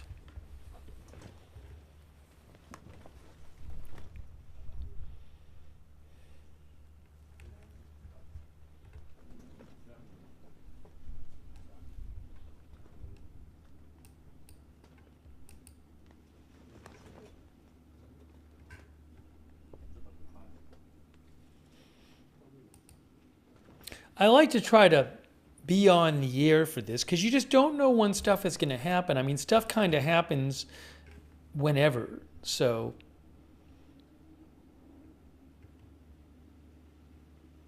even if there's not a lot of new happening right this second, that can change quickly.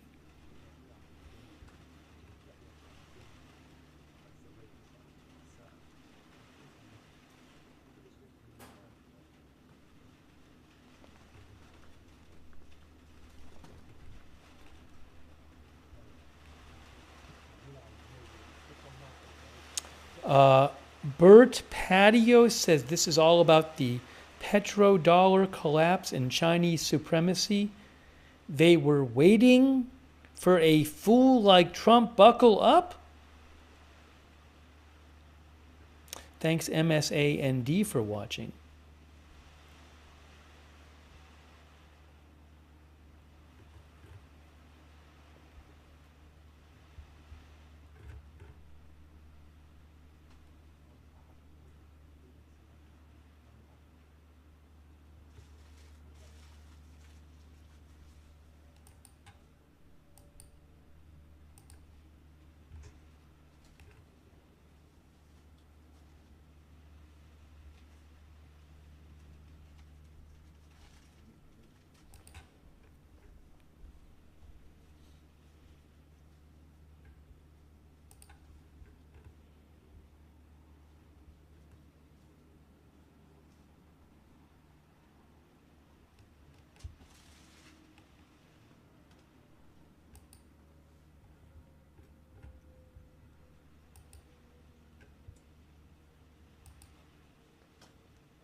New Eurekan Joseph says oil investors are winning. Oil prices are super high.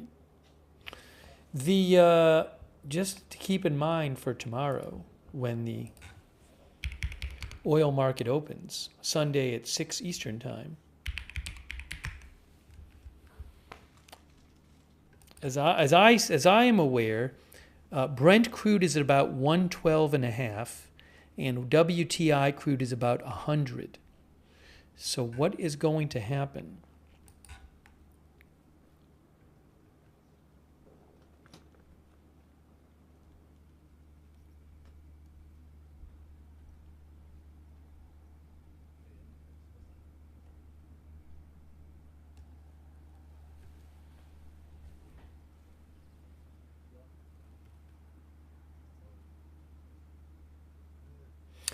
Nino Assyrian Bull thinks the U.S. cannot sustain a long war.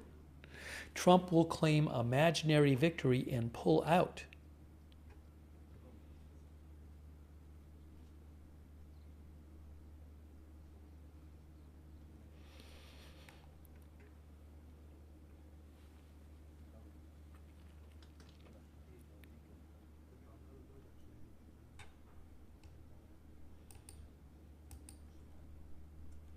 Six months from now, a year from now, will Iran be charging ships to sail through the Strait of Hormuz?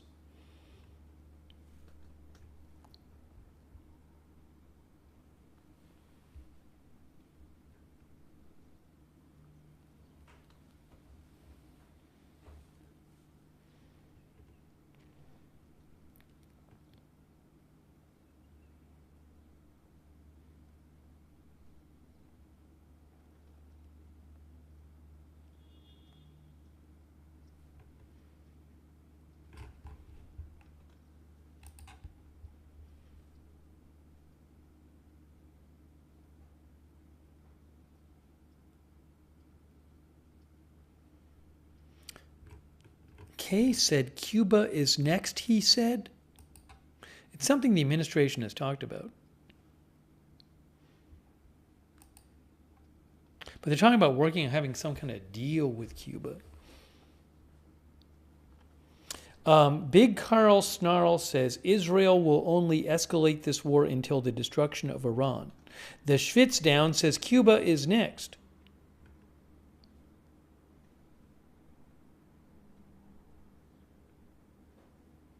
Hey, Paul Anderson's modding too. Thanks you, Paul. I didn't thank you before. Thank you.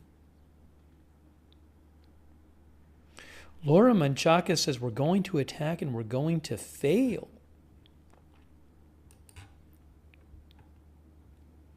Is there a drone? Oh, there is a drone alert in northern Israel right now. Drone alert.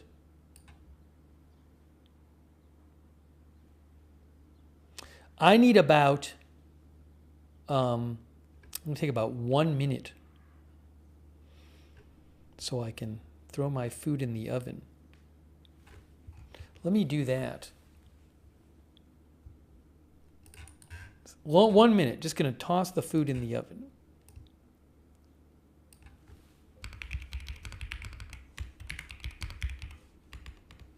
I like that we have a little more time to take your comments tonight. Okay. Steve will be back in 1 minute. Oops, that's not good. 1 minute. Hold on, I'll be right back.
That was about a minute.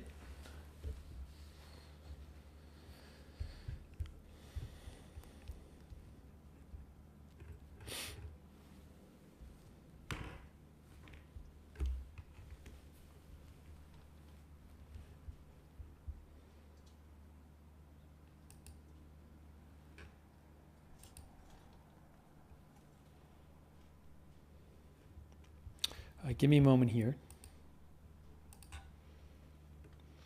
Zoe Girl says, how long do you think this military operation is going to take? I have no idea. The Washington Post had an article tonight where they reported the Pentagon was planning for weeks of military activity. But then they talked to one person who told them, didn't one person say possibly months? They said U.S. officials said the Pentagon is preparing for weeks of ground operations, but one person they talked to put the potential timeline at a couple of months.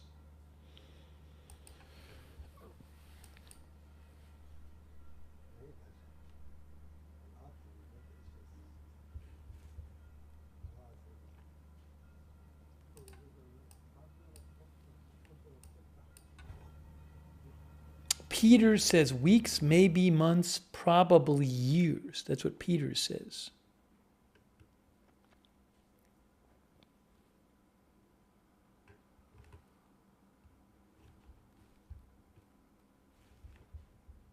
Where'd the volume go? Haruna Q says a couple of months and a whole global economy in shatters.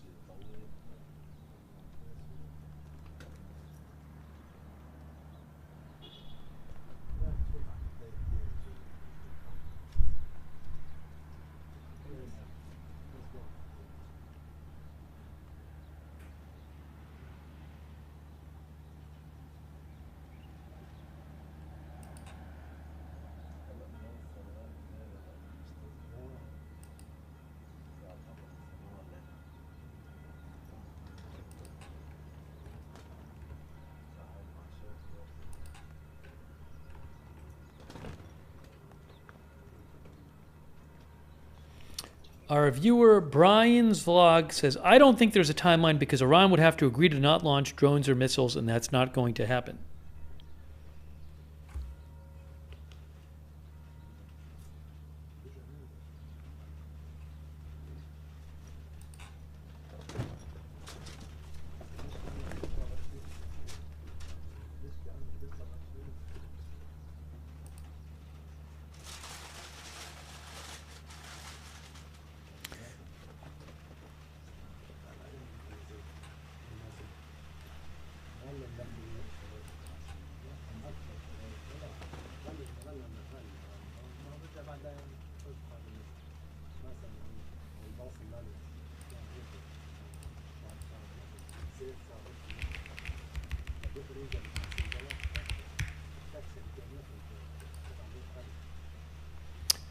Claudiot thinks the solar industry will get a huge boom out of this crisis.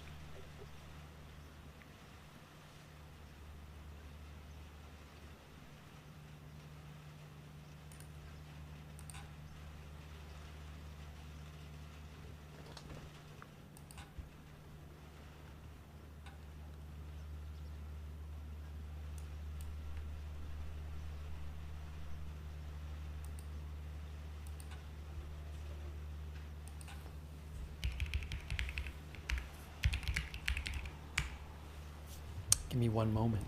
Give me one moment. Carl Michael Shanti thinks we are watching the end of the U.S. and Zionism on live TV. Picked on the wrong country. Why would anyone attack someone who has been prepping for you for over 45 years?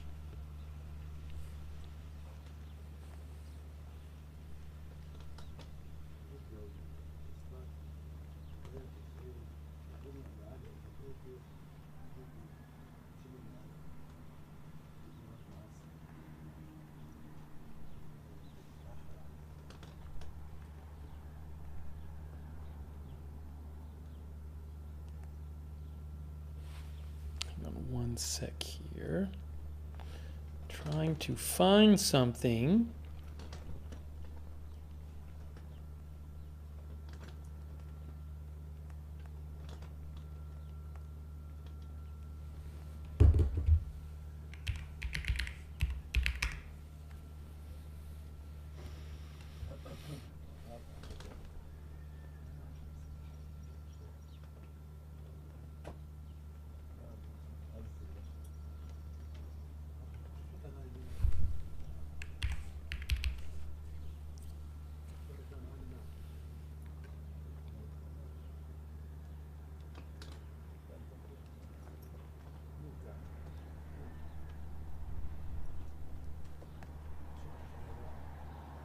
Hey, thanks to TE88 for the memberships. That's really nice of you. TE88, thank you.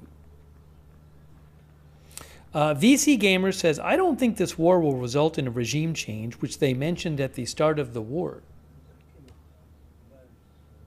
Doesn't seem to be being talked about that much right now.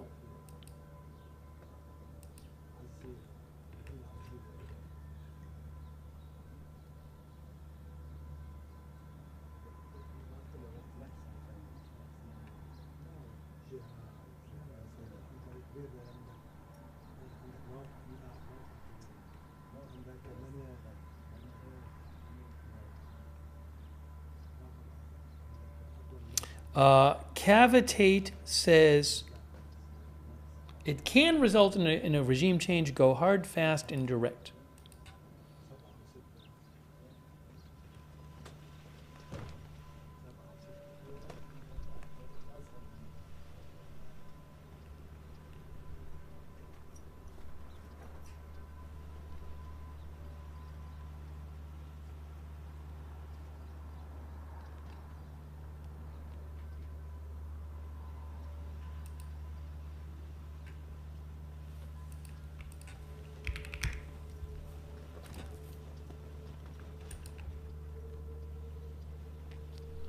I don't believe there's a new Institute for the Study of War article about Iran today. Oh, no, there is.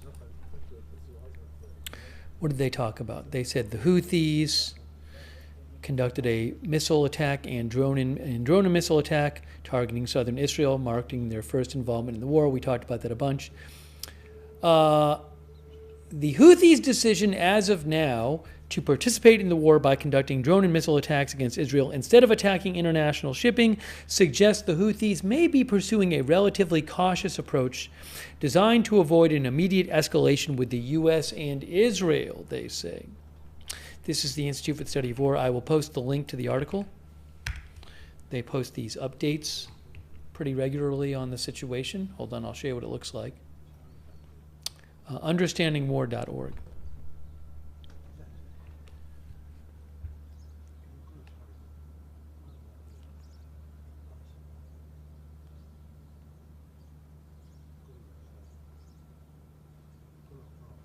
What else do I want to mention here? They report that Iran and Russia have held very active discussions in March about transferring a limited shipment of upgraded Russian drones to Iran, according to U.S. and European officials speaking to AP.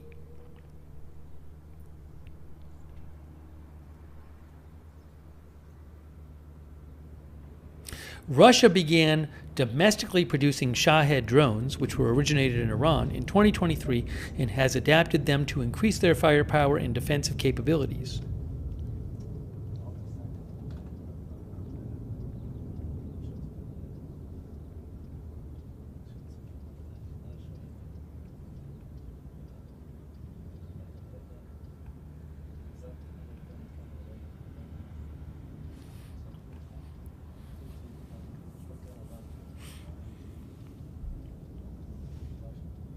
Also, they mentioned Thailand is the first country that has publicly announced an agreement with Iran about passage of ships through the strait.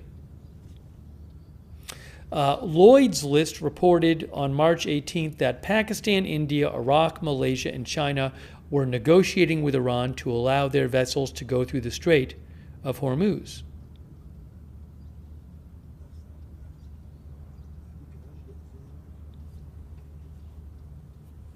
Hectate says mo money.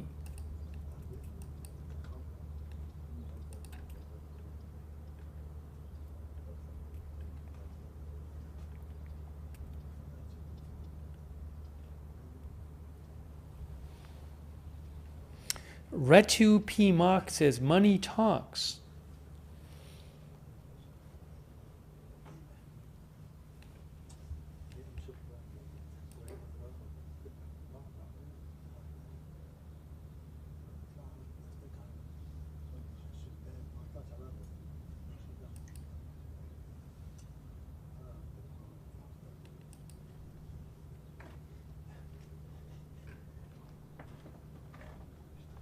I have to check on my food in a second, see how it's doing in there. I'm heating up some food. Maybe give me 1 minute to go do that. Can you give me 1 minute? No. 1 minute, I'm coming right back.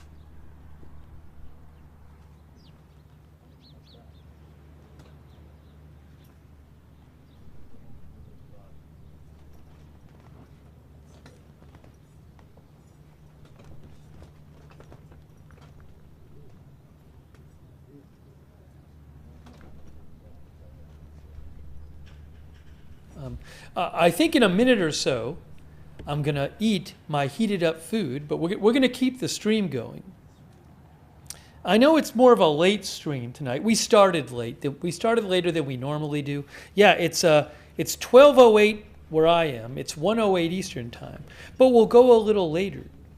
You just don't know what's going to happen. So I'm going to be when I'm eating, I'll be keeping an eye on things, and if something huge happens, I can just run over and get on the air. Otherwise, I'll come back on. I'll appear again once I've eaten. But a bit more of a late night stream tonight. But it's not late there, it's morning there.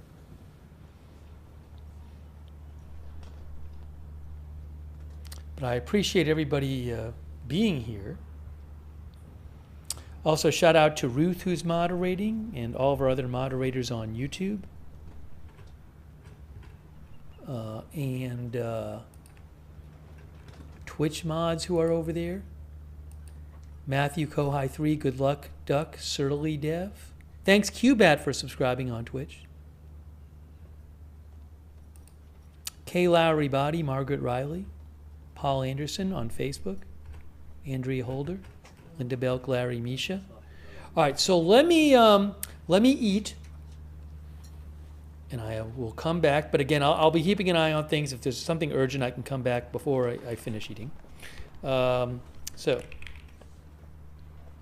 Steve is taking a meal break. He'll be back shortly. How does that sound?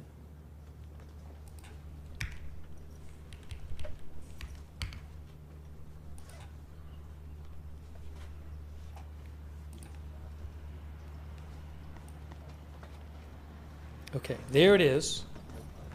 So hang out. I'll turn the volume up on the Beirut stream a bit. And I will keep an eye out. So I'm going to eat, and I will see you in a little bit.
Hey, I'm back. It's raining.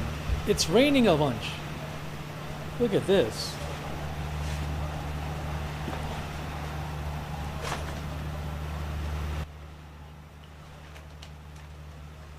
It's raining a bunch. You know what's going to look up is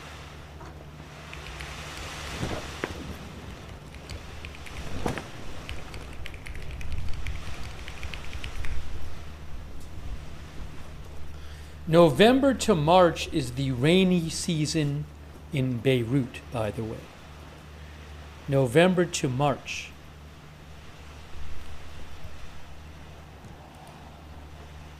Says Google, rainfall is often heavy but intermittent with many sunny days in between.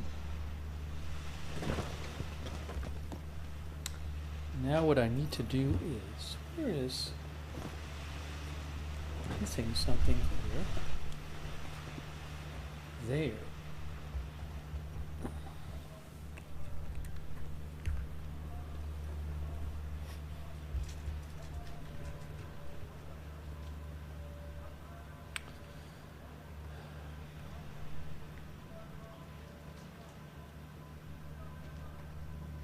It is 8:48 Israel time, guys.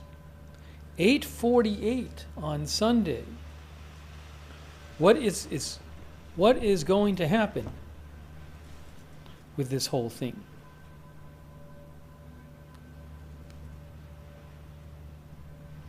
Our viewer Haroon says, didn't expect that part of the world to be wet. We're on a little later tonight because I started late.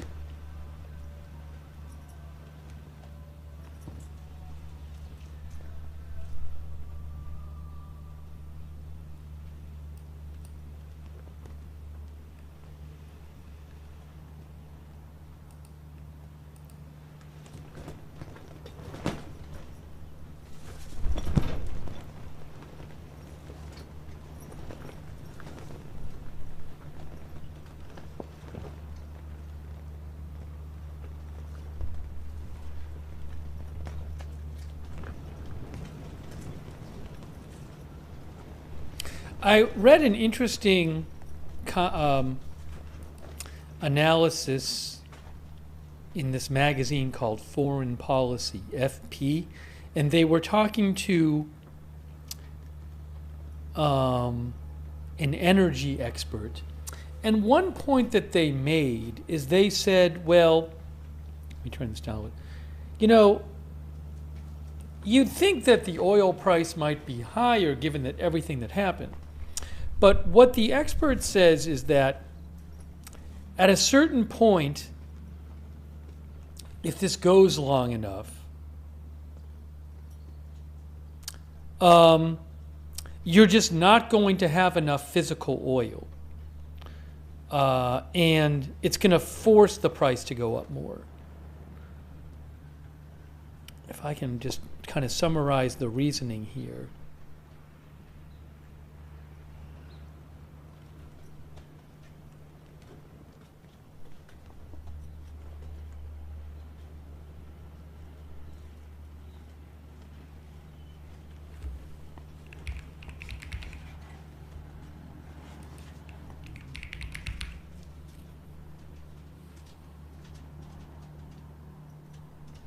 Basically, he's saying that you have, I mean, there is this deficit of oil. Less oil is flowing out to the world than there used to be before the war.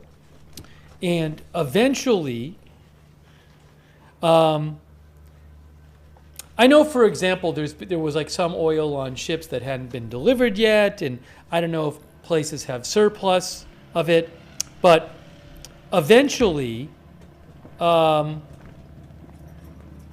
also, like, there's been some extra oil put on the market, but eventually he's saying, like, the market, eventually you're gonna have too much demand for the oil that's out there, and that's gonna force prices to rise.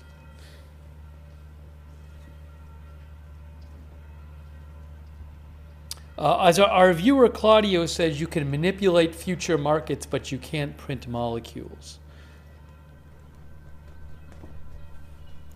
So the idea, again, and I'm not an expert on this, and so the idea is that, well, it takes a little while, and the world can cope for a bit, but when you eventually get long enough, there's going to be a shortage of it. and the price will just have to go up.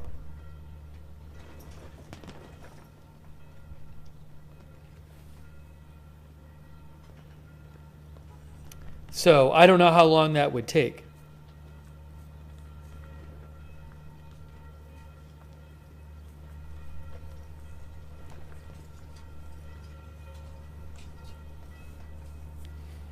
.007 says that's when the whole world won't allow Iran to hold a shipping lane hostage.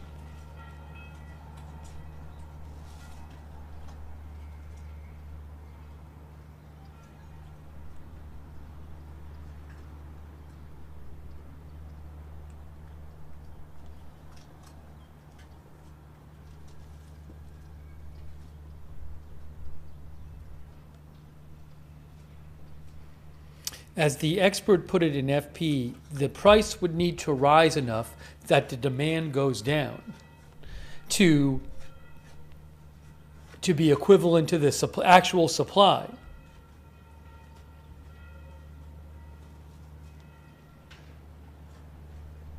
And you know, look, it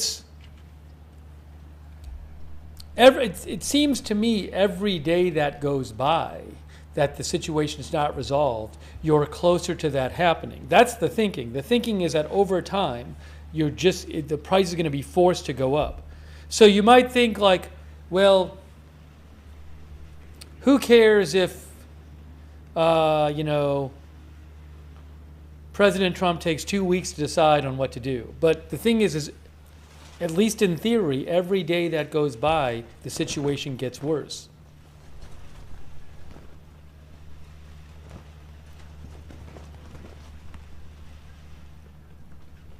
George Walker says it's inevitable. So if there's no U.S. ground operation for 2 weeks, will the price just rise on its own? It might.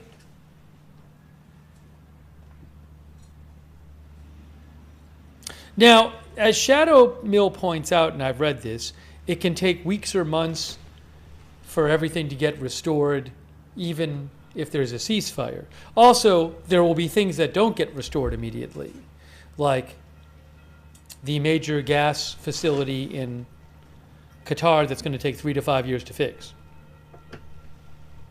Hey, thanks, by the way, to Crypto King. Crypto King, thanks, Crypto King, for the memberships. That's really nice of you. Thank you.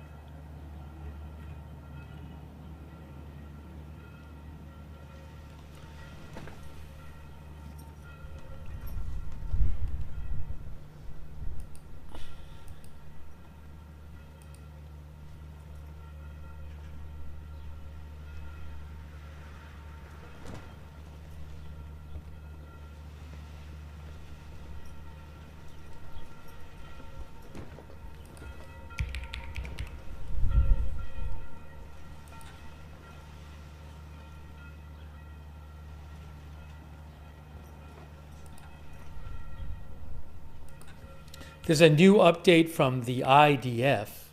Here's what they had to say. Temporary command posts established and weapons production sites. IDF completes another wave of strikes in Tehran. The Air Force, guided by military intelligence, completed yesterday a broad wave of strikes targeting infrastructure of the Iranian terror regime in the heart of Tehran, they say. As part of the strikes, the IDF deepened the damage to the regime's weapons production infrastructure, striking dozens of weapons storage and production sites. In recent days, the IDF identified that the Iranian terror regime had begun positioning its command posts in mobile caravans, they say, following the attack by the IDF on most of their command posts last month as part of Operation Roar of the Lion. As part of this wave of strikes, the IDF destroyed several temporary command posts, including commanders who were operating within those posts. In addition, production and storage sites for ballistic missiles, air defense systems, and observation posts of the Iranian terror regime were struck. The completed strikes are part of the phase of deepening the damage to the core arrays of the Iranian terror regime and its foundations.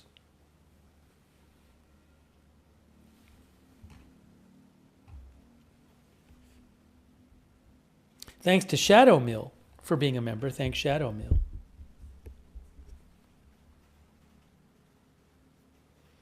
PK says, where are the paratroopers? Island invasion was expected by now, right? No, the paratroopers from the 82nd Airborne Division, I don't believe they've arrived yet. It was expected it would take them a bit of time to arrive. The Marines from, who I think it was like maybe 2 weeks ago, who were sent from Japan, just showed up on the 27th.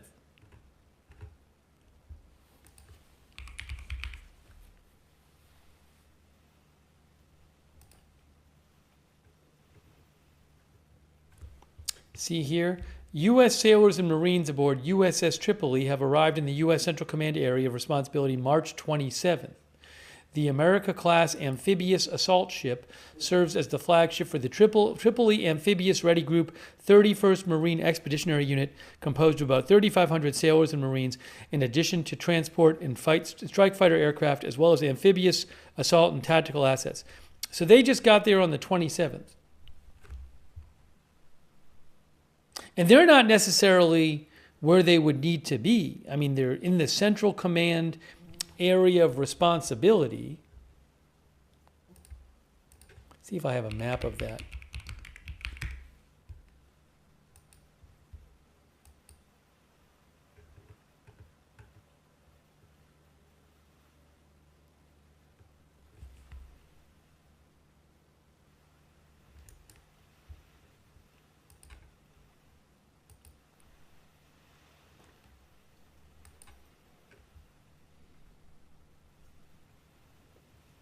Here it is, CENTCOM, area of responsibility.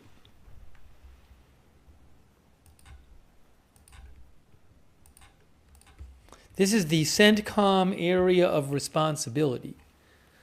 I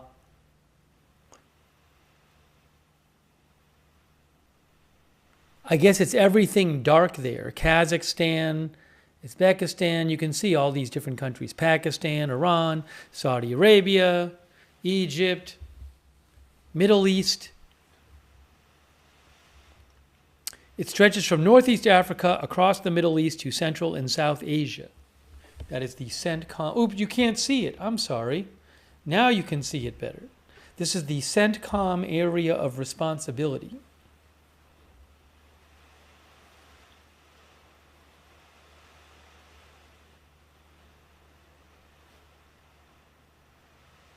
How does the Tripoli get to Karg Island? Right, so if the Marines were supposed to use, were trying to use ships to get to Karg Island, they would have to go through the Strait of Hormuz to get there, which might be a dangerous activity, although we don't know.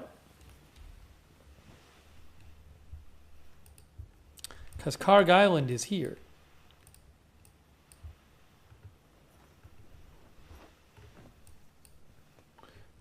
Where am I looking here? Right here. There's Karg Island up here. And so you'd have to go to through the Strait of Hormuz to get in there.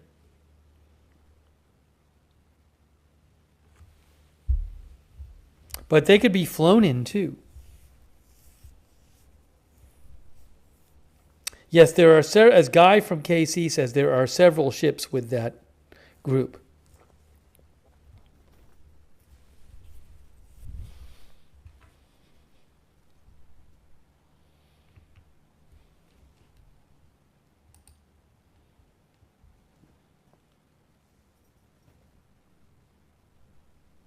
But they're there. They're now in the region. So I don't know if Trump's going to wait for more troops to get there. Has he not decided what to do? Your guess is as good as mine. Elf F Fire thinks Osprey helicopters. So Iranian state media is posting the photos that have been floating around, claiming to be photos of the destroyed AWACS plane at the Saudi base after an Iranian attack on Friday. Their state media is claiming that those photos are legit, but I don't know that. I'm going to wait for somebody besides Iran to confirm those photos.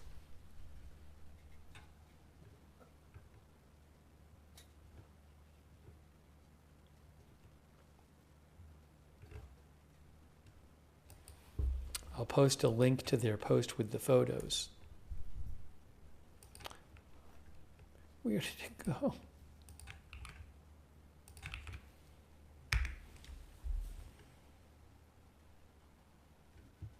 I mean, there are 3 different pictures. So I personally, I think it'll turn out to be legit, but we'll have to see.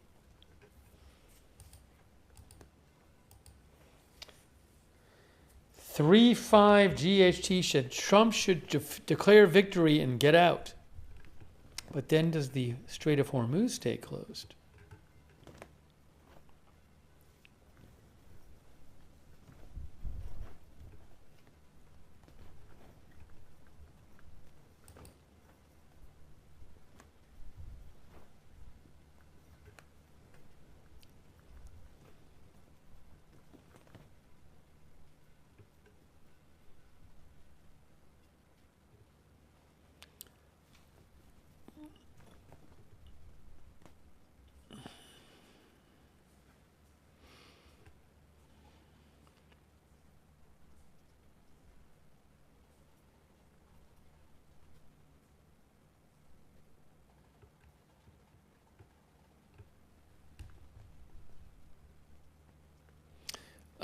Barry thinks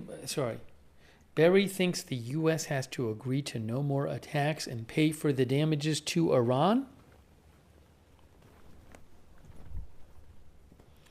PB Andre says, how long will we plan to retain control of the island strait? Seems doomed.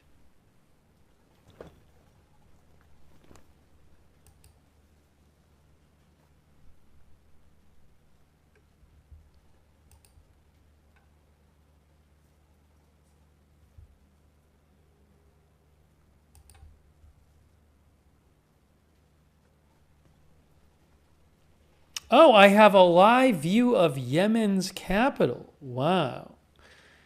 We're going to have to look at that for a second. Hold on. Give me a moment here. I'm going to pause this so I can show you. We never get this. Live view from Sana'a, the capital of Yemen. Are you ready for this? All right, hold on a second here. Why does that not work? Is happening here? Give me a moment here. Why does that not work? Give me a second. Why does that not work? Doesn't make any sense.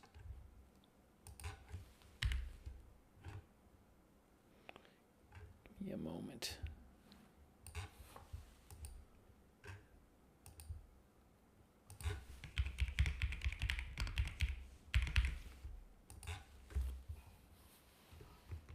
That's better. Okay, watch. I'm going to put Sana'a on now so you can see it. It's coming up right now. It is coming up right now. I can see it. I don't know how good the shot is, though. Not the best video quality. Here it is. Here is Sana'a. Look, it's Sana'a. Guys, it's Sana'a, Yemen.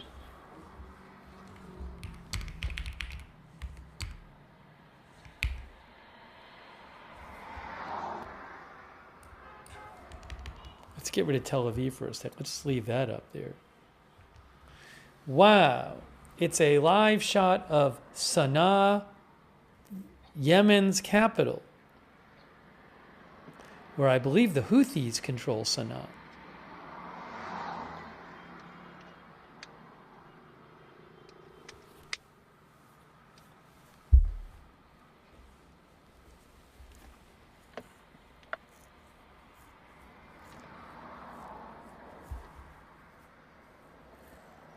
Crazy. Maybe the first time we've shown a Yemen... Yeah, I agree. The video quality is pretty good. Maybe the first time we've shown a live shot from Yemen.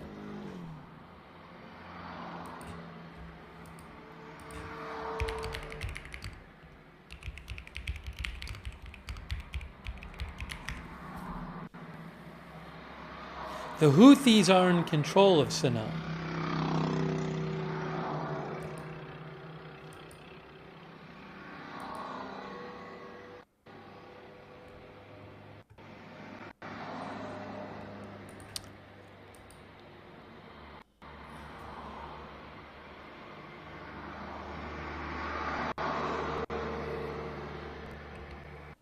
Audio coming in and out.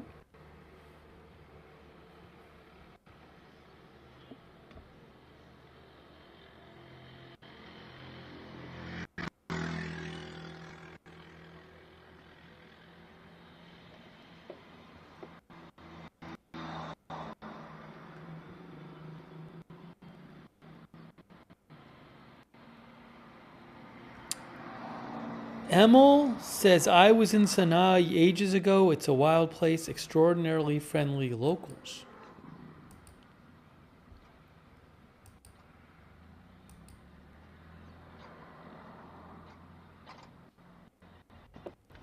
Flight Radar 24 says there is a Boeing Stratotanker returning to Tel Aviv, squawking general emergency.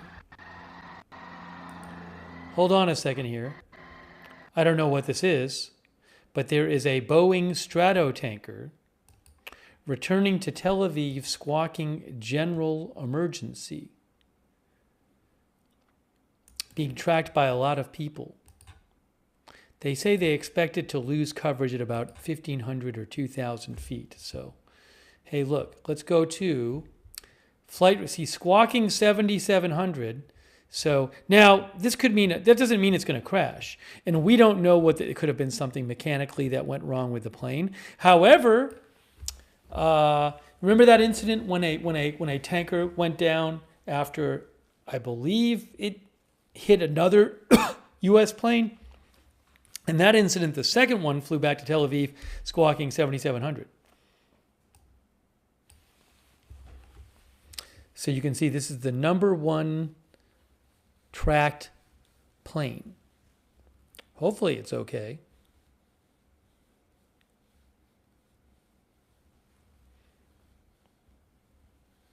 The altitude, well, it's going to probably land soon.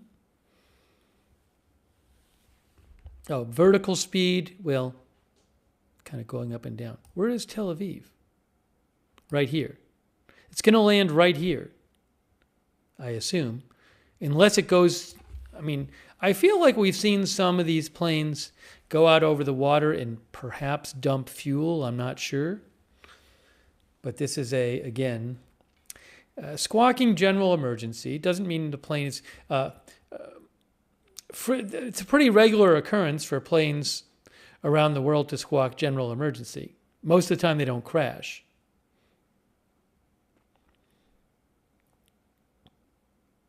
Yeah, people are looking at the vertical speed.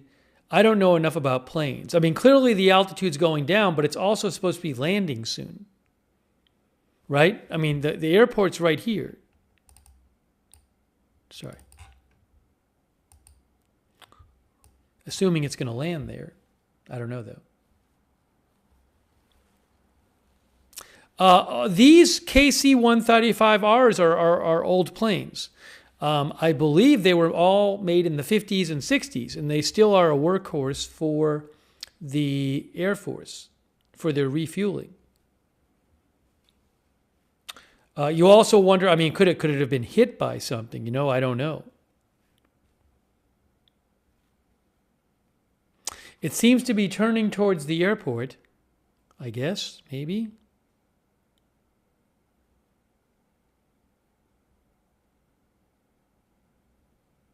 So I don't know what's wrong with this plane, if it's a mechanical thing, if it took some damage somehow. Beats me.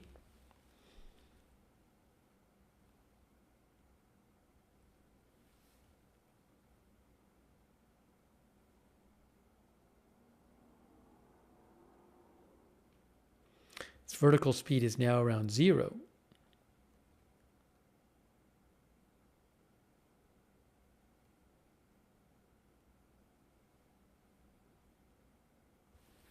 Can we do the satellite map? Settings. Should we do hybrid? I like that less. That's kind of, I find that more, I don't know. Well, the nice thing about that is you can zoom in on the airport. See the airport there? There you go.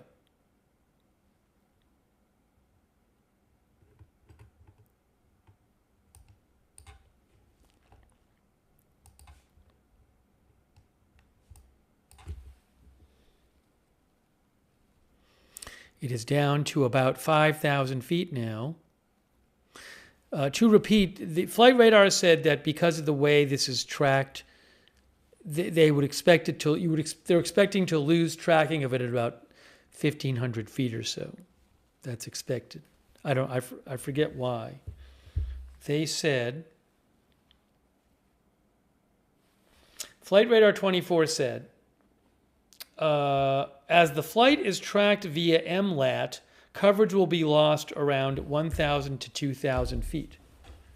I also don't know, well, I was going to say, I don't know if we're getting an, I don't think it's actually turning around here. It's possible there's something with the signal going on. See the weird path there? I don't know that it's actually doing this.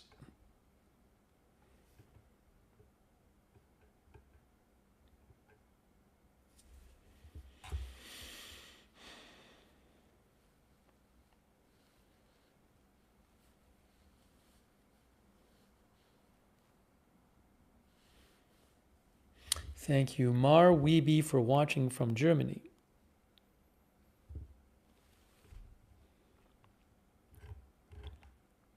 I don't know that that's how it's flying. Who knows?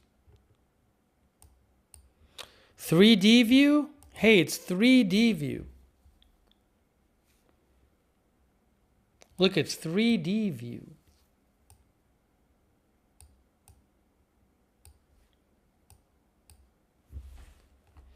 What do you guys think about 3D view on Flight Radar 24?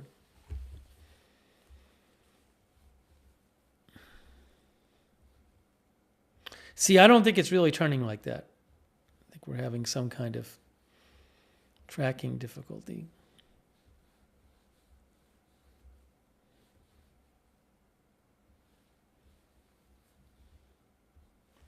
Oh, thank you, by the way, to, I'm sorry.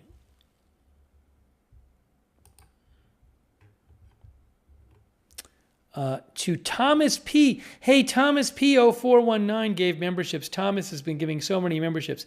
That's really nice of you, Thomas from Sweden. Thank you. Make sure you thank Thomas or somebody else if they give you a membership. Also, thanks to Southern Guy X for being a member. So we're watching this U.S. refueling plane that's squawking general emergency. And, oh, I can see, there's the airport right up there. There's the airport.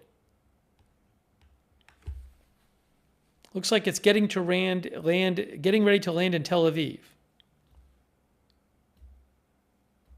You can see the airport. Oh, it's out of coverage because they said when it gets low enough, it'll go out of coverage. I don't know if we can see that one on ADSB Exchange. I can look it up. Give me a moment. I'll check it out. Meanwhile, we seem to be having an issue with the Sana'a Yemen feed. So I'll have to go back to another video. ADSB Exchange. What is the name? What is the number of this plane? It says 638018. So if I go to ADSB Exchange, will it be there?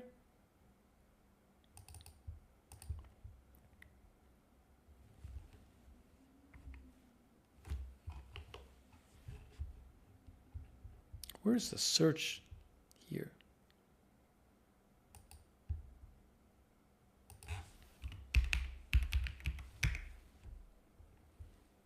(638018). Did I do that right or not? Oh, if I do KC 135, is that going to help me? If I don't search that much.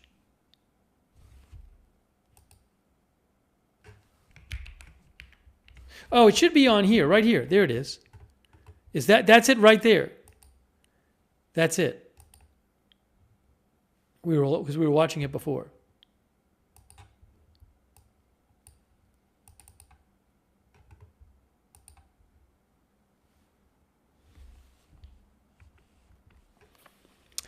Altitude 1575. There is the airport.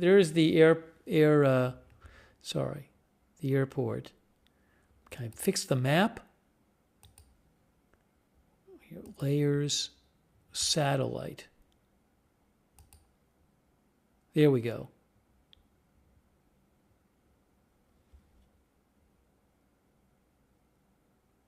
This is adsbexchange.com. Both this and Flight Radar 24 are great. FlightRadar24.com, flight trackers.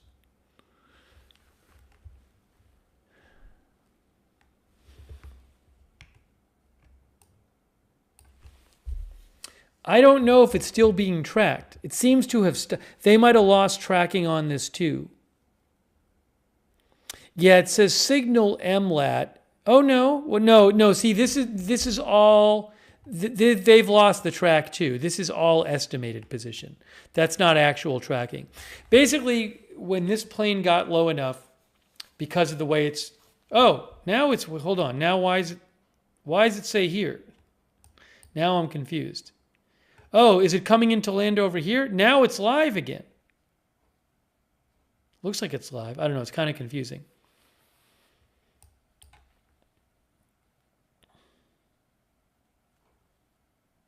It looks like there's some issues tracking this plane. This plane was declared squawking emergency. All right, well, we can't track it now anyway. You can see the tracking seems to have stopped, as was predicted by Flight Radar 24. It's a U.S. refueling tanker.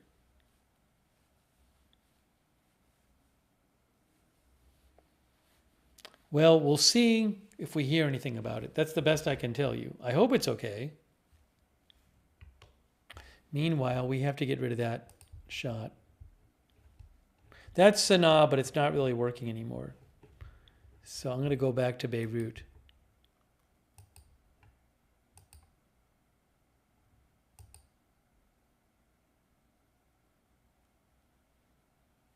Tracy says, hope it didn't crash. Again, it was predicted that it would go off. The tracking would stop. So hopefully it's okay.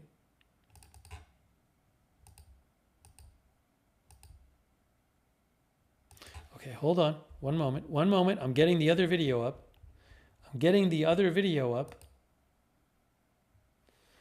One moment.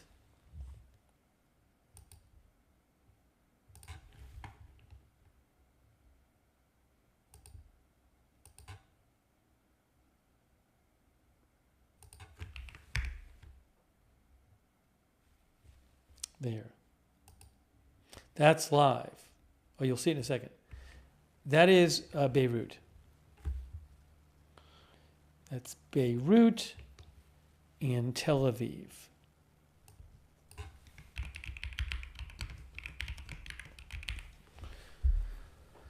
Okay, so we got that back up there.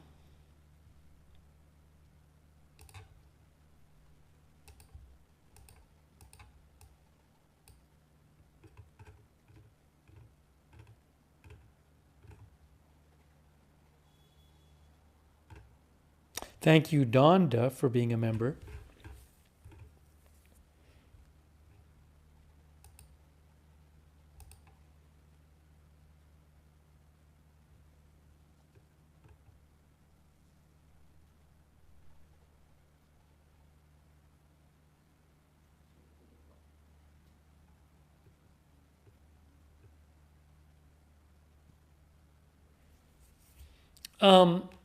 I see that the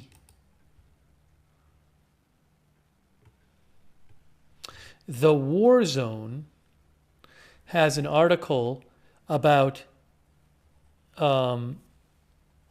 again, there are photos that appear to show a U.S.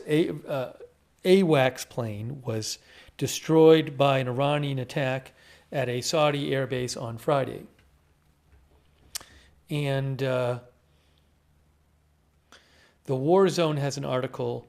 Images purportedly show E3 Sentry totally destroyed from Iranian strike. I'll post a link to that article in the chat. They say a loss of an E3 would be a major blow for the dwindling fleet of increasingly rickety airframes and would point to other capability and defensive gaps.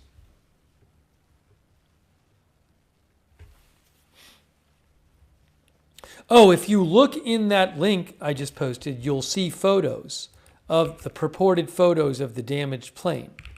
I just posted the link in the chat to the Warzone article. Just to give you some of what they said info is slowly dripping out as to the extent of the Iranian attack on Prince Sultan Airbase on Friday.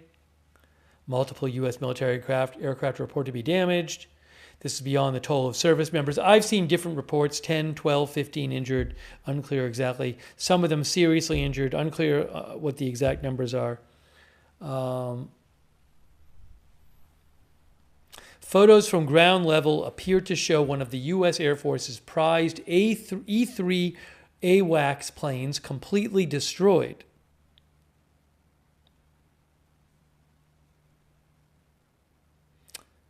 They show the rear fuselage totally burnt out and destroyed. These photos. There's debris all around the aircraft.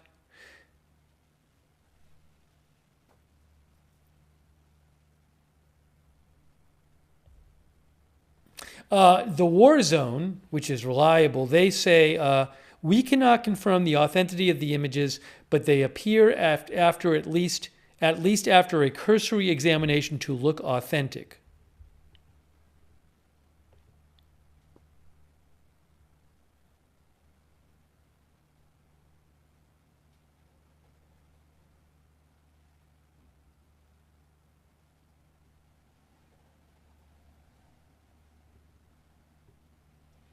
They say the loss of an E-3 Sentry AWACS plane is a major development. The aircraft are critical for spotting incoming barrages and coordinating the air war. The U.S. had only 16 E-3s remaining, with the rickety fleet nearly cut in half as it struggles to maintain readiness in its old age.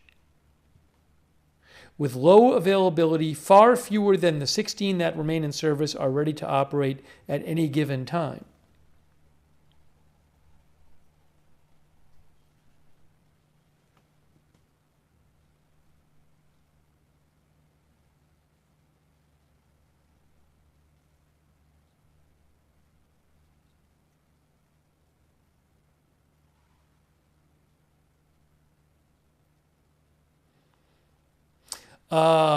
The War Zone says Iran has been somewhat successful at targeting key radar installations around the region that enable America and its allies' air defenses.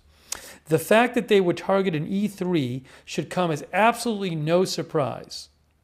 As for how they acquired the targeting data, satellite imagery is still available from China and Russia. Is likely providing them satellite imagery is still available from China, and Russia is likely providing them imagery as well. There are other ways to obtain time-critical info, like where aircraft are parked on a base that is from far lower tech sources, including classic human intelligence.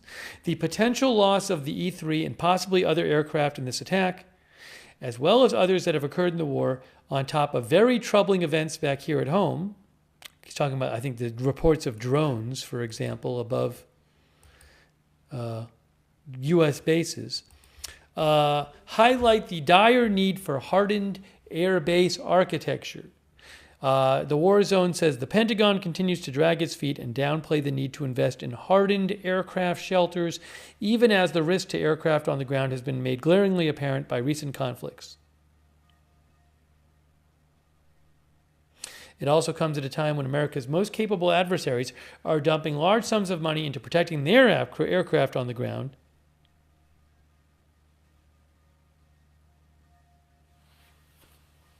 So again, I'll post a link to that article. You can read the whole thing from the War Zone with the pictures of the supposed pictures of the destroyed AWACS aircraft.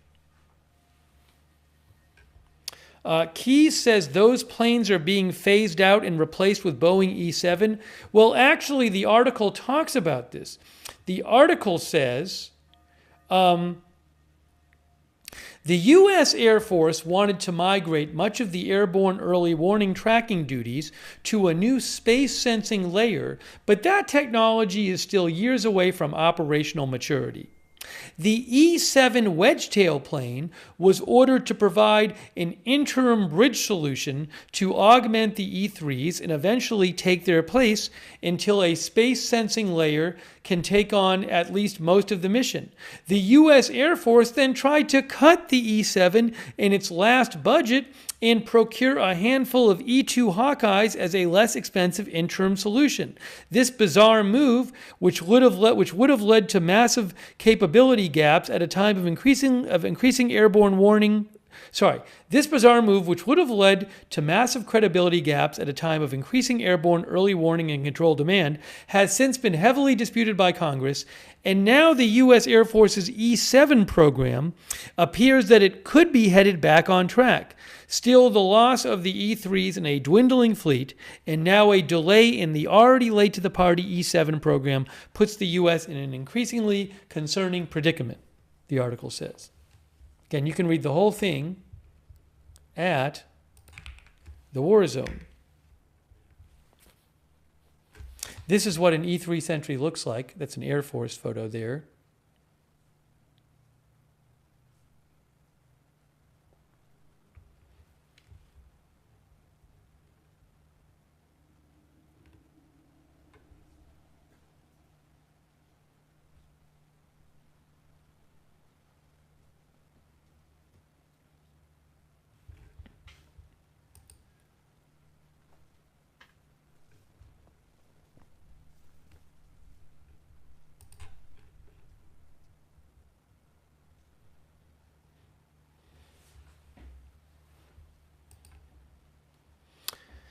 Dr. Funlight mentioned fertilizer. There was a good article in the Financial Times that talked about fertilizer recently.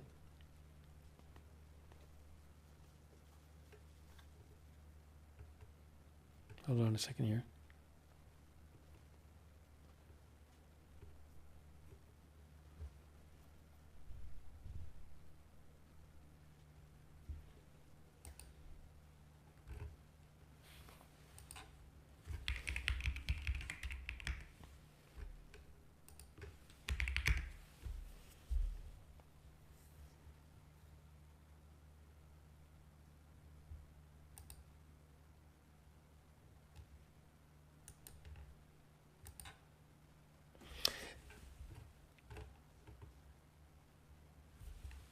There was an article about how the war is affecting food markets and could infect food markets.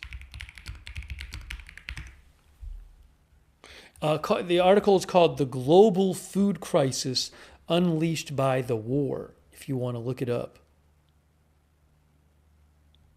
They talk about how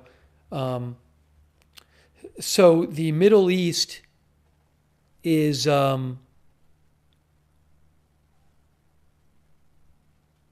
a big source of global fertilizer. And they say its production has been halted and shipments disrupted. That's one way that this is affecting food production. Higher fuel and electricity prices also affect the cost of food. So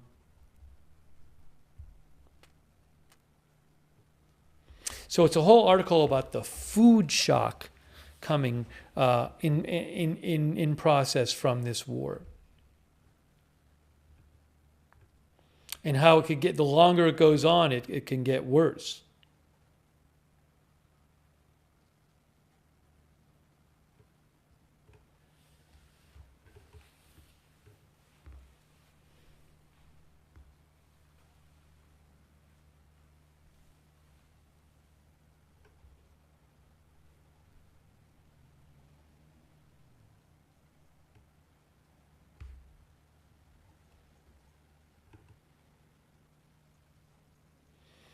One of the viewers said the farmers are already struggling with this. Yeah, they talked to a farmer. They talked to a farmer in Minnesota in this article who said his fertilizer bill has gone up by about like a third, by about $10,000. And he said it's a really big hit for his farm.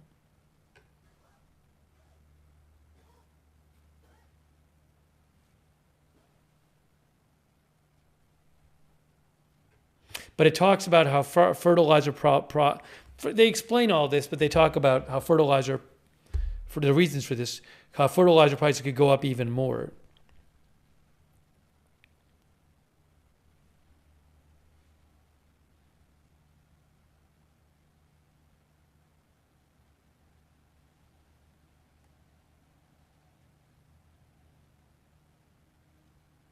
Anyways, again, if you want to look up that article, it's called The Global Food Crisis Unleashed by the War on Financial Times.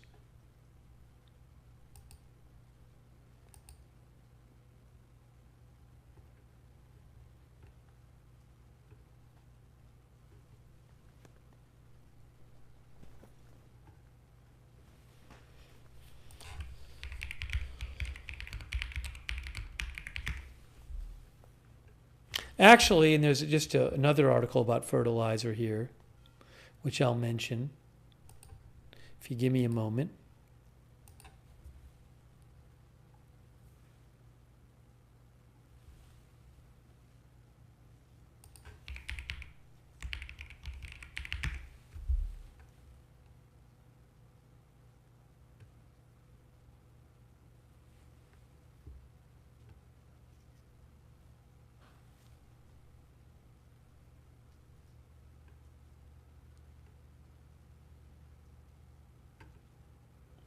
AP had an article entitled a couple days ago called Fertilizer Crisis Hits Farmers as Iran War Disrupts Supply.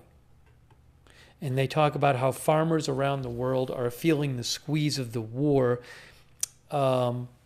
Fertilizer supplies are waning because the Strait of Hormuz has been shut down. They say the fertilizer shortage is putting the livelihood of farmers in developing countries further at risk.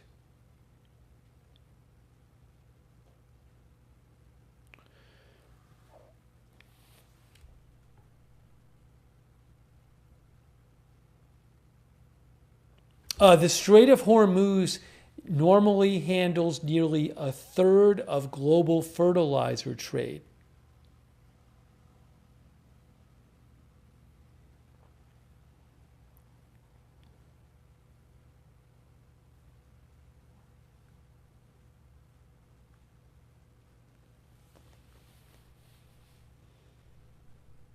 Also, some countries are facing more shortages than others. Ethiopia gets over 90% of its nitrogen fertilizer from the Gulf through Djibouti.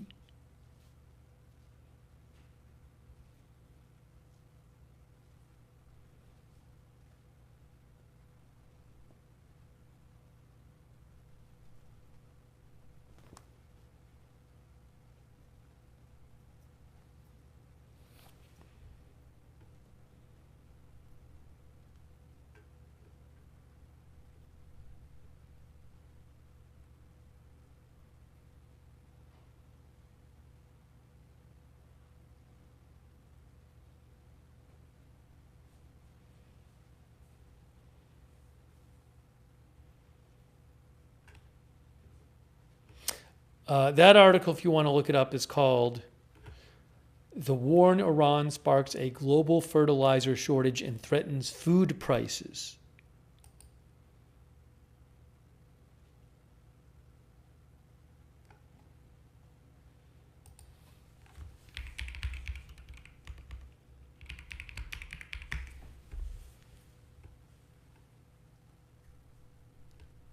There's a bunch of articles on it. If you just Google fertilizer war, you'll find a bunch. The New York Times has an article a day ago saying the cascading effects of the conflict on fertilizer supplies are growing worse by the day, raising prices for farmers globally and threatening to lead to food insecurity in some parts of the world. They also point out, the New York Times, that most fertilizer is made using natural gas. So the Middle East has become a key producer of it, second only to Russia. And as they said, as the other article said, nearly a third of the world's fertilizer is shipped through the Strait of Hormuz.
It is, we'll go for a little longer here. It's 1:40 where I am. We started late tonight, so I'm going a little later.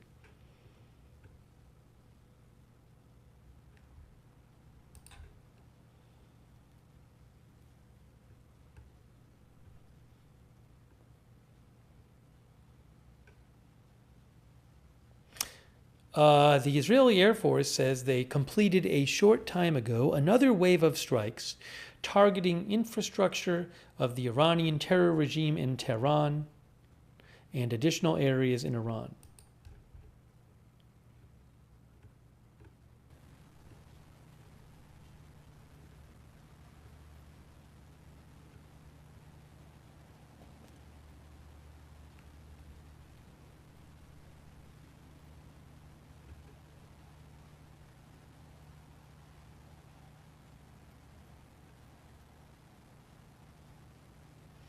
Twitter Pated says it will take a decade to fix what has been done by this simple military exercise.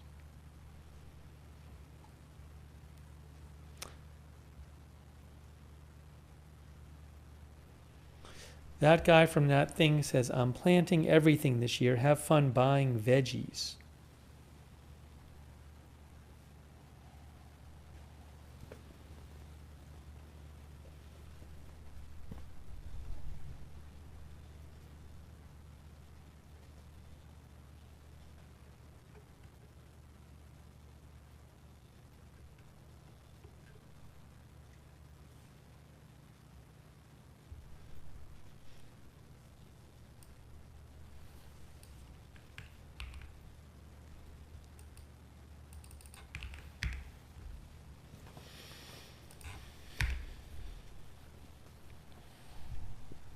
Berry points out that helium is a natural gas byproduct. It is primarily produced from natural gas extraction, helium.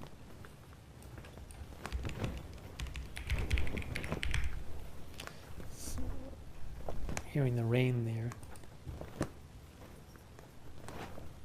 And there's articles about helium too, I see, about helium shortage.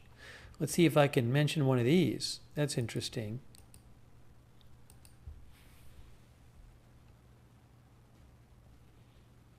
Spectre says lots of things we don't understand are coming, and we are all in for the shock of our lifetimes.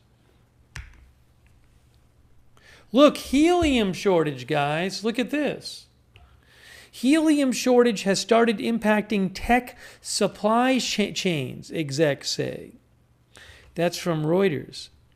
Tightened supply of helium due to the Middle East conflict has started affecting some production in the global tech supply chains, leaving companies scrambling to secure alternative supplies. Helium is used in several key stages of chip making, including cooling, leak detection, and precision manufacturing processes, and its prices have soared since the war began.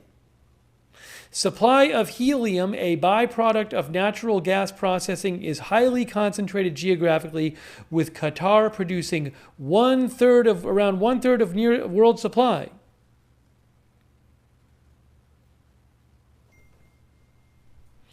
An expert that they talked to at Reuters talked to an expert who said a helium shortage is an absolute concern.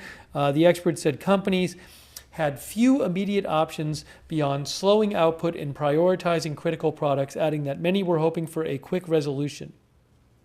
Prolonged shortages could force production cuts and ripple through industries from electronics to automobiles, he said. As there is a shortage, he said, companies might start slowing production or ultimately shutting production down making chips. If that happens, you will see an impact on things like electronics, automobiles, even smartphones.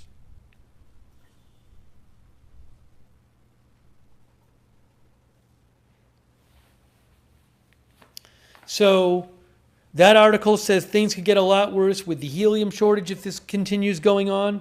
The other articles I was talking about, the other article I talked to you about the food crisis, talked about how things could get much worse. We didn't even talk about this, but it talked about the longer it goes on, it could get a lot worse with the fertilizer situation. And I was telling you about an expert in an article in foreign policy who said he expected the oil prices to go way up if this is not over soon.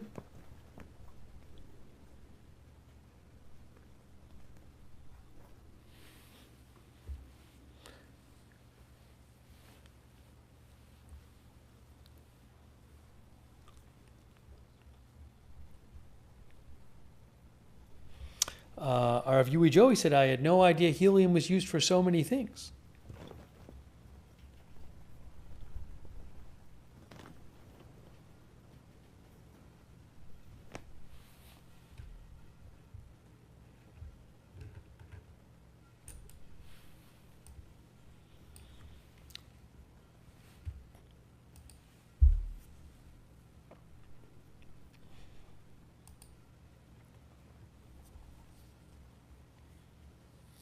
One of our viewers mentioned aluminum. Reuters says aluminum producers in the Gulf have halted shipments, declared force majeure, or rerouted exports, sending prices and premiums sharply higher. The Gulf region accounts for about 8% of global aluminum supply.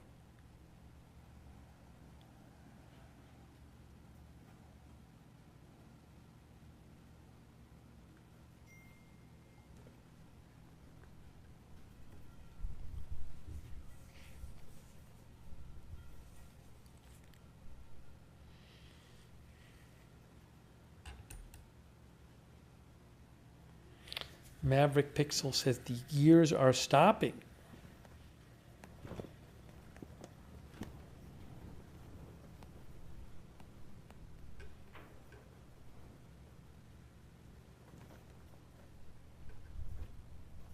We'll have to see. I mean, we don't know how long this is going to go on for. DMF says, I've seen experts talk about how this feels like December 2019 before COVID was as widespread as it was. They knew it would be devastating. They were just waiting for the impact. Well, you can find a lot of experts talking about different parts of the economy saying that if this keeps going on for a while, it's going to get a lot worse.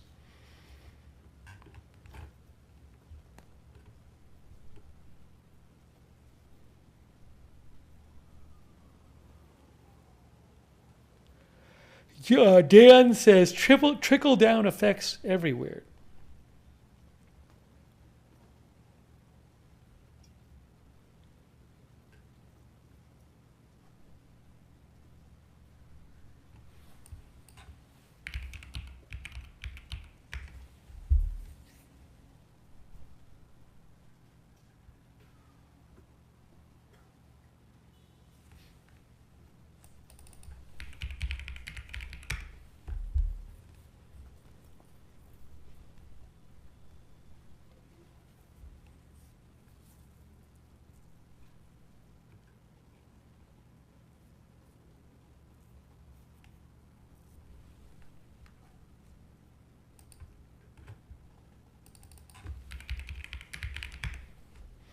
Art Sauce thinks people are overreacting.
Newsmonger says nearly 7 a.m. in the UK.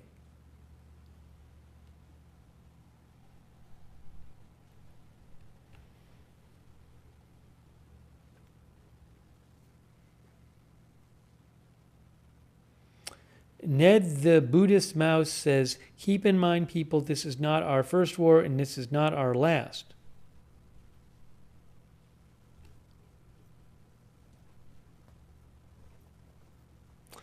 Macca says it's nearly 8 a.m. in the UK. 7:51.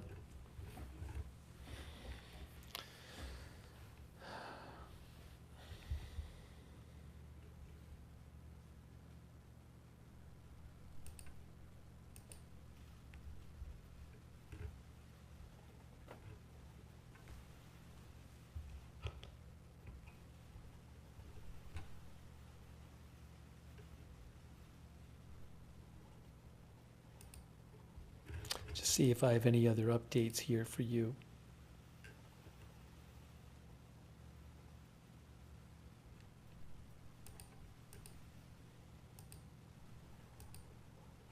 This might have been the stream, our stream. We've been covering, we've been doing pretty much daily coverage, not every day, but a lot of days during the war. This may have been the stream with maybe like the least big developments. But who knows? I mean, there could be all this stuff going on we don't know about, you know?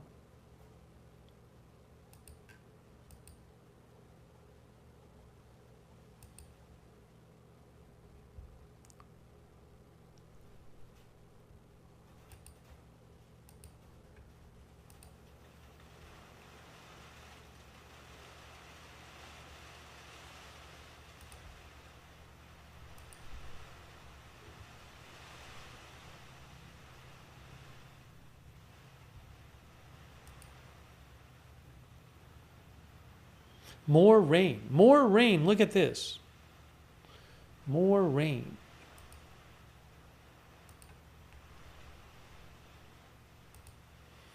Echo Park Mom says, what will happen next? Scary times.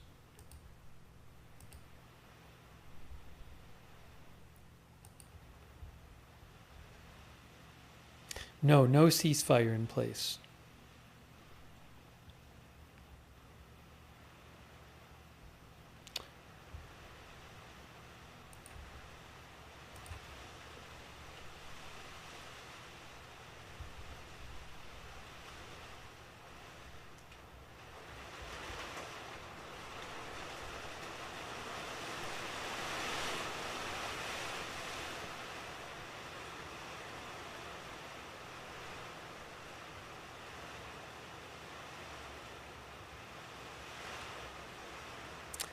LH6609 says, when this is all over, the world will be better.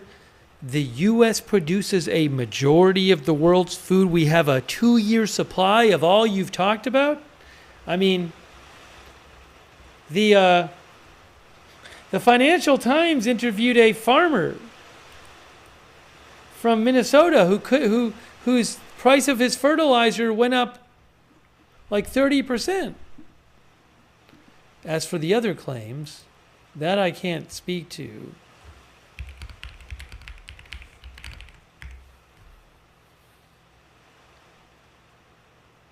No, the U.S., according to AI, Gemini, the U.S. does not produce a majority of the world's food. China and India lead the world in food production in many primary staples. While the U.S. is the top producer of corn and soybeans, it accounts for roughly 10 to 15% of global output.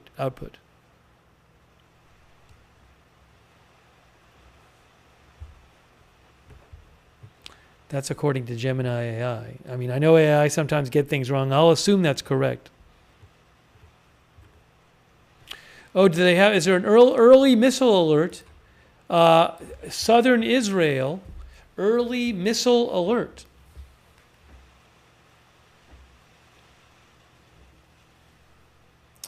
Where were these fired from? Let's see. I'm going to guess Iran, but I'll let you know.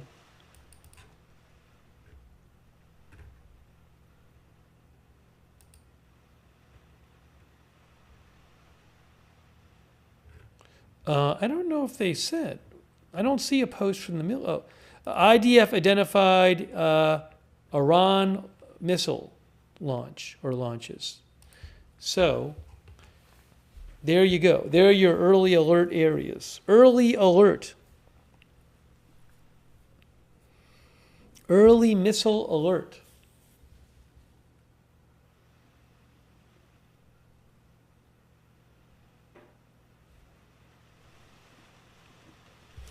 In minutes, we will see these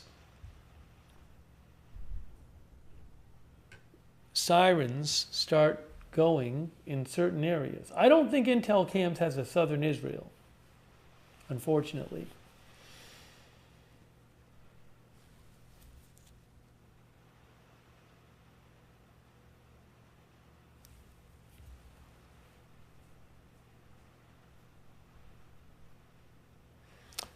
Mike thinks Iran doesn't want to negotiate. Come on.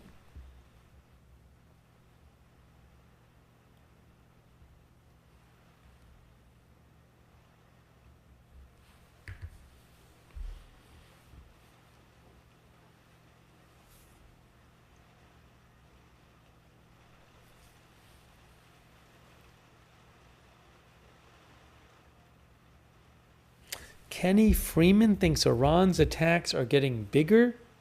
I don't know, it's an interesting. I mean, they've had some significant attacks. Reportedly, they fired 6 missiles and 29 drones at the airbase in Saudi Arabia. I mean, a lot of their attacks on Israel have been like 1 missile.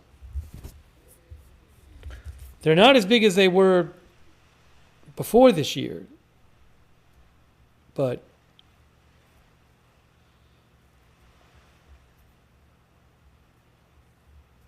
they can still do some attacks in bunches, especially with drones.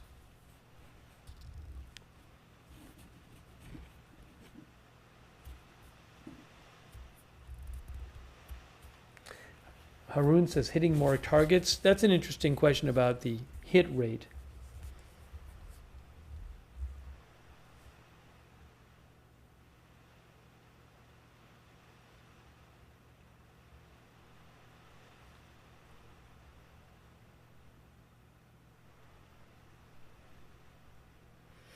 We're waiting for the to see where the missile alarms pop up. Any moment now, you should see it on your screen. Irish Exercet says it's slowly escalating and it doesn't look like it's stopping.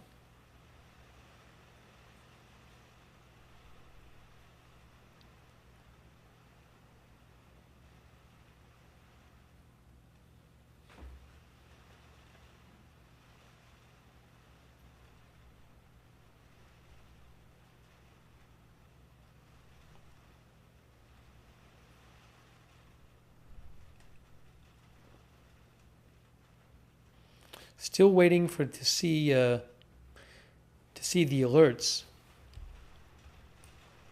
This is all early warning, including Dimona and Arad.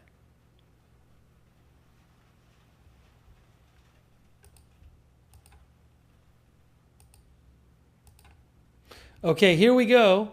We have some alerts in southern Israel. I think we only had one other missile warning during our broadcast, and it was in southern Israel, and it was one missile, and it was intercepted. So you're seeing now, this is new alerts in southern Israel. Missile or missiles from Iran.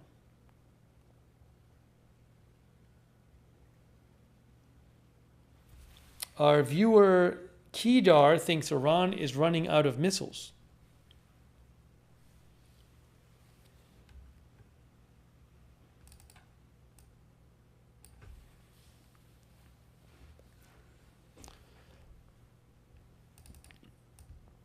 That is where they are.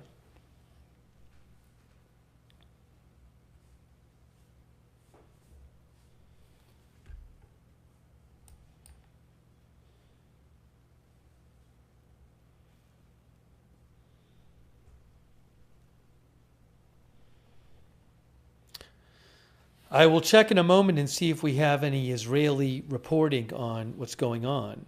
I don't have a camera from southern Israel. Yeah, I mean, the nuclear site is in southern Israel. I'm wondering if it doesn't have... I would think that they have a lot of air defense around that nuclear site. Ooh, a couple more just came on up here, a little more north.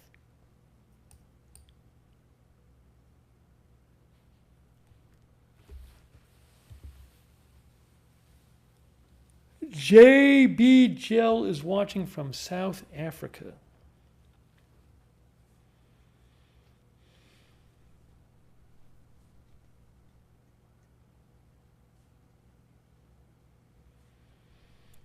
I did not see a video of Statue of Liberty from Iran media. Is it some threatening video? I can try to look up later.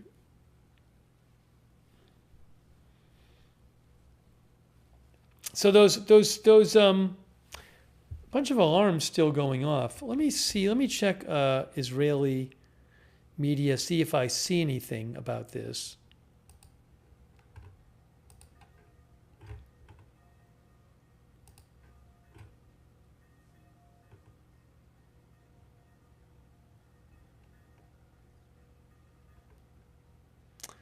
I don't have any updates really yet on it. Are they still going off? Let's see. Yeah, some still going off. Look at this.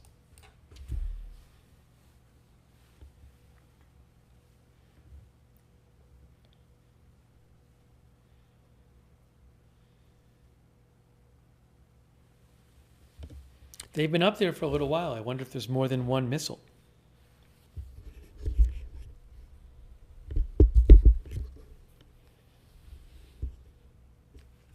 Still a few, still up there, still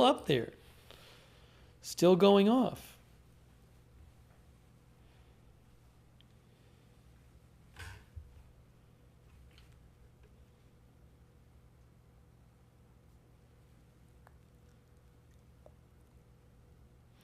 How long the war will last, Wonky says. We did a poll, and most of you said more than 2 months more from now.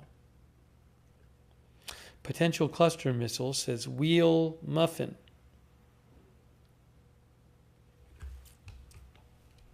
See what else I hear.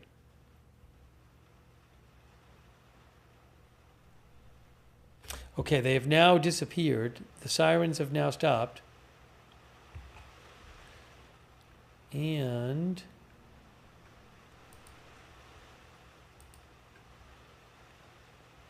N12 News says missiles launched towards southern Israel were intercepted.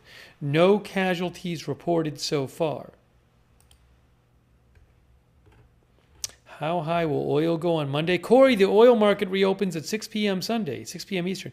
Yes, another reporter Daphne Leal says, successfully intercepted, no reports of casualties. That's what I'm seeing. You know, we may be getting close to that time here. Maybe.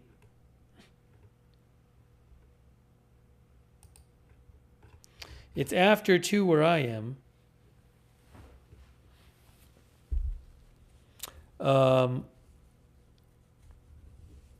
So I think we might be getting close to that time. I can always, if there's some huge development, after I get off the air, I can always come back on the air.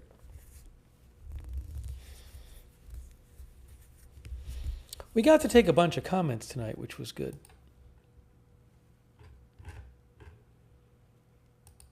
I appreciate everybody joining for our late night coverage. Shelley says 9:04 in the Netherlands. So we will have more coverage for you as things develop. The next 3 days, I will have some conference stuff to do. I'm here for this conference in Chicago for the channel, online news. Can't remember what it's called. Online News Association. But I'm not going to be like literally all day at the conference. So I'll be doing updates. I'll be doing news broadcasts too. But you might want to turn on the notifications for the channel anyway, because then you'll get a message when we're going live in advance. So turn on the notifications. They're free. We have our own notifications for the channel. The mods will post a link in the chat to the notifications. You can find them. You can find the sign up for the notifications on YouTube and Facebook in the description of this video. But sign up for those because I don't really know what my schedule is going to be. And I never knew when big new news is going to happen. So that way you'll get sent a notification. I really appreciate you guys joining tonight for our live coverage. We will obviously have more coverage of this. Will President Trump start ground operations there in Iran? Don't know. We'll have to see. Victoria thinks this war is only the beginning. But if you'd like, subscribe, follow Agenda Free TV. We cover all kinds of live breaking news without an agenda. And I will post updates on my X account as well. At Lookner on X is where you can follow me for updates about the news.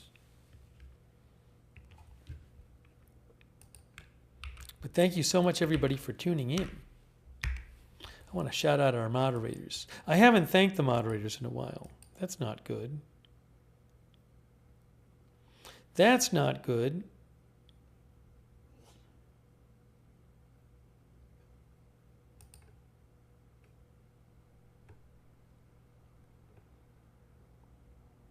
Let's shout out our moderators. They are awesome. Ruth is still there right now, late night. Thank you, Ruth. And Roberts May Queen is there too on YouTube. Wow, thank you so much. And all of our other YouTube moderators. Big thanks to all of our YouTube moderators and our Twitch moderators. We have had a bunch of them there. People like Good Luck Duck and Matthew Kohai 3 and Surly Dev and all of our other Twitch moderators. Oh, I missed Naomi Rousseau gave out 5 gift subs on Twitch. Oh no. Thanks, Naomi, for the gift subs. Sorry. And Anonymous Gifter as well. And also Neuro Detergent. Thanks for your support. But thanks to all of our mods over there on Twitch. Thank you. And our Facebook moderators, Kay Lowry Body, Margaret Riley, Paul Anderson. I'm missing someone. Andrea Holder, thank you. Linda Bell, Clary, Misha on X. Thank you so much to all of our moderators. They allow us to have chats, chat rooms.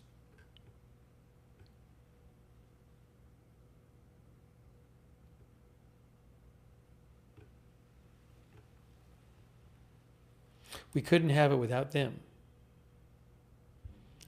Let's see here. Hang on.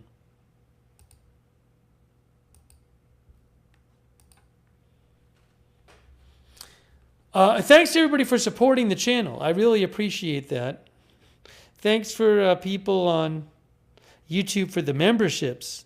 Hope I got everybody. So I really appreciate your support for the channel. That's why this channel can exist, is your support. So thank you so much. Very nice of you guys. Let's see here.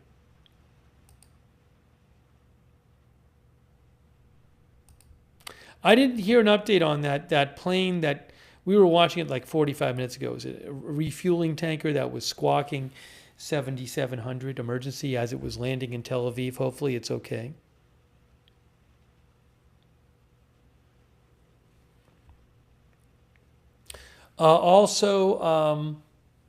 We do have a chat where you can chat with other viewers when we're not on the air, our Discord chat. It's free. Check it out. A bunch of our viewers like doing that. It's the same link as the free notifications link.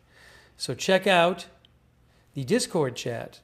And thanks so much to our Discord moderators for all you do for helping us out in the Discord chat. And a reminder also, if you're on X, hey, a great way to find out when we're live, follow us on X, because I always post on our X before we go live, at Agenda Free TV. I post updates about the channel there too, at Agenda Free TV.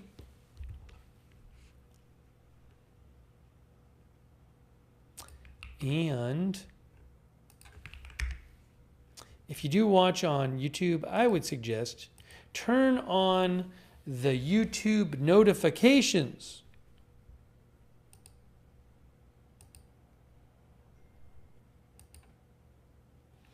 That's a good way to find out when we're on the air. If you want to turn on the YouTube notifications, what you need to do is you need to, what am I doing here? Here we go. You need to subscribe to the channel and then click the bell and choose all notifications. If you're already subscribed, make sure you click the bell and choose all notifications. I don't know what time I'll be on next. I mean, I assume sometime tomorrow, but I don't know when. I don't know when. So turn the notifications on. Oh, thanks to GeoS85 for becoming a member. Thanks, Geo. Hey, shout out to, I didn't thank the members before. I didn't thank, I should have done this. I'll do it next time. Next time I'll thank the subscribers, the Twitch subscribers and the Facebook subscribers and the YouTube members earlier. Sorry about that. Thank you to our Twitch subscribers. Really appreciate it. People like Hugh J. And Wall Street and Shaggy and Canadian Till the End VO. Naomi Russo. Thank you, Naomi Russo. Thanks again for the subscription, the gift subs. Thanks to Naomi Russo. Bombadil Gaming was asking about a website. The website for the alerts is So Far. You can see it above my head. So Far Red Alert. If that's the one you were asking about. TZOFAR. They have an app too. Oh, is there early warning? All right. Hey, there's early warning, so we won't be off the air yet. We'll stay on for the warning. I'll keep wrapping things up, but we're going to stay on for the early warning. By the way, shout out to our YouTube members. Earl Wedlake became a member. Thanks, Earl. Tracy Ann, Echo Park Mom, Haruna Q, VC Gamer, Hyreek Unt, Crypto King, Braden Kemp, Sofa King, Jelly Plane, Patricia Grace, Pasta Sasta is here. Anak123, thanks for being members. Perry, Claudiate Crameri, Geo, Braden Kemp, thank you, Braden. Chung Peter, Irish, hold on, I missed some here. Crypto King, Chantilly Cakes, John Flick, Taste Vim, Mike J, New Eurekan Joseph, Jelly Plain, Irish Exercet, Occupy 49er, Enigmatic MF. Thanks for being members on YouTube. Chris N, Dobie needs new socks. Steph Brunk. Thank you, members.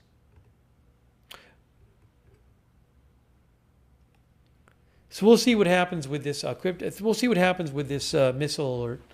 In a couple minutes, the sirens will start going off. I got to thank our Facebook subscribers too. I'll thank them in a second.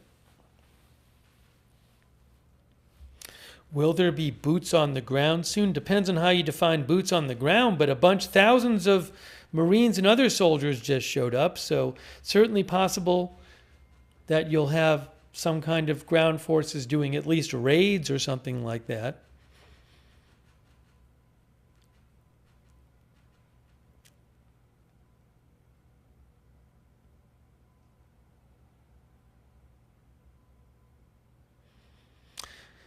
There was just a alert a little while ago. Now we have another one. Let me just make sure. Are these from? Is this Iran? Missile launch from Iran? Not Yemen? I don't even see anything.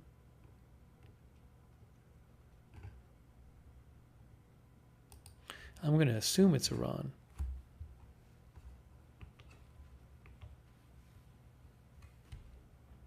Let me get that back up there for you.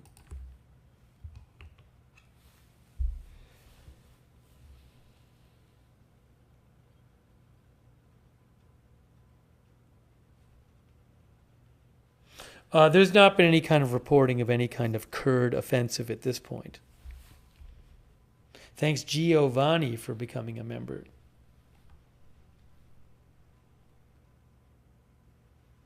There was rumors about and reports about a possible Kurd offensive weeks ago, but nothing recently.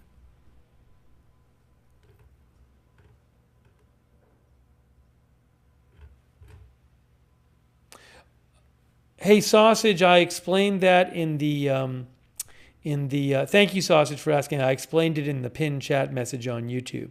Hey, thanks so much to Brittany Morgan for the gift memberships. That's so nice of you. Brittany Morgan, thank you.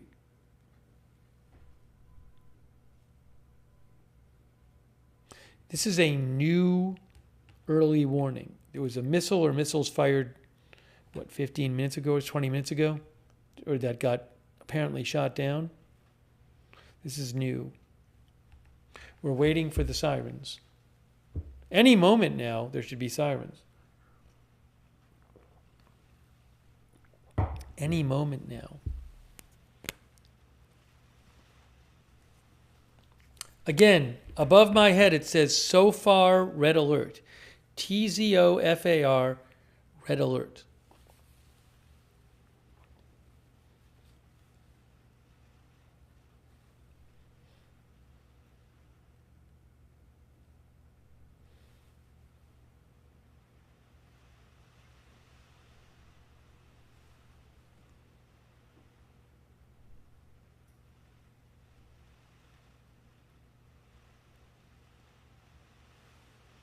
Interesting. We don't have alarms yet. No sirens yet.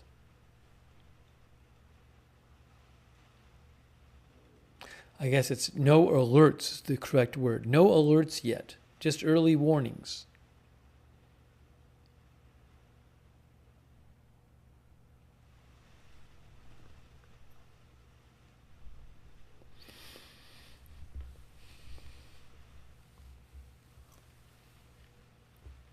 Normally, you'd have the sirens by now, I think.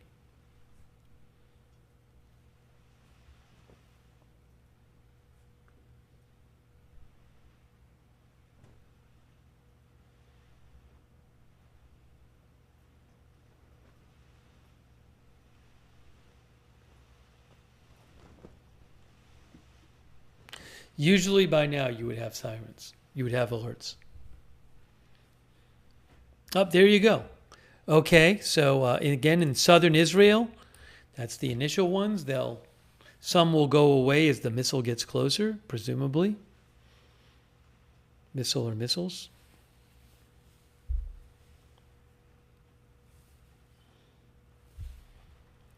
You can see here, no siren in Dimona right now. Beersheba and surrounding areas.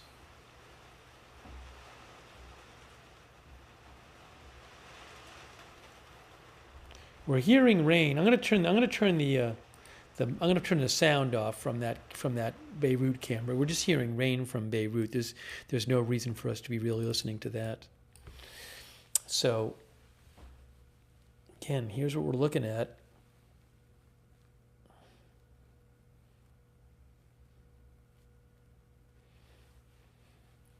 I believe these are Iran. I believe this is an Iran launcher launches. I believe.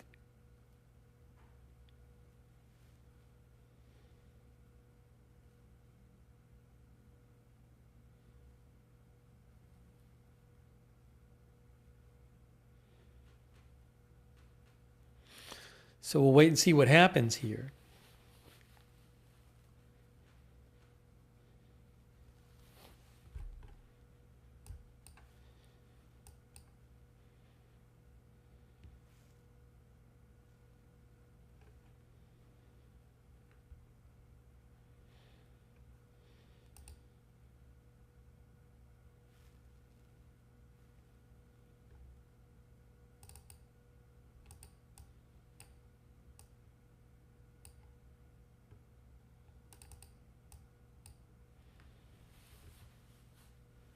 Still a bunch of alerts up there.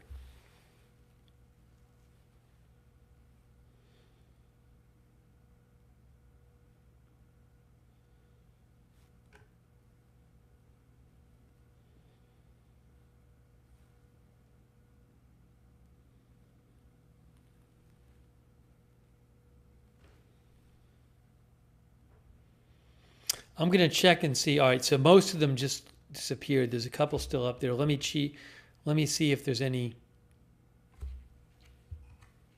Let's see, one in Arad. Arad had a terrible missile fall, what was it, a week or two ago, where over 100 people got injured. Oh, you can't see it. There's still a siren going off in Arad. I was saying Arad had a terrible missile hit a week or two ago where over 100 people got injured. Let me see what I can find about these.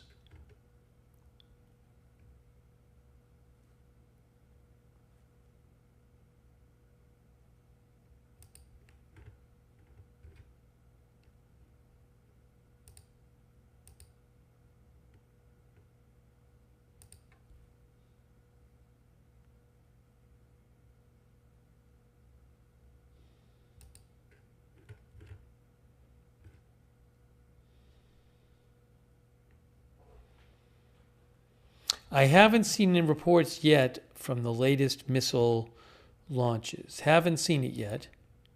I will say that, is that new? No, I don't think so.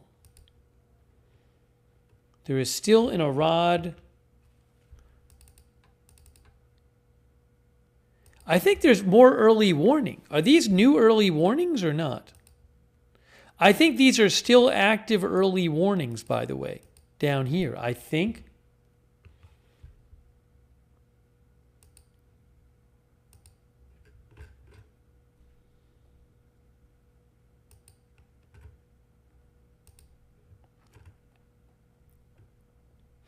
N12 says the latest missile to the south fell in an open area. That's from N12 News. Almog Boker says in the first alerts, there were 2 missiles intercepted, and then an additional missile fell in an open area.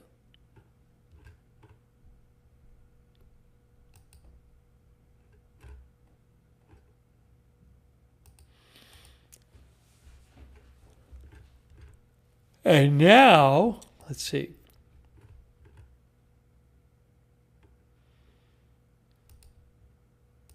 Looks like there's still early warning alerts up.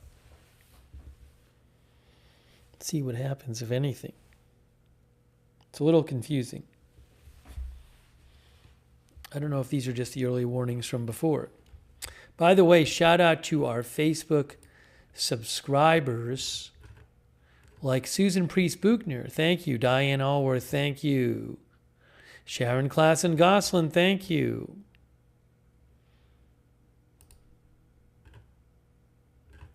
Kay Lowry, Body, Margaret Riley, Juliana Martin, Christy Claff, thank you for subscribing on Facebook.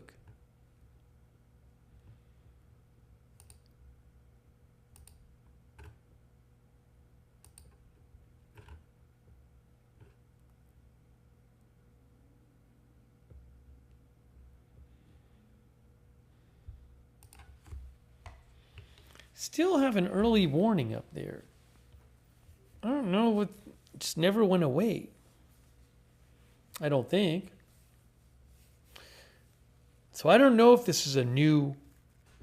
the early warning thing just disappeared in the corner of... The early warning message on So Far Red Alert just disappeared in the corner. So I don't know what's up with that.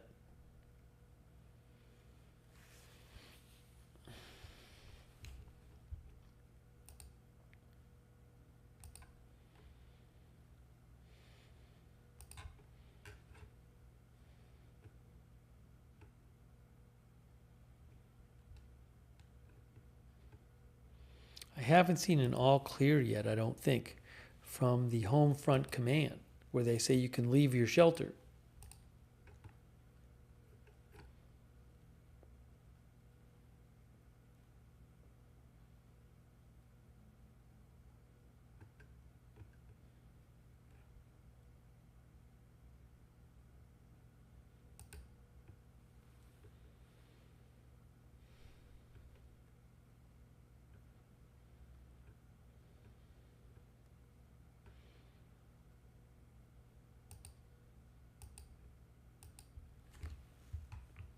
This still has an early warning.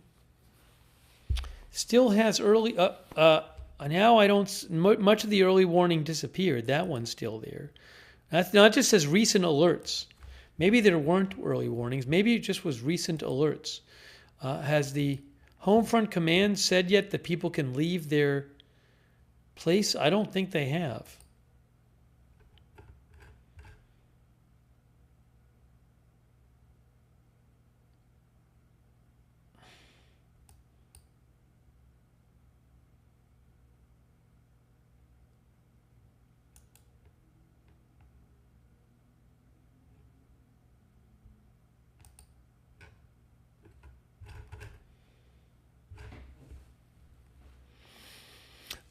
No calls have been received by the MDA about these latest missile firings at Israel. No casualties reported.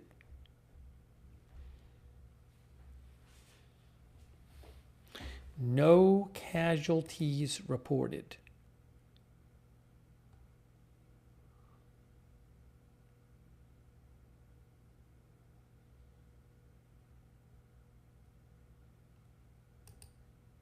I'm waiting for Home Front Command to... MDA says, following the missile shooting towards the southern Israel, no calls have been received at MDA's 101 hotline at all. Update later if necessary.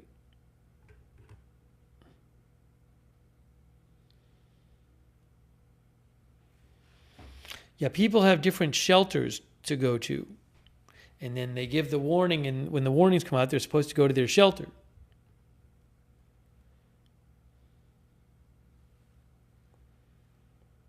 I still haven't seen the all clear from Home Front Command. In terms of you can go back, you can leave your shelter. No, I don't see it yet.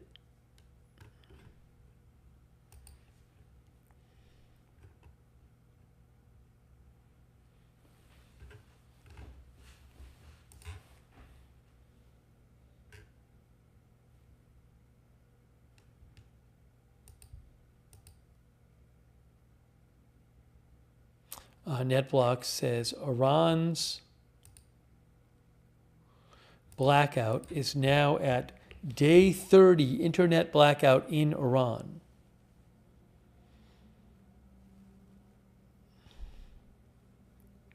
Blackout by the government of the internet.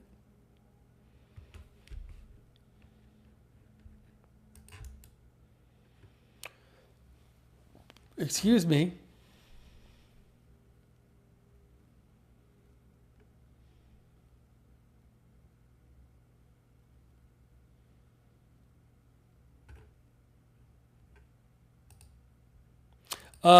It just said home front command.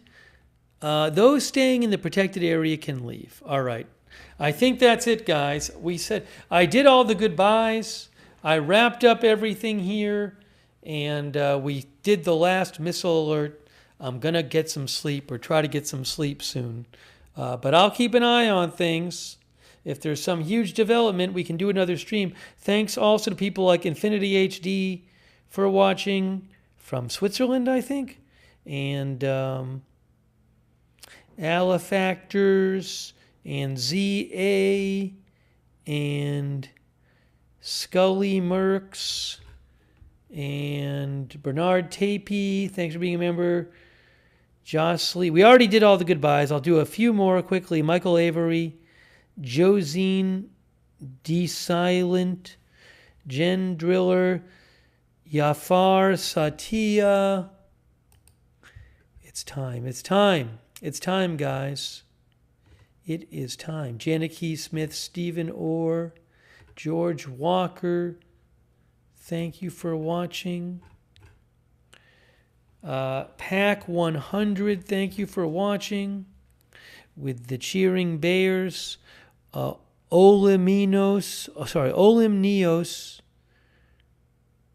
Thank you. Fornex for subscribing. Hot Richard, thanks for subscribing. Deborah McDonald, thanks for subscribing. Crankin, thanks for subscribing on Twitch. Okay, we are wrapping this up. It is time. It is time now. I'll do a last check here. But again, I'll keep an eye on things. If there's huge news, we can come back on the air. All right, guys? So that is it for now. Thank you again to all of our moderators. I really appreciate it. And thank you to all of you for tuning in. We'll see you soon with more live breaking news coverage right here at Agenda Free TV.